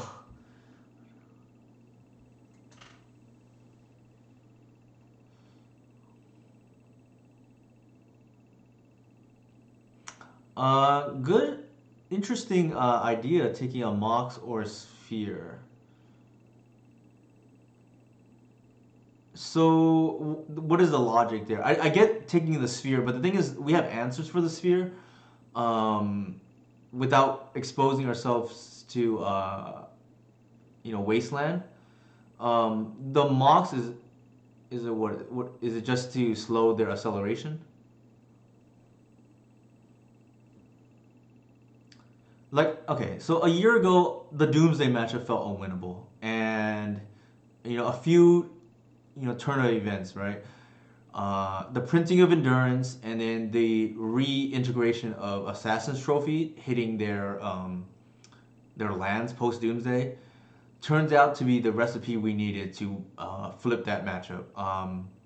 I could bring it up later if people want to see it, but my Doomsday record at the moment, not that I'm claiming the matchup is this way, but I'm actually like 80% against that deck since I started tracking.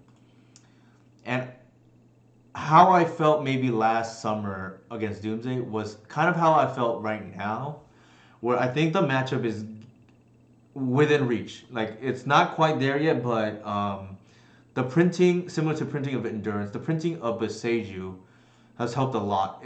We're not quite there yet, and maybe we need to discover another card, similar to how we rediscovered the use of Assassin's Trophy, but it is at least in the ballpark. I'll leave it at that. This hand here is not playable. Keep. I think here we put back the Visionary.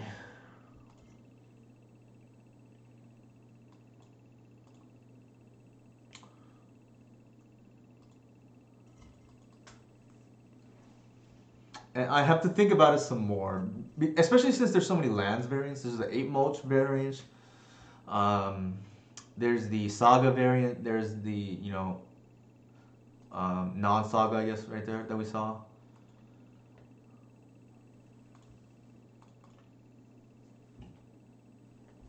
What was I gonna say? I have to think about it some more because it's a little bit hard wild that deck. I think it's just hard not to take a Cradle here, right? When in doubt. What was I gonna say? Yeah, I have to think about what cards lines up well against those And for instance, the 8 Mulch version is weaker to like Force of Vigor, but then not as weak to Graveyard Hate. The Saga version is pretty much not weak to Graveyard Hate. Oh my god, at all.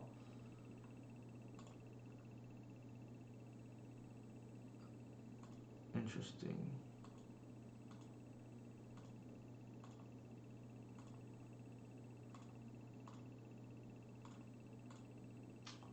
This is actually kind of funny.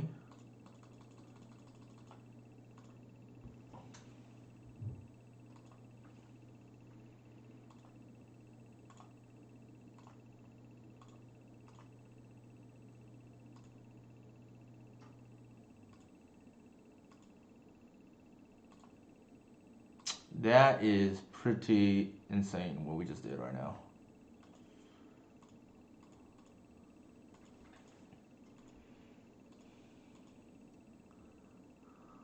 I know, right? That's a highlight of the night so far, definitely. Definitely highlight of the night. That's pretty hilarious. They had a Force Will with no pitch, and they are, getting upset and drawing all their cards here. Alright, with that said, the old kill Emrakul plan worked there.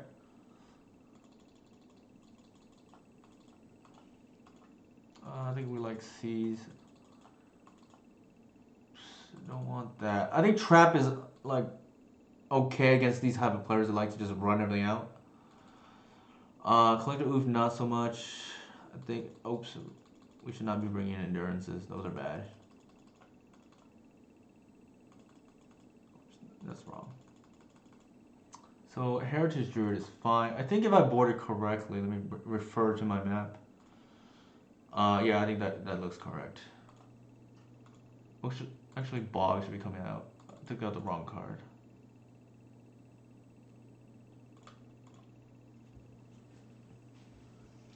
So that was pretty cool. I mean, if we end on this, I think it's still like fine for tonight. I don't think I care about losing the Goblins, honestly. Especially one that was like, drew Pashlix or drew hot both games. This is like pretty good. Our first loss was against, what was it? Oh, Ant. I think I'm probably okay with that loss too. And then our most recent loss to Lance, I think we definitely need to address Lance matchup. That one I say we need to address because I think Lance is quite popular at the moment, and we are close but no cigar, so to speak, against Lance at the moment.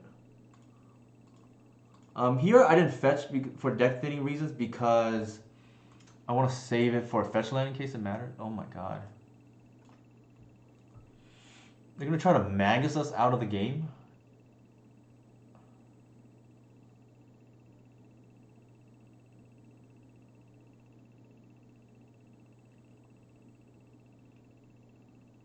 I don't think we actually care about the Magus.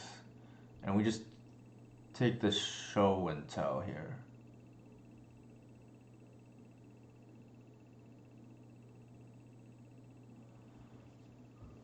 Let me think.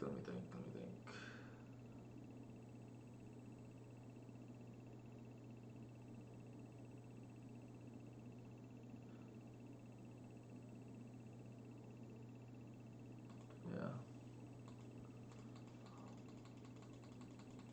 Because if they draw Soul Land into whatever, we're just hosed, right? There's some merit for that Brainstorm, yeah.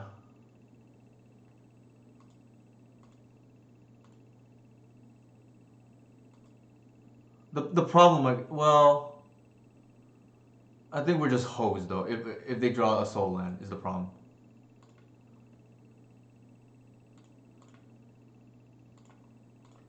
They probably will Brainstorm in response here, yeah. Which is okay, like.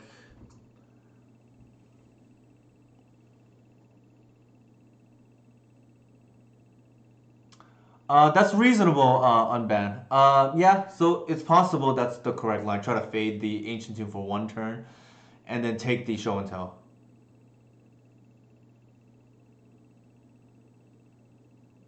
I mean, to be fair, like, yeah, I guess we put the Archon into play, but I guess I'm scared of a sneak attack, right? Like, they just top deck anything and we lose. Maybe it's too conservative the way I'm playing. It's possible. Oh god, just like all the same thing. I guess the omniscience. Well, actually, that's not true. Well, yeah, I guess it's the omniscience.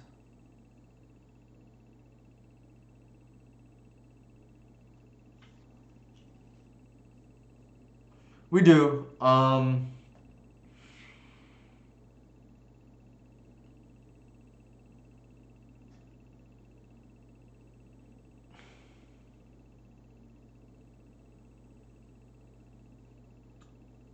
Yeah, I guess I just take that. Just.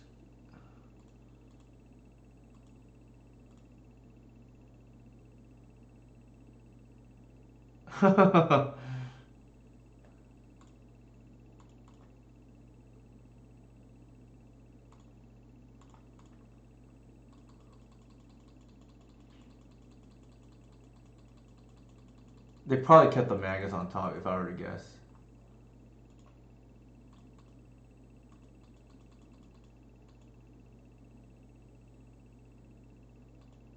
Actually, no. They probably kept a creature. Shit. Actually, what am I thinking? I had the Boseiju. I could hit the sneak attack. That is bad of me. I think I punted there.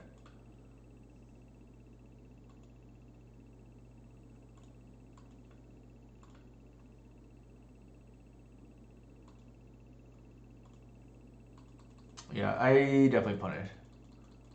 Shoot. I like forgot about the Boseiju. Yeah, and then they lose otherwise, right? Like if I take the sneak attack, and then if they greedily slam the sneak attack there, um, then I Boseiju it, and then they just can't cast their stuff anymore.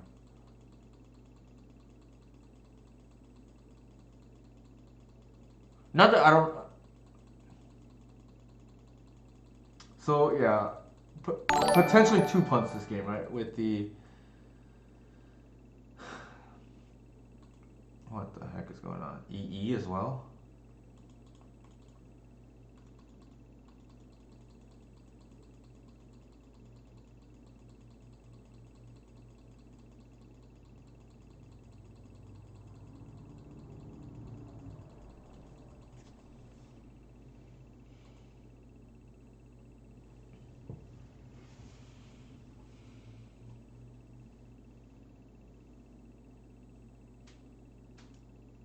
Thank you for the follow, To A9 Ma. Lightning bolt. This person has quite the removal arsenal.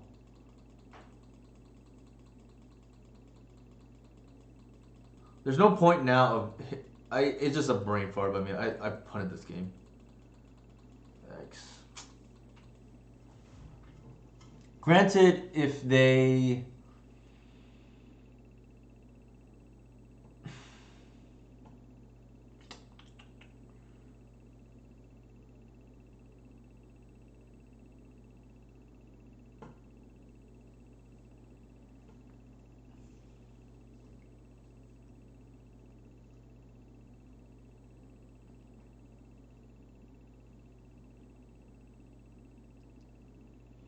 unfortunately, Show and Tell is still around, despite a bad Delver matchup.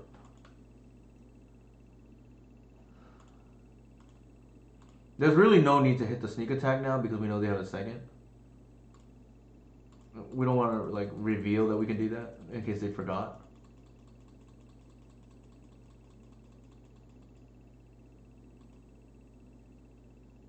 We actually tapped wrong here too. We should have tapped. We should have tapped the force to threaten at least an assassin trophy or something.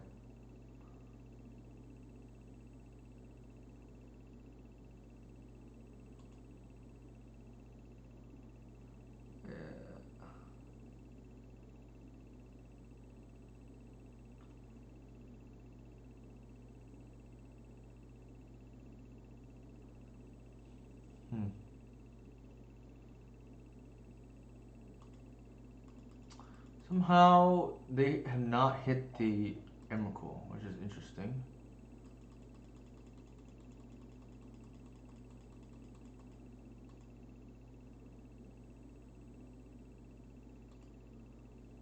Ooh.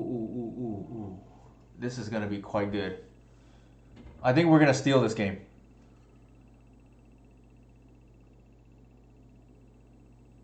Or maybe not.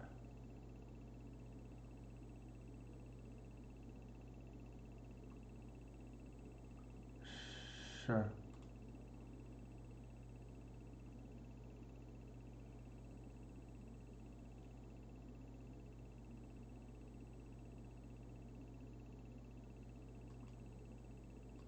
For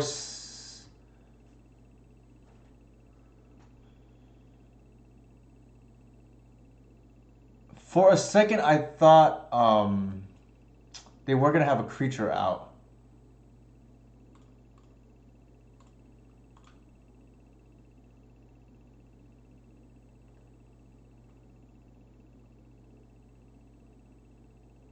So they have to block now.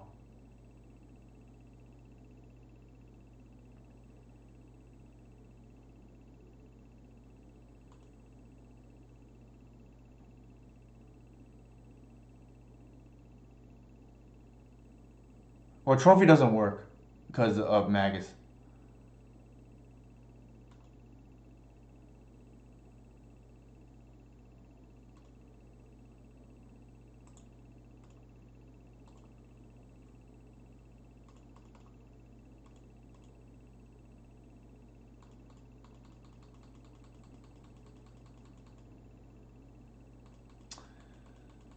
Hey, Jonathan, how's it going?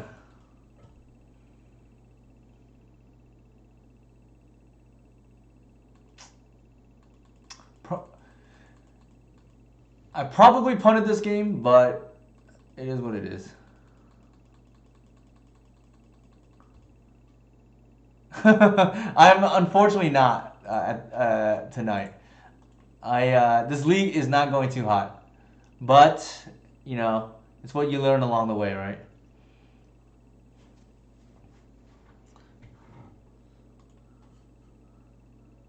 I'm gonna try to YOLO this Reggie Jackson style. This last game 3 here. We got to grist an Emrakul game 1, which is kind of cool.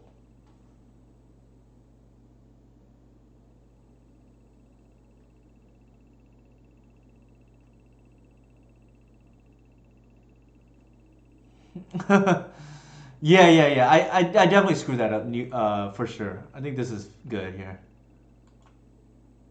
I can it's good off show and tell.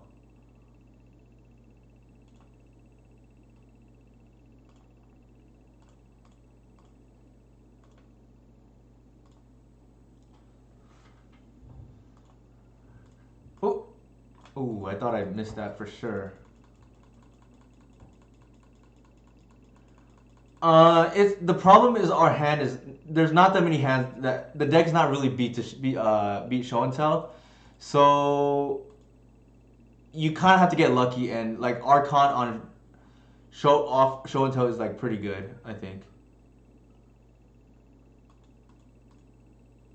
Because there's not too many winning hands is the problem. Hand got a little bit better, I guess, but it's still pretty bad.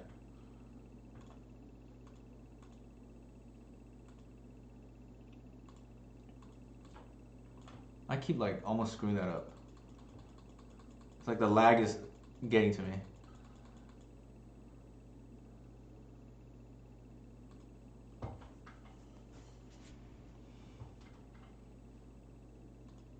They're gonna Magus us.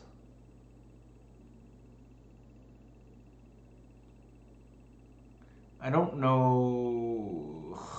That's annoying. Yep. Well, I can't believe this is a thing, and they're getting rewarded for it. Just so happened our hand did not line up against this. Yikes. Well, it is what it is. Now we hope that they show and tell in Omni, and we like put in Archon on name instant or something, or enchantment.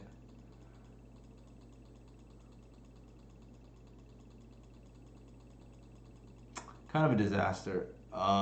Usually Magus is beatable too. Unfortunately, not this hand.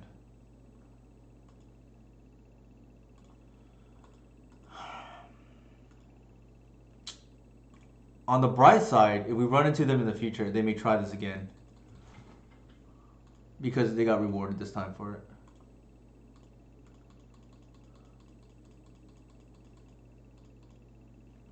I've seen, yeah, they're...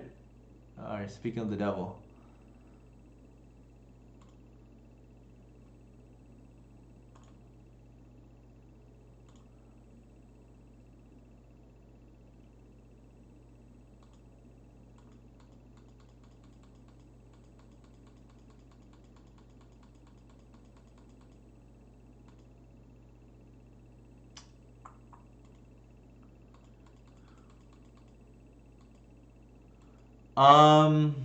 It's to stop their permission, really.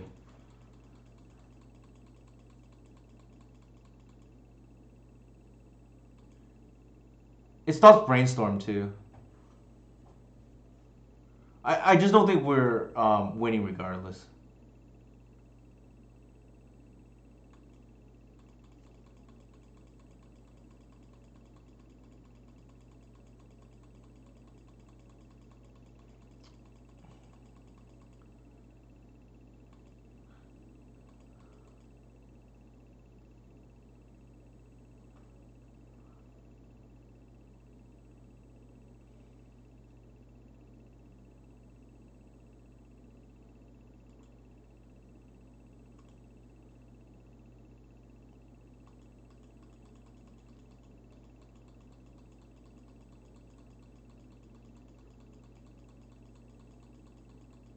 We're dead now. I don't think there's an out.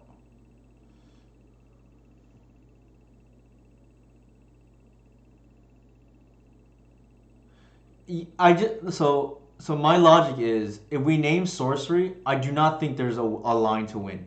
Is the problem? Because I like otherwise we have to hard cast Huff. I just do not think there's a winning line that involves sorcery. We're dead here. There's some argument. I mean, we're already behind. We have to take chances, right? The real mistake was, in my opinion, well, let me see. The real mistake was game two. Like we definitely had one mistake, possibly two. The one mistake was not what's it called?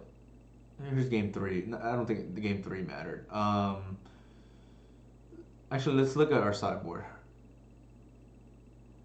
We could have had either a trap, Thoughtseize, a force of vigor, or run afoul, or trophy, I guess. Possible we mold that, but I don't think like any of them. Maybe we just mold the Thoughtseize or force of vigor. I felt the Archon and then a fast natural order was okay enough, but. But possibly we mold that. That's like potentially on me. The real mistake was game two. We can replay it real quick. Oops, where is it? All right, here we go. This is definitely a keep. And then we turn one, Thoughtseize them. Oops. All right. Here, sneak attack, omniscience. I guess they're all payoffs. So it's not worth taking any of the any of the enablers. Ooh, thank you for the raid, Jason. Uh, if we take the brainstorm here, they can go show and tell into omniscience potentially, or draw force. But if they draw force, I think we're okay with that. The thing is, we did have the second Thoughtseize and the Boseiju, so maybe brainstorm so they can't clean up their hands better. So I think that's probably correct.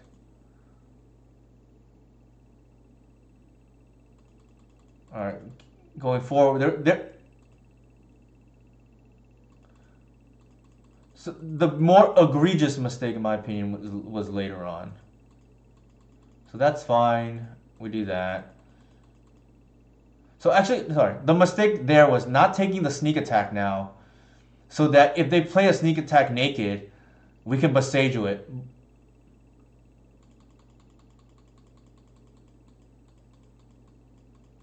So really, the first mistake was like iffy. The second mistake was really bad because the omniscience doesn't really do anything there, and we take the sneak attack hoping they play another sneak attack, right? If they have another red source, we get punished, but the way that they were playing didn't seem like they were playing around anything, so we just let them walk into it potentially. So that's the mistake. Good to know though. I think with that said, let's go back. Not a great second league. We definitely got ranched. Um, the lands matchup, I felt like getting close. Don't really care about losing to goblins. Uh, Show and tell, I think we probably should have won that game three, but that game two, but we misplayed. To be fair, we also got lucky game one. Yeah, they did not play around anything, and they just completely passed priority too. So we just had like full event. Like, I mean, we were gonna jam regardless because that was our only line, but still. And then we beat like Storm game one. Sorry, match one, but they didn't play optimally in my opinion. Like it felt like it took too long for the Storm player to go off. That's being said, definitely need to investigate the lands matchup. Looking at this sideboard today, the ley line is, I don't know. It's like tough, right? Like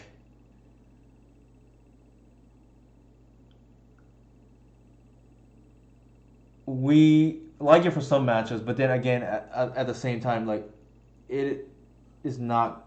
Well, if we draw opening hand against lands, it's great, but then depending on the lands player or lands archetype or version, they can just like completely ignore it.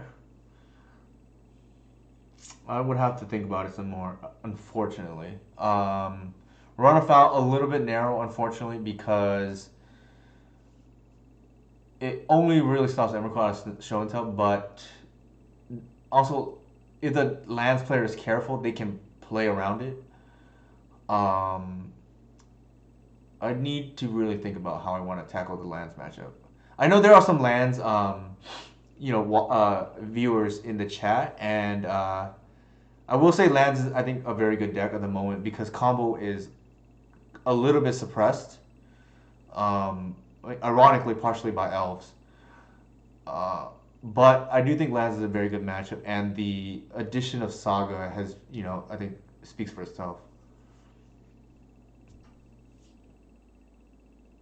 Yeah, so it's funny because I think Turn the Earth is really good, and I actually got the idea from the Pendravale site because the user was playing. The problem with it is every time I cut Leyline, it just seems like all the Reanimator players and all the Oops players come out of the woodworks, right? Like, and it does not line up well against Echo. But maybe the logic is like Lance. You just let those decks lose to Delver.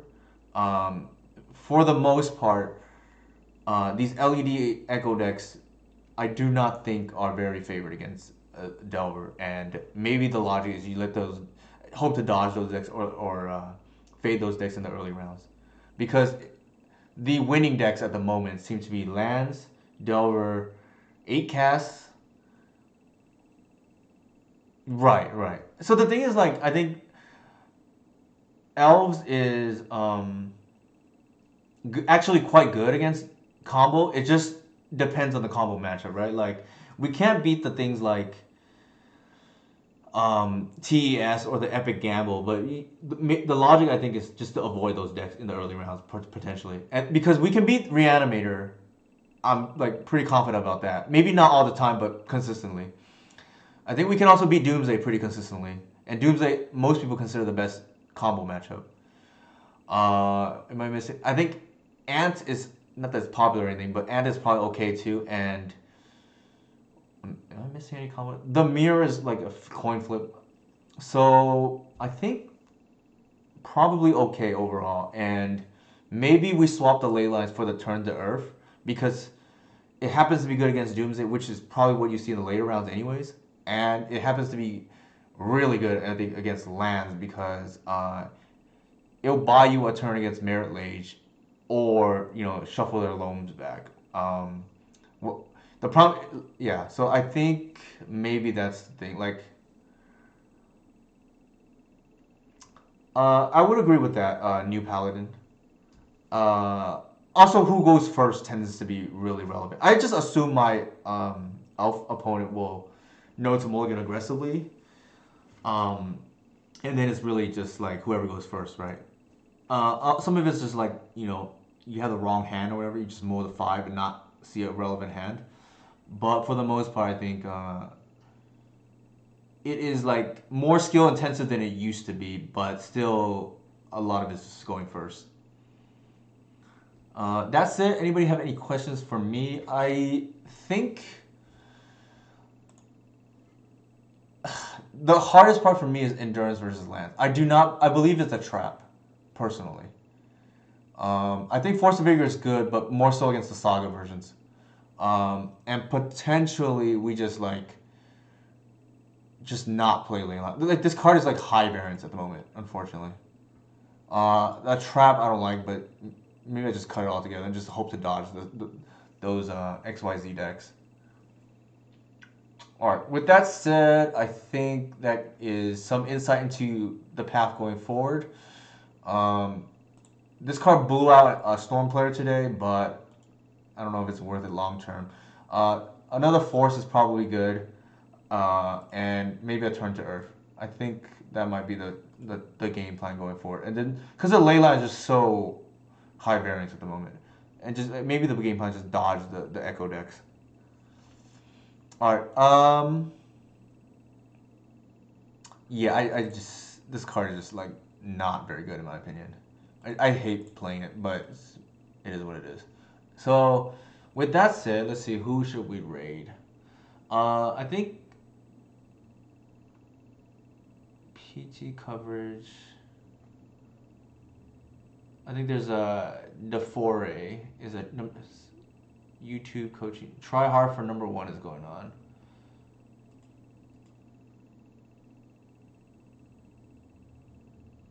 Alright, Sarah Lynch has a 1-year stream celebration. No problem, New Paladin Ace. I know the stream didn't go well today, but I think we got better. Like, what I'm struggling with at the moment is how to build the sideboard. The main deck feels really good. Let's go back to the league details. I think we won most of our game 1s actually. I don't think we beat Sage game 1, but we did beat these two game 1. We just dropped post board game. So sideboard needs help, I think, based on that data. With that said, I'll go ahead and raid Hollywood Pizza. I think they're new streamers, so want to give them some help. And then thanks again, everybody, for tuning in.